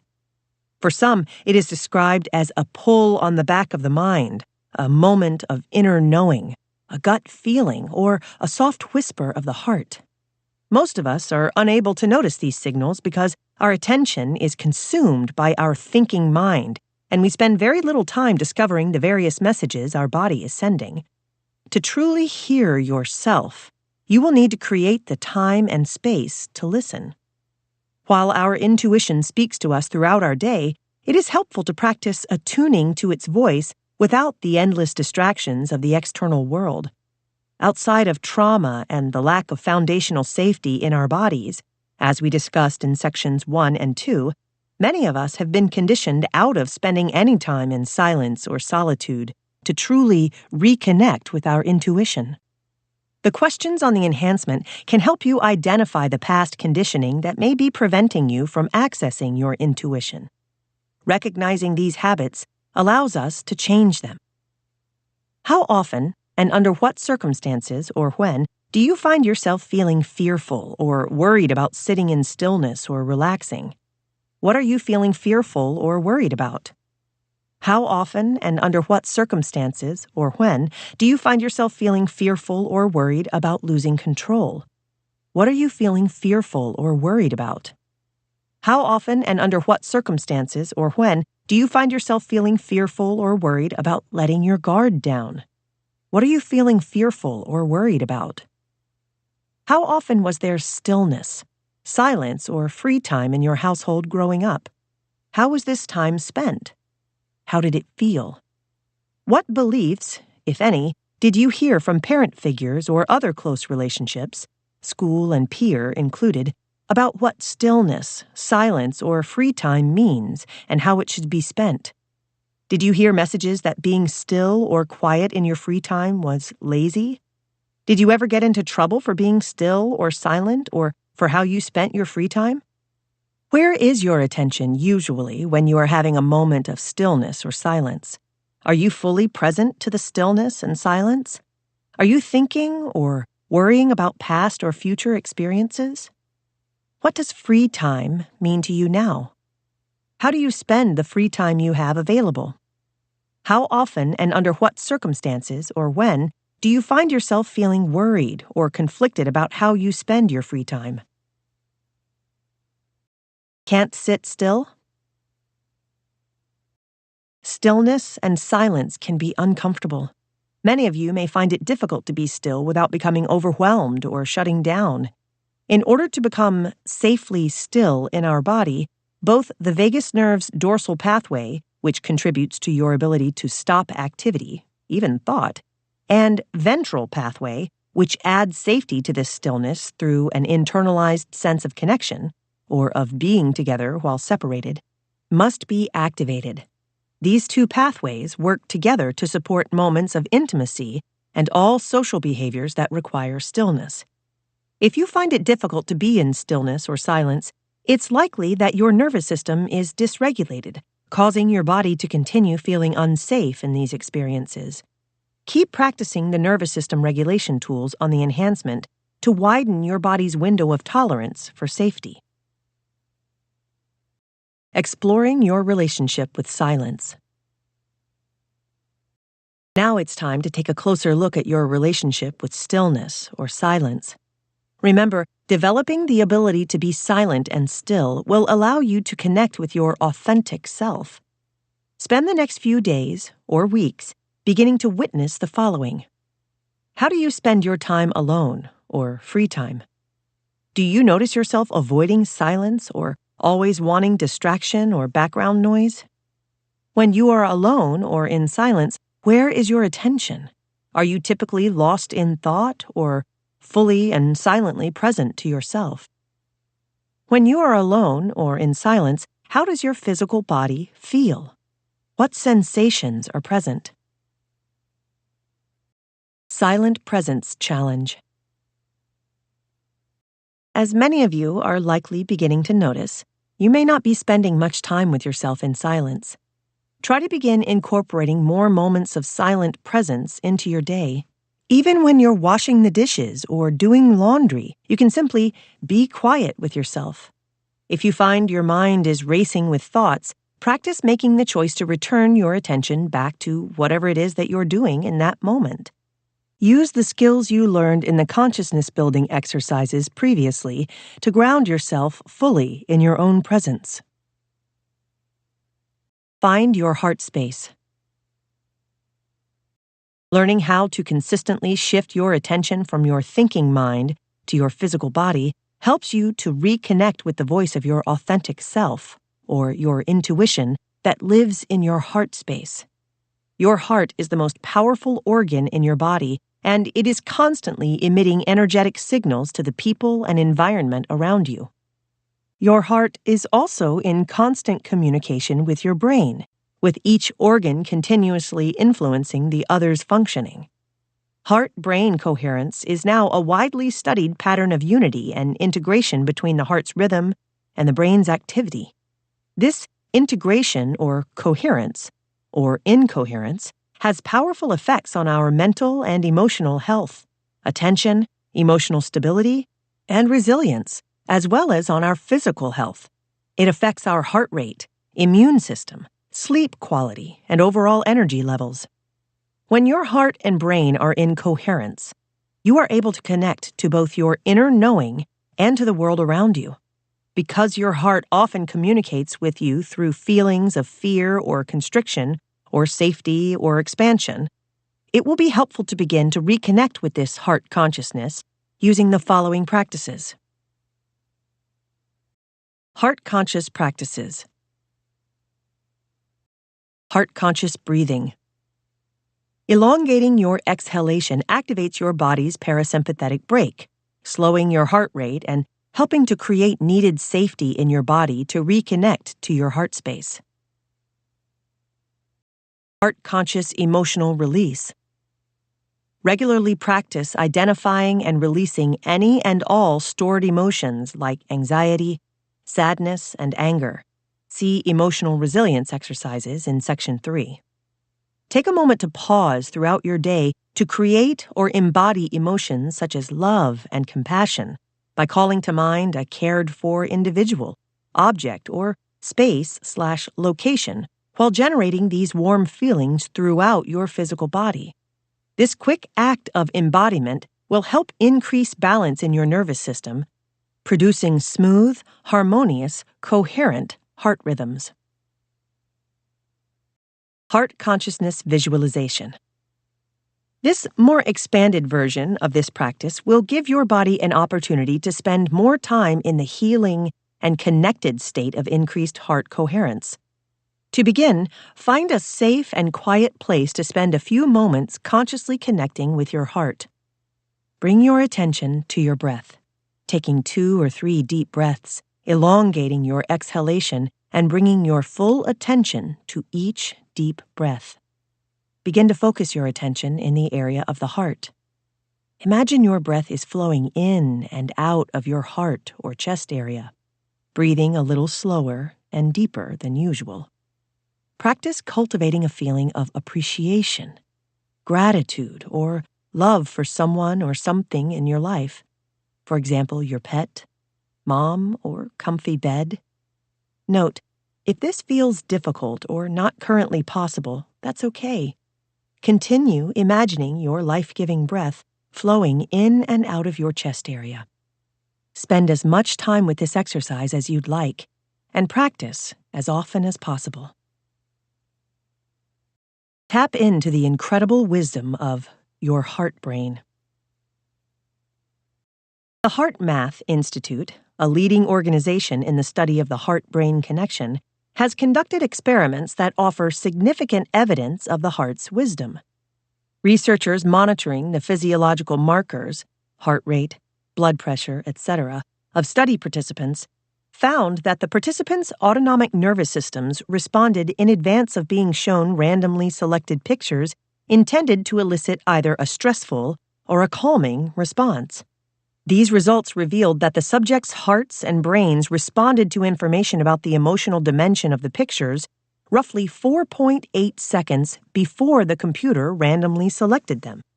This incredible research suggests that the heart is able to anticipate future events and provides compelling evidence of its quantum or energetic connection with the universe. Practice the previous heart consciousness activities to reconnect with your heart, your most powerful messenger and source of intuition. Be who you are. Express yourself. You are the only you there is. Your appearance, your movements, your mannerisms, your actions, your thoughts, your choices are all extensions of your soul's expression and are all opportunities to be more fully expressed as your authentic self. Let's break down these aspects of our soul's expression into two categories. How you live in your physical body. Your hairstyle or headwear/headscarf. Your bare face or use of makeup, ethnic adornments, cosmetics, glitter, gems, etc. Your tattoos, piercings, or body art. Your attire or the clothes you wear. How you embody your life. How you express your thoughts and feelings. Your way of using artistic expression to communicate your thoughts and feelings. For example, journal entries, doodles, photography, poetry, painting, drawing, music, dance, etc. Your way of expressing your thoughts and feelings through speech. For example, the words you choose to speak, your words' inflection and cadence, etc.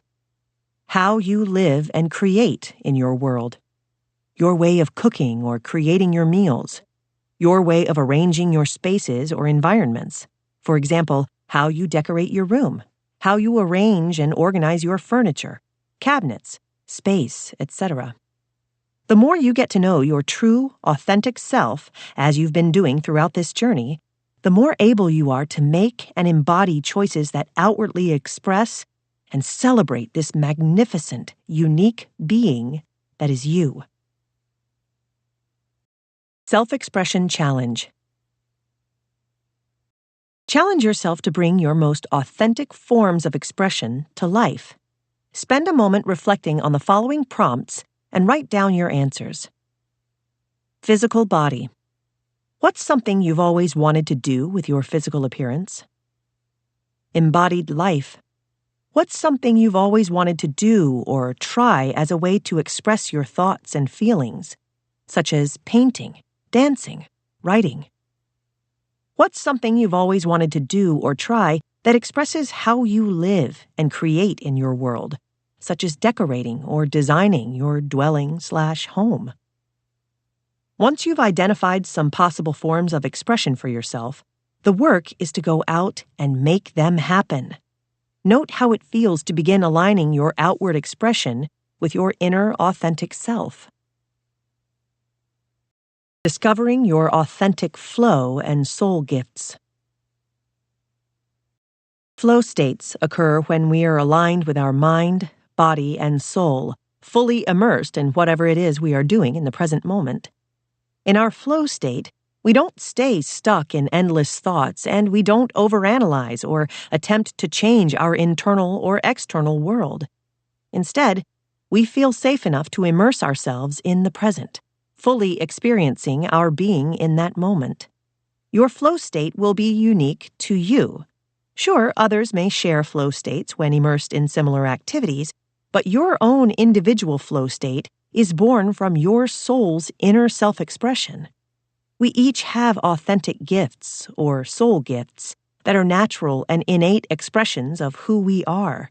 Some of us have the comedic talent of making others laugh, and some of us have the gift of natural patience to work with small children.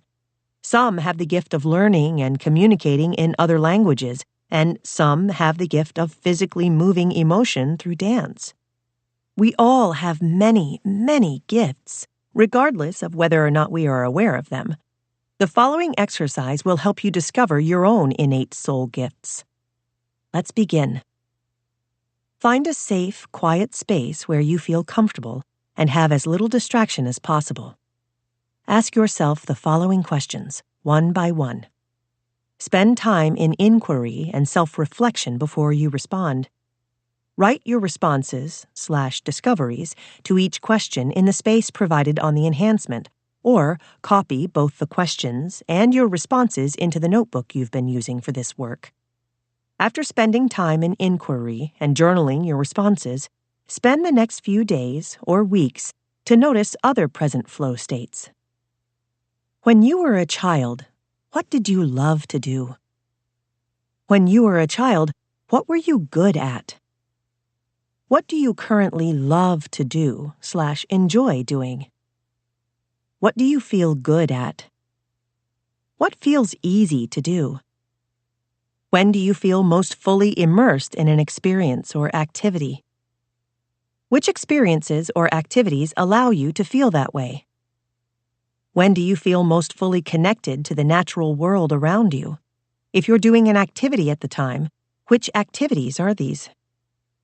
If you had no other obligations and a free day completely to yourself, how would you choose to spend it? What activities or experiences would you choose? Think back to a time when you felt the happiest or most fulfilled. This may be doing something you loved as a child. Describe how you felt that day. What activities were you doing? Who were you with? What environment were you in? Identifying which activities or circumstances allow you to enter your flow state can help you gain awareness of your authentic self and what it's like to experience who you are at your core. As you become more familiar with your flow state, you can make conscious choices to spend more time doing these activities or creating the circumstances that allow you to become one with the present moment and world around you. Notice and celebrate your strengths and talents. Have you ever noticed that without our adult interference, kids are great at acknowledging and celebrating themselves? It happens instinctively for them. They'll say things like, "I did it, I tied my shoes," or "I'm so good at X," when they've merely attempted something new. There's immediate awareness and acknowledgement of their effort, successes, strengths, and triumphs. As adults, we tend to stop celebrating ourselves in this way. Most of us don't take the time to stop and notice or acknowledge ourselves, or we haven't been present enough to even notice our accomplishments. We rarely stop and take a moment to relish in our achievements, big, small, and everything in between. When you notice your achievements and celebrate yourself, you're actually rewiring your brain to find more evidence of your strengths, gifts, capabilities, and successes. By now, you've learned that your brain has the ability to reorganize itself throughout life by creating new neural pathways that get stronger every time you use them. The stronger the pathway, the more it shapes what you believe to be true about what you can or cannot do. This is why noticing and celebrating your strengths and gifts is so important and necessary on the journey to healing and transformation. After all, it's the thoughts, emotions, and behaviors of daily life that create who and how we are in the present. And who you are in the present, regardless of circumstance, is a magnificent, whole, complete, and divine being. You have come so far to be where you are today. You are here, and that, in itself, is something to celebrate. Celebrate yourself and your wins. Let's take a few moments right now to acknowledge yourself and to honor who you are and how far you've come. Find a safe, quiet space where you feel comfortable and have as little distraction as possible. Spend time in inquiry and journal your discoveries to the prompts. It's suggested you copy this exercise into a notebook so you can continue to revisit it and add to the list over time. Remember, you likely have many small triumphs throughout the day, like taking care of yourself. Even brushing your teeth or drinking a glass of water counts, or giving your time and attention to a loved one. Notice and celebrate all of these accomplishments. Keep this exercise active. Revisit your responses and add to them as you go through your days and weeks. Keep a running list of your triumphs, successes, and accomplishments throughout the day, much like you would write a grocery or to-do list. Befriend yourself and cheer yourself on for all that you do and all that you are. Keep this in mind. Your being here is a miracle itself. You've worked hard to be where you are today, and now the work ahead is to honor yourself. Let's begin. What about yourself are you most proud of? What are your strengths? Name at least 3. Remember, no strength is too big or too small here. What roles do you play in your life, and what makes you valuable in them? Examples of roles include father, daughter, friend, partner, neighbor, classmate, and so on. Examples of what make you valuable include being a good listener, nurturing, helping to problem solve, and so on. What choices or achievements are you most proud of? Feel free to include things you are proud of today and any day of your life. What struggles have you overcome? Feel free to include struggles you have overcome both today and any day of your life. What are 3 things you have achieved/accomplished/completed this year? What are 3 things you are good at?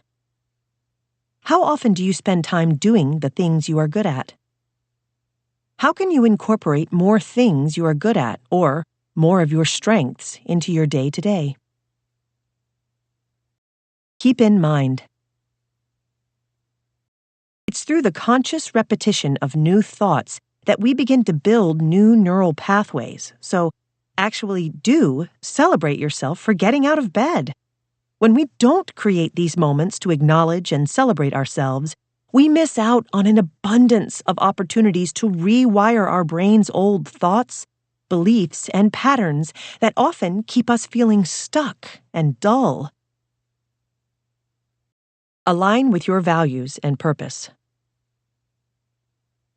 Values and purpose are beliefs that represent what matters most to us. They set the foundation for the choices we make and the actions we take, which determine how we exist in the world. Discovering and understanding your core values and purpose will allow you to create a life in alignment with who you are at your core, the highest and most authentic version of you, the version you are here to discover and become. The more you continue to meet and discover yourself, as you have been doing throughout this journey, the more able you are to witness your beliefs and foster core values that align with your purpose. So, what are your core values and purpose? The chart on the enhancement lists some values that might resonate with you. As you explore it, consider what ideas aren't included here that are important to you. Explore your values and purpose. In the following exercise, you will be directed to explore the role of your values and purpose in your life. As you respond to the prompts, notice the first thoughts that come up. If you find yourself unsure of an answer, that's okay. Pay attention and notice even the slightest whisper of that authentic, intuitive voice within you, the one you've been uncovering, and that's been guiding you on this journey. Find a safe, quiet space where you feel comfortable and have as little distraction as possible. Be curious, patient, and compassionate with yourself. As you ask yourself these questions and prompts, allow space for your responses to come forth. Write it all down. Use the space on the enhancement or copy into your notebook. Remember, there are no right or wrong answers here, only objective inquiry, reflection, and radical honesty. This is how we allow our truest self to emerge. Values. What are the top 10 values you most identify with? Another way to ask or think about this is, What 10 values most strongly represent your sense of self?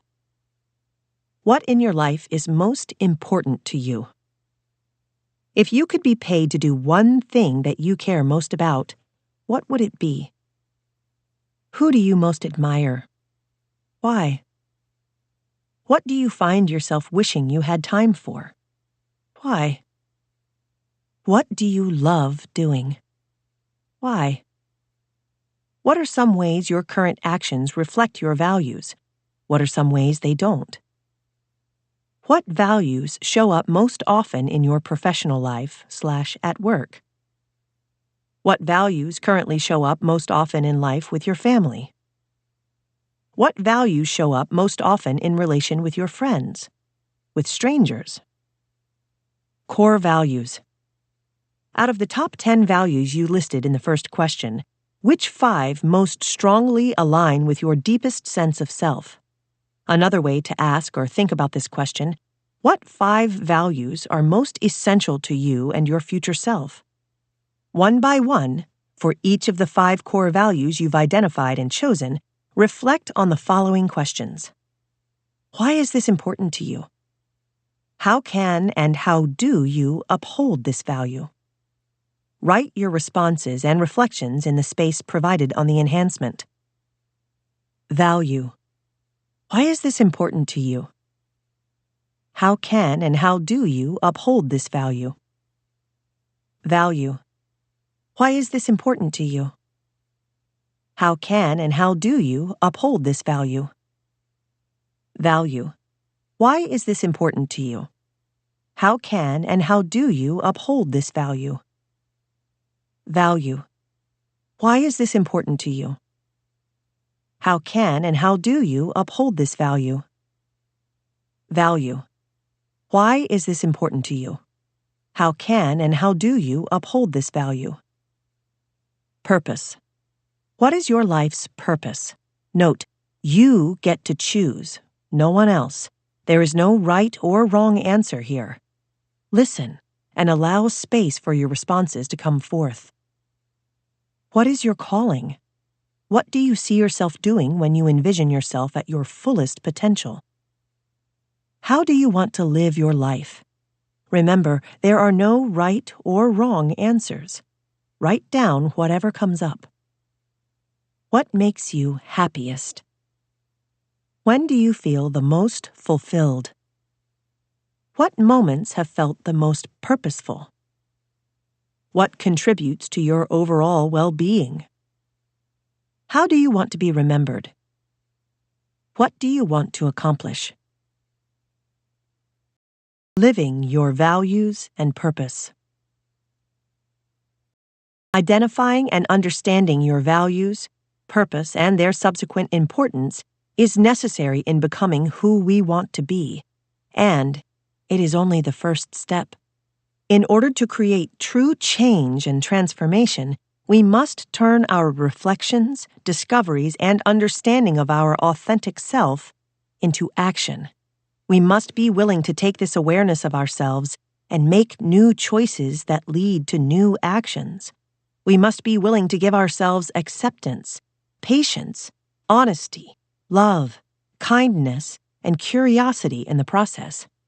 That's the true work, to be the embodiment of non-judgment and self-compassion along the journey. Affirmations for your authentic self. My reality is valid even if someone doesn't agree with it or denies it. What is important for me is different than what is important to someone else, and that's okay. I am kind, loving, compassionate, and wise. My intuition is always guiding me. I trust myself and my own inner knowing.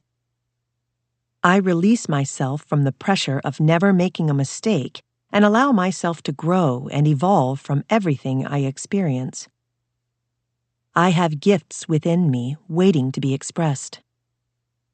I am uniquely me, and I appreciate that about myself. Every part of who I am is beautiful, and I love and accept who I am. My truth matters, and I speak it with grace and confidence. The things that interest me deserve my time, energy, and awareness. My purpose is unfolding every day. I am on my own path, on my own time. I am exactly where I need to be in the present moment. Creativity and play. As humans, we are all channels for creativity. Creativity is simply the act of harnessing the wisdom and experience of our authentic self to create an idea or to bring something into existence. While it may not be in an area typically associated with creativity like the arts or music, we all possess the ability to create, to make something new and valuable, or to engage with activities that are personally meaningful and fulfilling. It takes as much creativity to make music as it does to develop the technology with which to make or to play it. Engaging with our innate creativity helps us to solve problems in a new way, to have innovative ideas, to improve our ability to focus, to decrease our stress, producing an effect similar to that of meditation, and even to encourage learning. Creativity allows us to interact and collaborate, whether it's finding a piece of information online or cultivating social relationships with other curious, like-minded people. Creativity helps us find solutions to our problems. Growing up, many of us were conditioned or shamed out of expressing our creativity through our true thoughts, feelings, passions, and talents, or simply by being ourself. Far too many of us were urged or needed to ignore our creativity to focus on more practical matters. This conditioning often leads to a habit of self-censorship, or withdrawing your true thoughts, feelings, beliefs, opinions, ideas, or any other aspect of your authentic self-expression. Signs you may be censoring your authentic self. Feeling reluctant or timid to speak what is on your mind or share your ideas with others. Avoiding/not having difficult conversations with family or friends for fear of conflict/how they'll react. Feeling unable to share your thoughts with others engaged in a passionate debate, fearing rejection or attack, even if you have clear objections to what is being shared. Holding back your thoughts or expression on social media for fear of social rejection or upsetting others. Being in public, even in a car with another person, where everyone is singing or expressing themselves in some way, and your fear of criticism or ridicule keeps you from singing or speaking freely. Agreeing with others to people please versus speaking your truth. Do you censor your authentic self? Many of us grew up in environments where it wasn't safe to fully express ourselves. Unconsciously, we learned to self-censor or hide parts of ourselves. This exercise will help you become aware of where and when you self-censor, to begin the process of authentic self-expression. How often and under what circumstances or when do you ignore or disregard your own feelings/emotions to appease others? Is there a situation/experience/relationship where you find yourself censoring your truth consistently? If so, which one or ones? What fears or worries are preventing you from your self-expression? How often and under what circumstance or when do you stop yourself from speaking your truth because you are worried about offending someone? If you can recall a specific situation where this occurred, explore and note the specific experiences and what thoughts/ideas may have held you back. How often and under what circumstances or when have you stopped yourself from doing something you really wanted to do because you were worried what other people would think? What have you stopped yourself from doing? Explore and note any and all specifics if possible. How often and under what circumstance or when have you pretended to be someone you're not in order to gain acceptance and approval from others? Why do you think you don't speak your authentic truth or express yourself authentically? What do you tell yourself as a reason to do this? For example, do you think, "I'm not good enough. My thoughts aren't good enough. People won't like me if I share"? Unlock your creativity. Now that you understand self-censorship and authentic self-expression, you can begin to reconnect with your authentic self. In order to open yourself up to the creativity that lives inside, you will need to open yourself up to all your uncensored thoughts, feelings, and instincts. Step 1. Be present to yourself as separate from your thoughts and pay attention to the current moment. Creativity, or any new thoughts, can only happen in the present moment. As is now likely becoming very clear, when you are not in this moment, you are usually stuck in the past, which results in reliving reactive thoughts, feelings, and behaviors. In order to be fully present, your body and nervous system must feel safe. You actually can't have a new thought or solve a problem in a new way when your body and mind are under stress. Continue to use the exercises to build nervous system awareness and foundational body consciousness. Step 2. To help you practice getting in touch with your true self-expression, begin a consistent stream of consciousness writing practice. This activity simply entails writing down, in a safe place or journal, every thought you can be aware of without censoring yourself in any way. You can practice this exercise in 2 ways. Set a determined period of time to write, such as 5 minutes, or set a determined number of pages to fill, such as 1 full page. As you're practicing, witness how many times you try to censor your thoughts and begin to practice empowering yourself to write your truth, whatever it may be. Play. As children, play is a constant. Everything is new and everything is an adventure. As we grow older, we are often conditioned and shamed out of play and encouraged to be productive instead. But even for those of us who may feel we have little time or energy for it as adults, play remains an integral way to access our authentic self. Like the children and animals you may care for, play benefits you, too.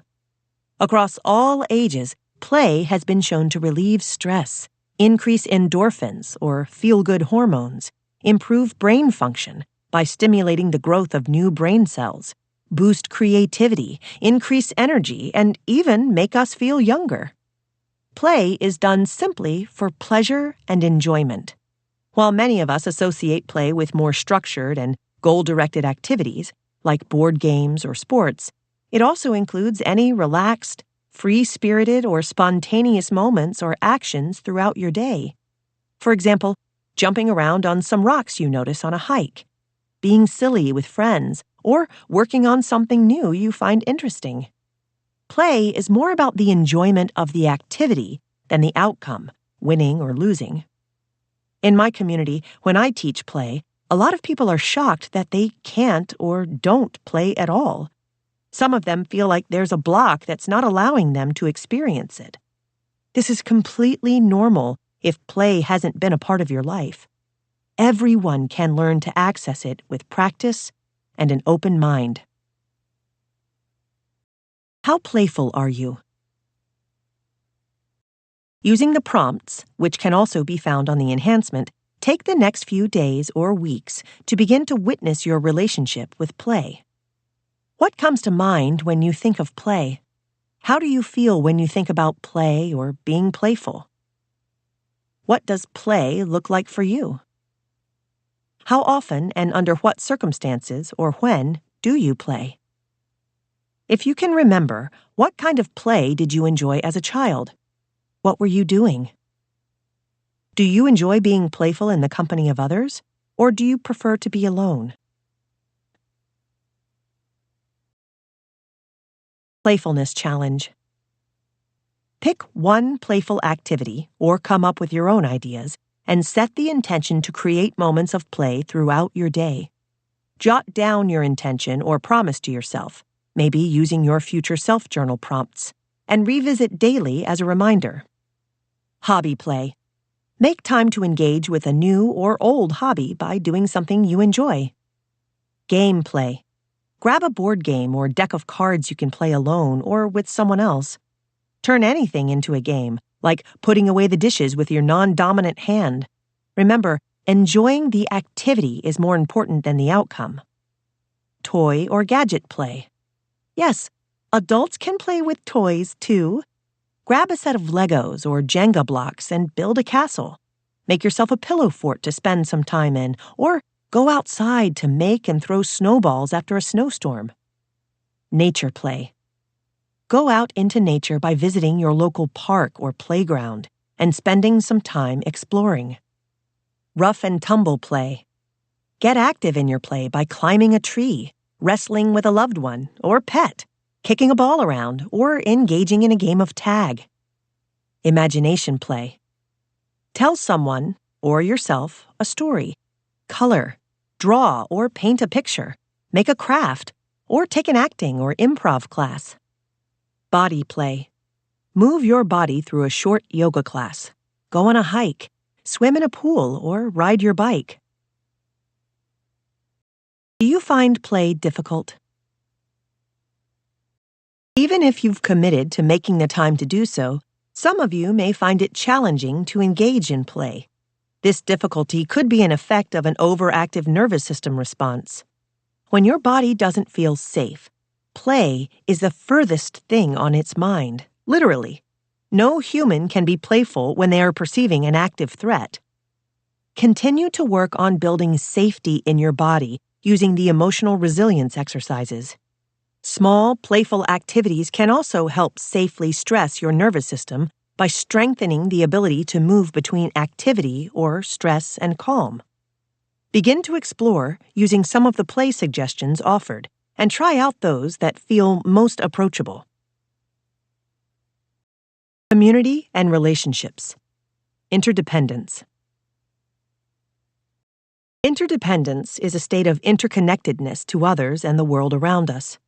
True interdependence allows all members of a group or system, from your relationship to your friends or partner or partners, to your relationship with the global community you are a part of, to connect with one another while also being connected to themselves at the same time.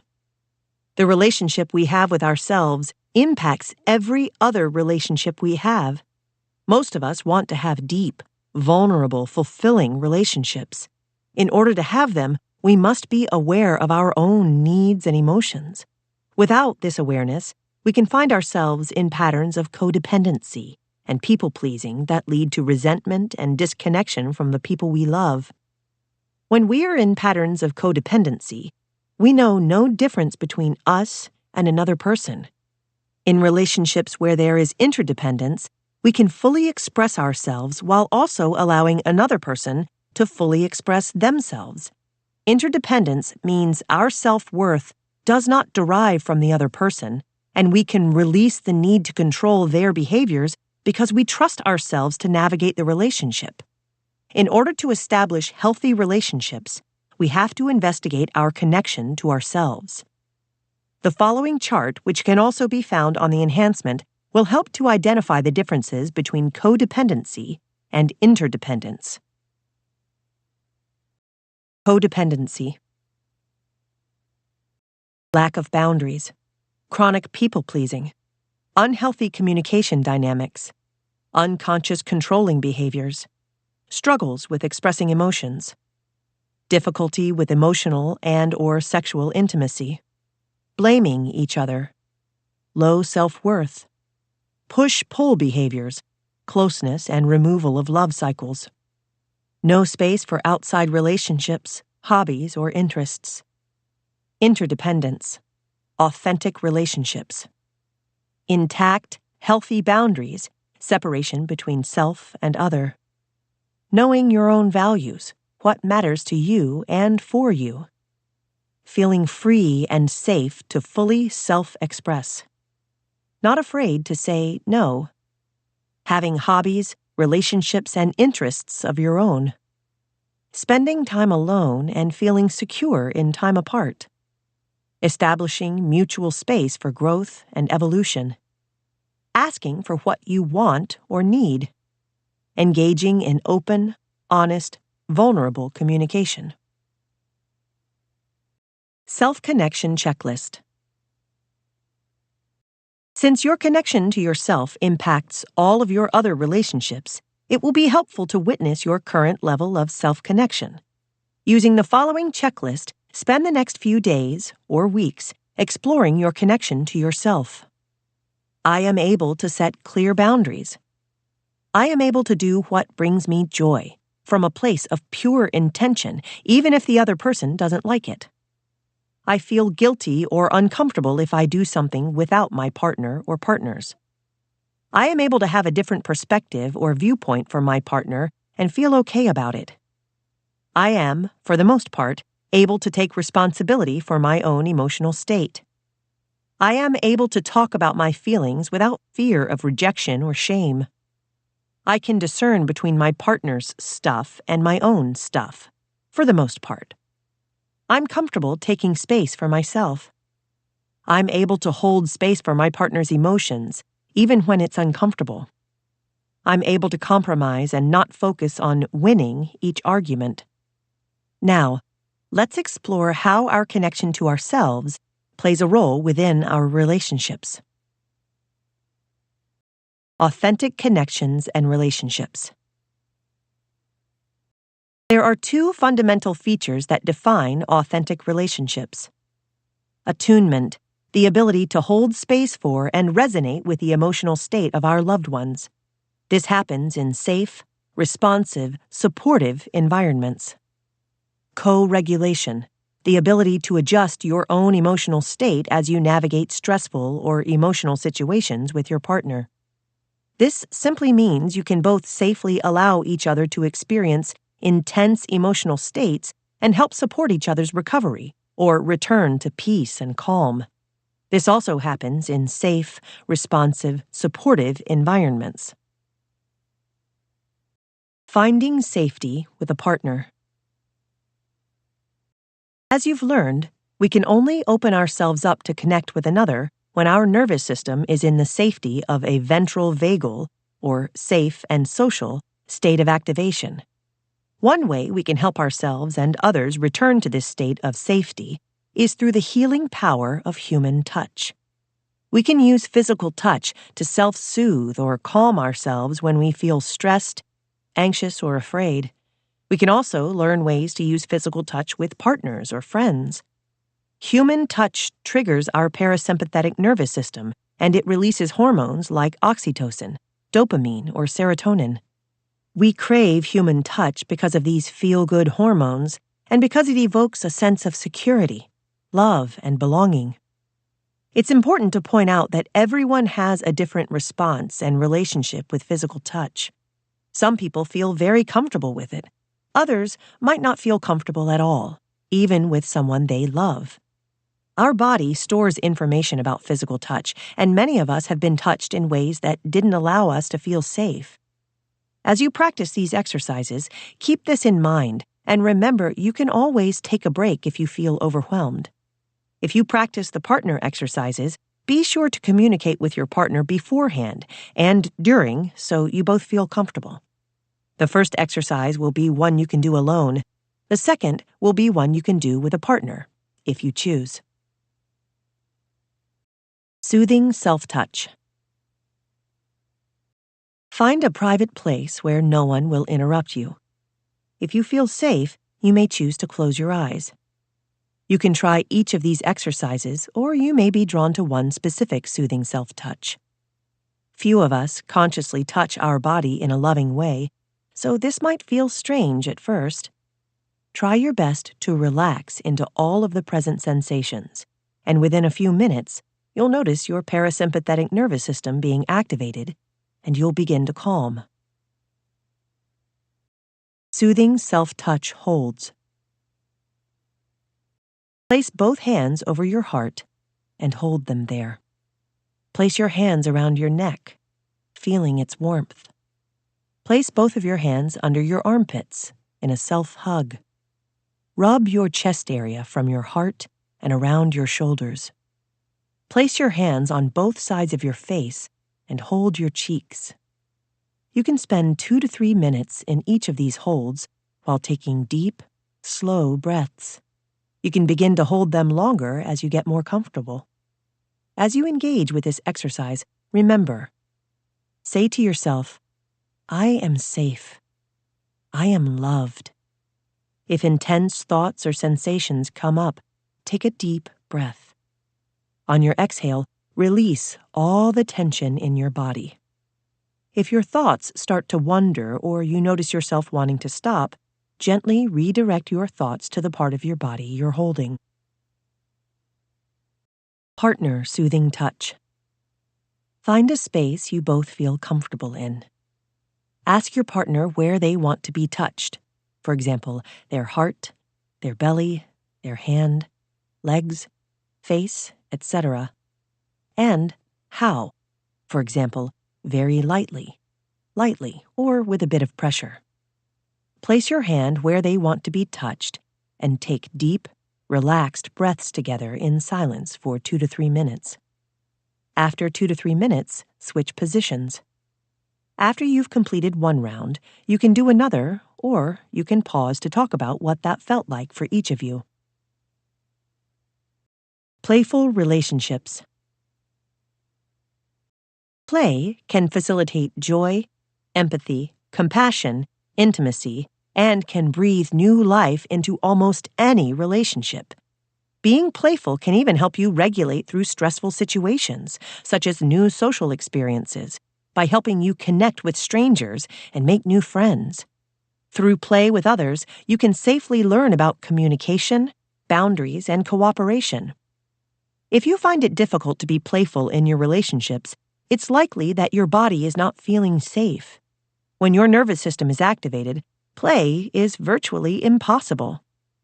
Continue to create safety in your body so that you can begin to integrate more playful moments into your relationships. Self-compassion exercise. It can be pretty uncomfortable to notice the difference between the way we offer comfort to friends, and sometimes even strangers in tough times, and the way we offer comfort, or don't, to ourselves. Some of us have been in the habit of shaming or criticizing ourselves for so long that we aren't even aware of this pattern. Learning self-compassion, or being a friend to ourselves, is the foundation of healing. We all deserve compassion, but most of us need to learn how to give it to ourselves.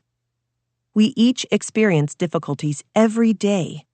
We feel stressed, we run late, we feel sad, unappreciated, or confused. This is part of being human, and we can learn to be compassionate and supportive to ourselves so that we can better navigate our life experience. Think about it. When you're feeling anxious or stressed and you start to criticize yourself, do you ever feel better? No. You just feel more stressed out, and it becomes a cycle. The good news is we can unlearn these patterns and replace them with the self-compassion a wise parent would give us. Self-compassion menu. The self-compassion menu can also be found on the enhancement. I encourage you to reference it and make a daily commitment to practice giving yourself compassion. I can take 3 deep breaths to help calm my nervous system. I can hold pressure points in my hands to calm my nervous system. I can grab my legs with alternating hands to help calm my nervous system. I can stop what I'm doing and go for a 10-minute walk to process my emotions. I can give myself a hug to support myself while I cry. I can write an encouraging letter to myself. I can stop expecting myself to be perfect. I can remind myself that I can get through hard things. I can remind myself how far I've come. I can call a friend who brightens my day. I can paint or write my feelings out. I can move my body to shake out its energy. I can put myself to bed early and remind myself tomorrow is a new day. I can remind myself I am worthy of love. I can remind myself I am safe and it's okay to feel afraid. Now, take a few minutes to think back to a recent time when you felt scared. misunderstood, anxious, unworthy, or had any other overwhelming thoughts or sensations in your body. Using this menu, pick a new way to show yourself compassion the next time you find yourself in a similar situation. Think back to a recent time when you felt like you were going to lose it or felt very out of control. What did you do at that moment? What could you now choose from the self-compassion menu to do instead? Think back to a recent time when you felt really, really anxious about something that you had to do and couldn't shake the feeling. What did you do at that moment? What could you now choose from the self-compassion menu to do instead? Think back to a recent time when you had a disagreement or conflict with a friend, coworker, partner, or even a stranger. What did you do at that moment? What could you now choose from the self-compassion menu to do instead? Think back to a recent time when you shared something with someone and you didn't get the response you wanted. What did you do at that moment? What could you now choose from the self-compassion menu to do instead? Think back to a time when someone really hurt your feelings and didn't seem to acknowledge it. What did you do at that moment? What could you now choose from the self-compassion menu to do instead? Doing this exercise, you will see how you typically react to yourself and begin to replace those habitual reactions with self-compassion. We can always choose a compassionate response, learning how to be a wise friend to ourselves rather than a critical parent. The infinite power of prayer. While many of us associate prayer with organized religion, it can be defined as any act of setting an intention or wish for ourselves or another. Research has shown that both thoughts and intentions can affect another at a distance, even in medically significant ways. Begin to practice setting and sending your intentions to your future self or to another in moments throughout your day. To do so, find a few moments to sit quietly and to call to mind your future self or a loved one. When thinking about this future self or other, send them kind thoughts, compassion, and love. Boundaries and authentic relationships. Boundaries are the foundation for every relationship you have, including your relationship with yourself. Boundaries are the limits we set around what feels safe and appropriate in our lives. Each person will have different boundaries, which is why it's important to clearly communicate your boundaries and listen as other people communicate theirs. By setting and holding boundaries, we teach people around us how to treat us. In unhealthy and codependent relationships, there is typically a lack of boundaries. Partners might have no boundaries at all, or they might be consistently violated or ignored. All healthy relationships have boundaries, and emotionally healthy people are open to the boundaries of others because they know abiding by them will make the relationship safer, stronger, and more secure. Now that we have a better understanding of what boundaries are, let's consider the various types of boundaries we can create in our lives. Identifying your boundaries. There are 3 styles of boundaries: rigid, loose, and flexible. You can think of these terms as your boundary styles, and typically we tend to, mostly, identify with one style, though we can have different boundary styles in different relationships. There are also 3 types of boundaries: physical, mental/emotional, and resource. The chart on the enhancement offers more detail about each type of boundary. But first, let's find your boundary style. The following chart can also be found on the enhancement, so you can explore each type of boundary in more detail and note the statements that resonate with you. Let's find your boundary style. People with rigid boundaries often identify with these statements. I have few intimate or close relationships. I have a chronic fear of rejection and tend to shut myself off from connection. I have difficulty asking for help. I am fiercely private. People with loose boundaries often identify with these statements. I tend to be a chronic people pleaser. If people are upset with me, I struggle to function. I feel extremely guilty or selfish if I say no to something I don't want to do. I tend to overshare private aspects of my life with people. In relationships, I have a pattern of being a fixer, helper, or rescuer. People with flexible boundaries often identify with these statements. I am aware of my own values, opinions, and beliefs. I feel confident communicating my needs or asking for help. I feel comfortable assessing when and with whom I should share private aspects of my life. I am able to regulate my emotions and can allow others to express themselves even when I feel uncomfortable or if I disagree. Setting boundaries. If you've never had or set boundaries, you're definitely not alone. The idea of creating them might bring up a lot of guilt. This is very common. Many of us have been taught that it's not okay to meet our own needs, have our own space, or protect our own energy.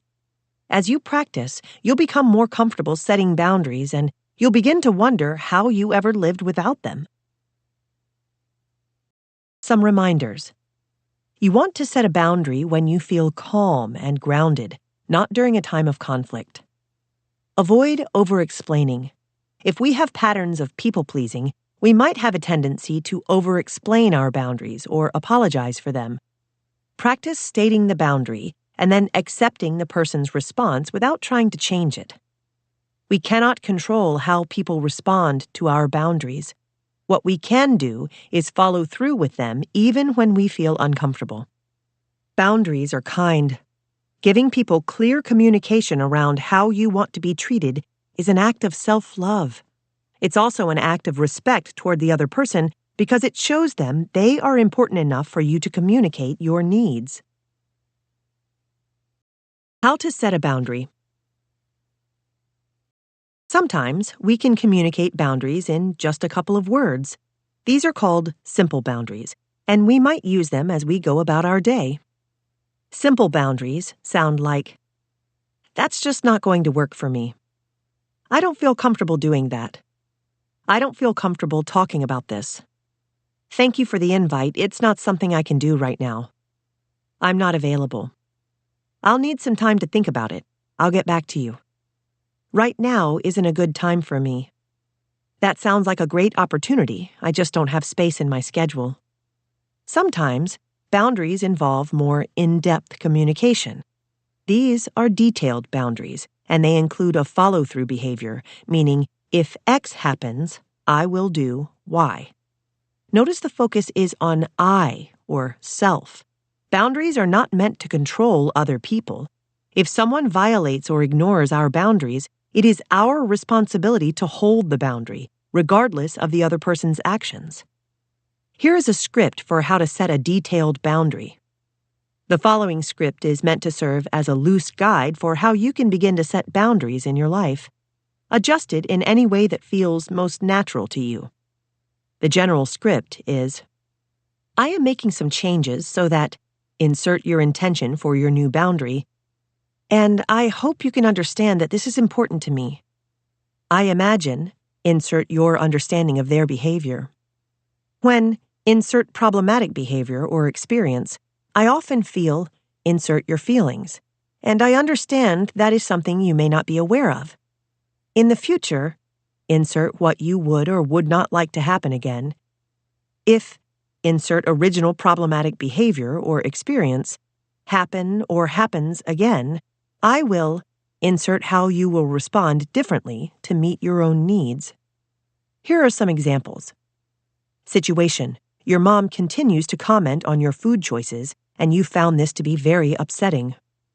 Boundary: I am making some changes so that we can have a better relationship because I love you very much, and I hope you can understand that this is important to me.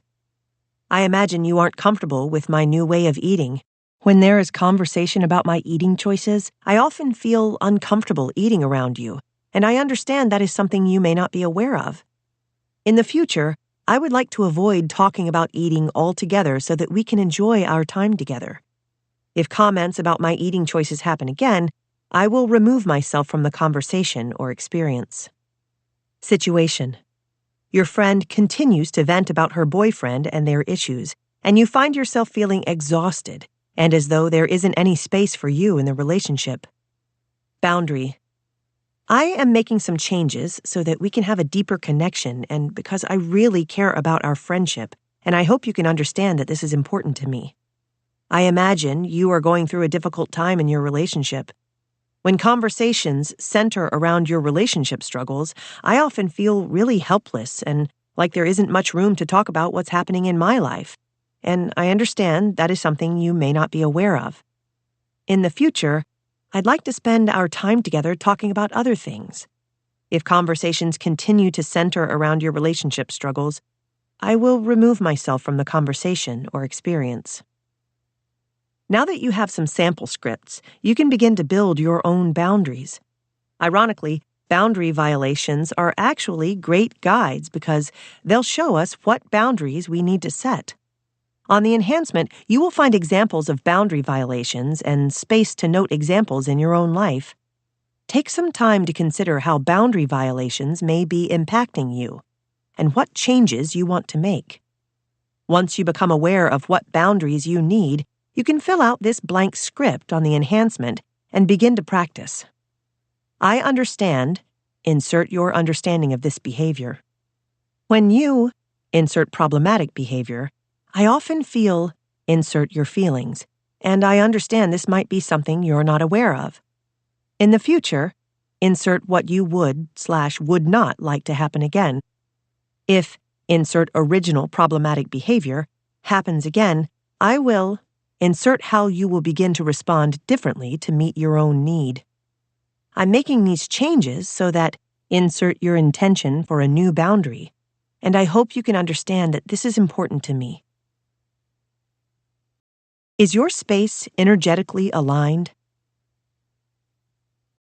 Connecting to your authentic personal energy allows you to witness how you're experiencing the world around you, helping you to know if and when you may want to make changes. Some of us may not be aware of the impact of our energetic environments. You may be pushing yourself to enter environments that agitate, dampen, or activate your energy. By tuning in to how your energy responds to your various environments, you may identify a need to reorganize your current space, or maybe to relocate entirely, whenever possible, of course. Using the prompts, which can also be found on the enhancement, spend the next few days or weeks to begin to observe how your space is affecting your mind and body. Witness how you feel energetically in the physical space or spaces you spend the most time in, like your home, office, etc., including where you spend your downtime. Note how this space looks. Is it full of objects, or is there a lot of free space? Are your items organized or disorganized? And begin to explore what aspects may be contributing to your energetic experience of this space. Witness and begin to explore how you feel energetically when you're out in your community or in your neighborhood. Witness and begin to explore how you feel energetically in your overall geographic location, with its weather, amount of sunlight, noises, crowdedness, etc. Witness and begin to explore how you feel energetically in your various relationships, being sure to note any differences in how you feel around the individuals that make up each group. With your immediate family. With your various friends or acquaintances. With your romantic partner or partners. At school with your peers, if applicable. At work with various colleagues, if applicable. Your socially coherent self. Your thoughts and feelings create an energy field that affects both you and the environment around you. When your mind, heart, and bodily systems are operating in alignment, or coherence, you are more readily able to feel compassionate, cooperative, and accepting toward others. Understandably, then, your personal state of coherence affects how you show up in your relationships, impacting your ability to offer kindness and find harmonious solutions when there are issues. Most exciting, your coherence actually has the power to activate social coherence, which is coherence in others. More research conducted by the Heart Math Institute shows that when multiple people within families, teams, groups, or communities activate heart qualities such as genuine care, compassion, and acceptance, the group itself becomes more socially coherent, or able to communicate efficiently, find harmonious solutions, and tap into collective intuition. Using the previous exploratory questions, begin to note the environments or relationships that promote a state of coherence, where you feel energetically peaceful and are able to access feelings of compassion and cooperation. Into the unknown, where the magic happens. Many of us struggle to tolerate the idea of not knowing or understanding something about ourselves, others, or the world around us. Despite this discomfort, uncertainty is part of life. Instead of remaining fearful of what we don't know, we can learn to embrace the unknown and be receptive to life's mysteries. Finding curiosity, peace, inspiration, or comfort in the unknown allows us to remain connected with our authentic self. Using these prompts, which can also be found on the enhancement, take a few days or weeks to witness how you react to mystery, uncertainty, the unknown, or the unknowable. How do you witness yourself navigating new or unfamiliar experiences or challenges? Do you feel open, curious, and receptive, or do you feel rigid, fearful, and reactive? When you're not sure of something or cannot know an answer, how do you respond? What physical and emotional sensations do you experience? How open and adaptable are you to change? Are you flexible and open to it, or do you find yourself panicking, shutting down, or feeling overwhelmed with fear? What pattern of behavior, such as scrolling through social media to research an answer, or throwing yourself into work as a distraction, do you find yourself engaging in when needing to cope with situations of uncertainty? When you wonder about the mysteries of the world, what physical and emotional sensations do you experience? Do you feel expanded, constricted, fearful, at peace? Expand your comfort zone. Using this list, or making one of your own, set an intention to create one unfamiliar or new experience daily. Make a small change to your daily routine. Take a different route on your walk or drive to work. Sign up for a new class. Say hi to a stranger. Try a new food or cuisine. Join an online community. Sign up for a dating app. Try a new fitness class online or in person. Ask a partner or friend for help with something. Try a hike you've never been on in your area. Explore a new city or new town nearby with no specific agenda. Start a journaling practice. Have a conversation that you've been wanting to have even though you're uncomfortable. Dance in your living room without any care about what you look like. What new activities am I interested in or willing to try? Practice cultivating curiosity for these new experiences. Remember, curiosity is only possible when your body and mind feel safe. Connection to something greater. It is only when we are connected to our authentic self that we can feel our deep and intrinsic connection with something greater than us, what some think of as nature, the universe, or a divine source.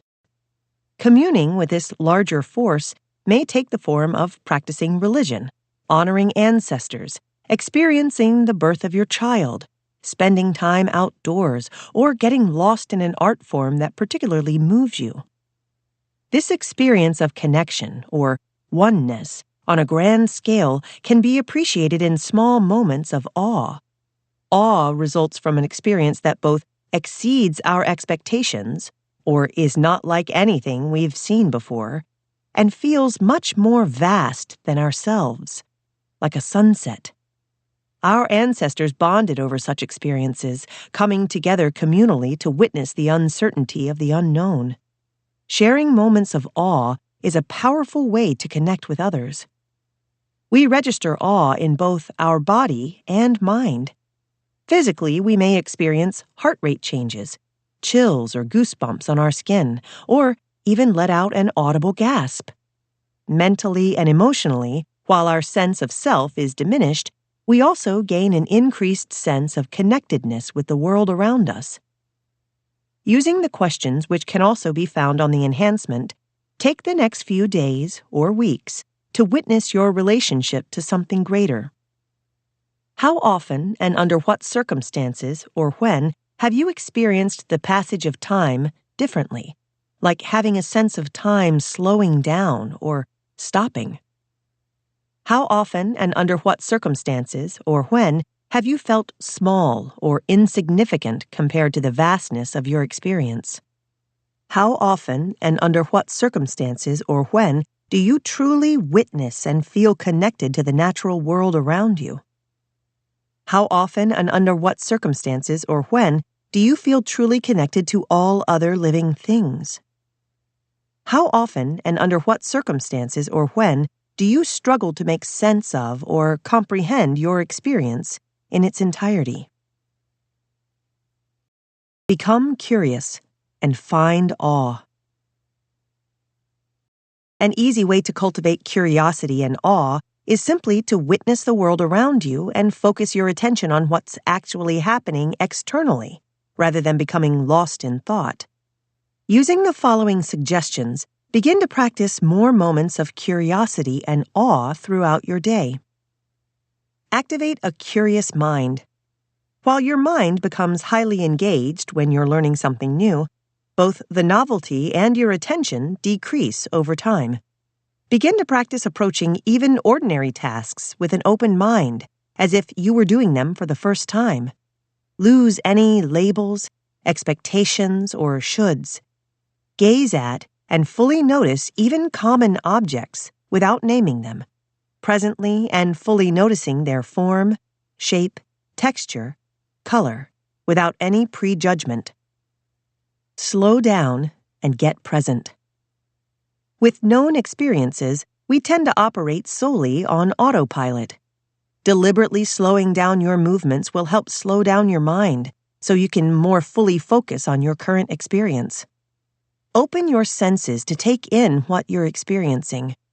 What do you see, /hear, /smell, /feel, /taste? What can you see that is new and that you haven't fully seen or been present to before? Visit this practice regularly, and especially when you're feeling stressed or impatient with life. Explore the questions.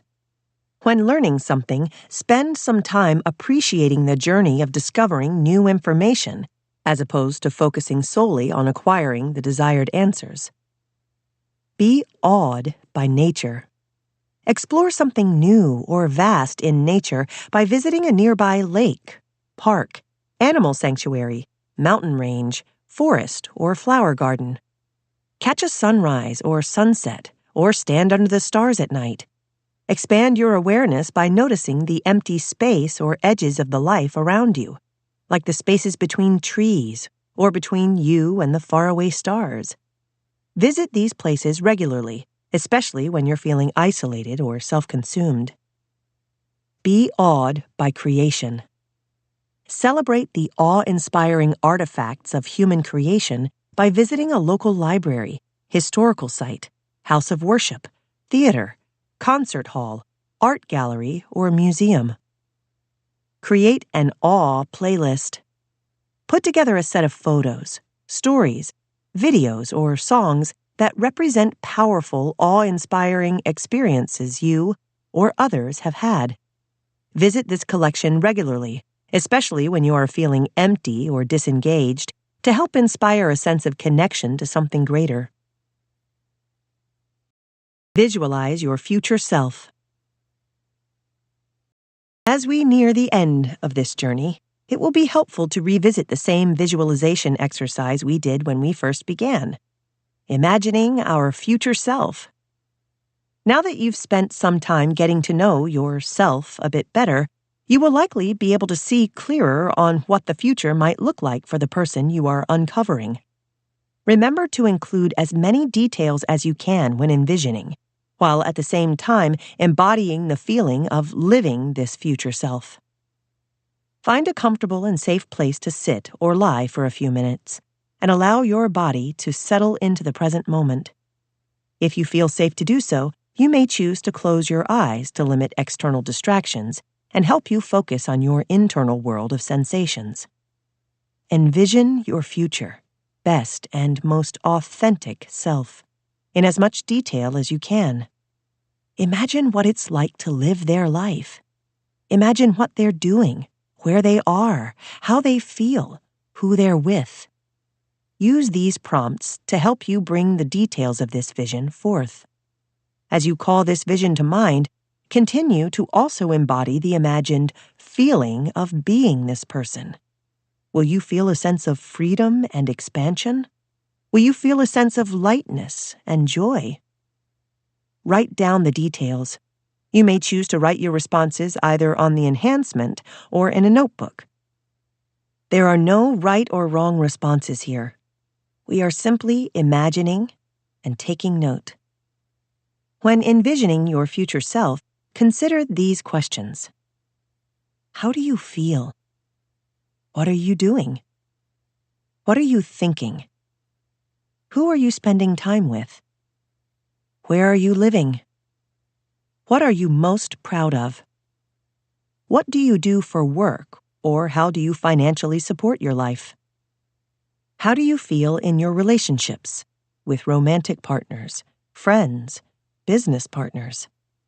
What self-care routines do you have, and how do you typically feel most days? How do you typically spend your day? Mornings, afternoons, evenings? Revisit this visualization as frequently as you can. Remember, consistency creates transformation. Future Self Journal. Create yourself. Now that you know how to connect with your authentic self, you have the power to create the future of your choosing. Complete these journal prompts, which are also on the enhancement, or create a similar one of your own, every day to begin to make the intentional choices needed to take steps toward that future. Today, I am empowering my authentic self-expression. I am grateful for another opportunity to practice empowering my authentic self. Change in this area allows me to feel more connected to my confident, authentic self. Today, I am practicing when I assertively share my ideas with others. Today, I am blank. I am grateful for blank. Change in this area allows me to feel blank. Today, I am practicing when blank. After practicing the exercises in Section 4, you will be able to regularly celebrate yourself. Be compassionate with yourself. Place boundaries and create safety with a partner. Discover your soul gifts. How well do you know yourself? Over the past weeks or months, you have likely gained an incredible amount of knowledge and self-awareness. To appreciate how far you've come, let's take a moment to revisit the quiz you took at the start of your journey. You can find a new quiz on the enhancement. Final thoughts. Although this book may come to an end, your journey as a living, breathing human being does not, and it will continue to evolve as you venture into the future.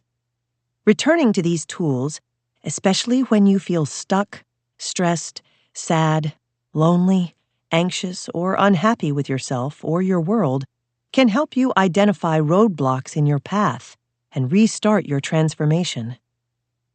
As you've now hopefully learned, while they can be uncomfortable, transformation and growth don't need to be scary or overwhelming. By setting and keeping small daily promises to yourself, you can find and maintain internal grounding and rediscover your authentic self as the earth continues to spin, your body ages, your environment changes, and others in your life come and go.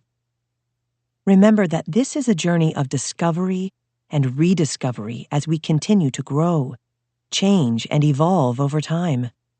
Regardless of what happens, we have the power to create change each and every day and continuously unwrap the biggest gift inside us all, our authentic self. We hope you've enjoyed this unabridged production of How to Meet Yourself, the Workbook of Self-Discovery, by Dr. Nicole LaPera, read by Courtney Patterson, and presented by Harper Wave and Harper Audio. This program was produced by Common Mode. Engineered by Blake Long Audio. Executive producer, Abigail Marks. Text copyright 2022 by Nicole LaPera. Production copyright 2022 by HarperCollins Publishers. All rights reserved. Thank you for listening.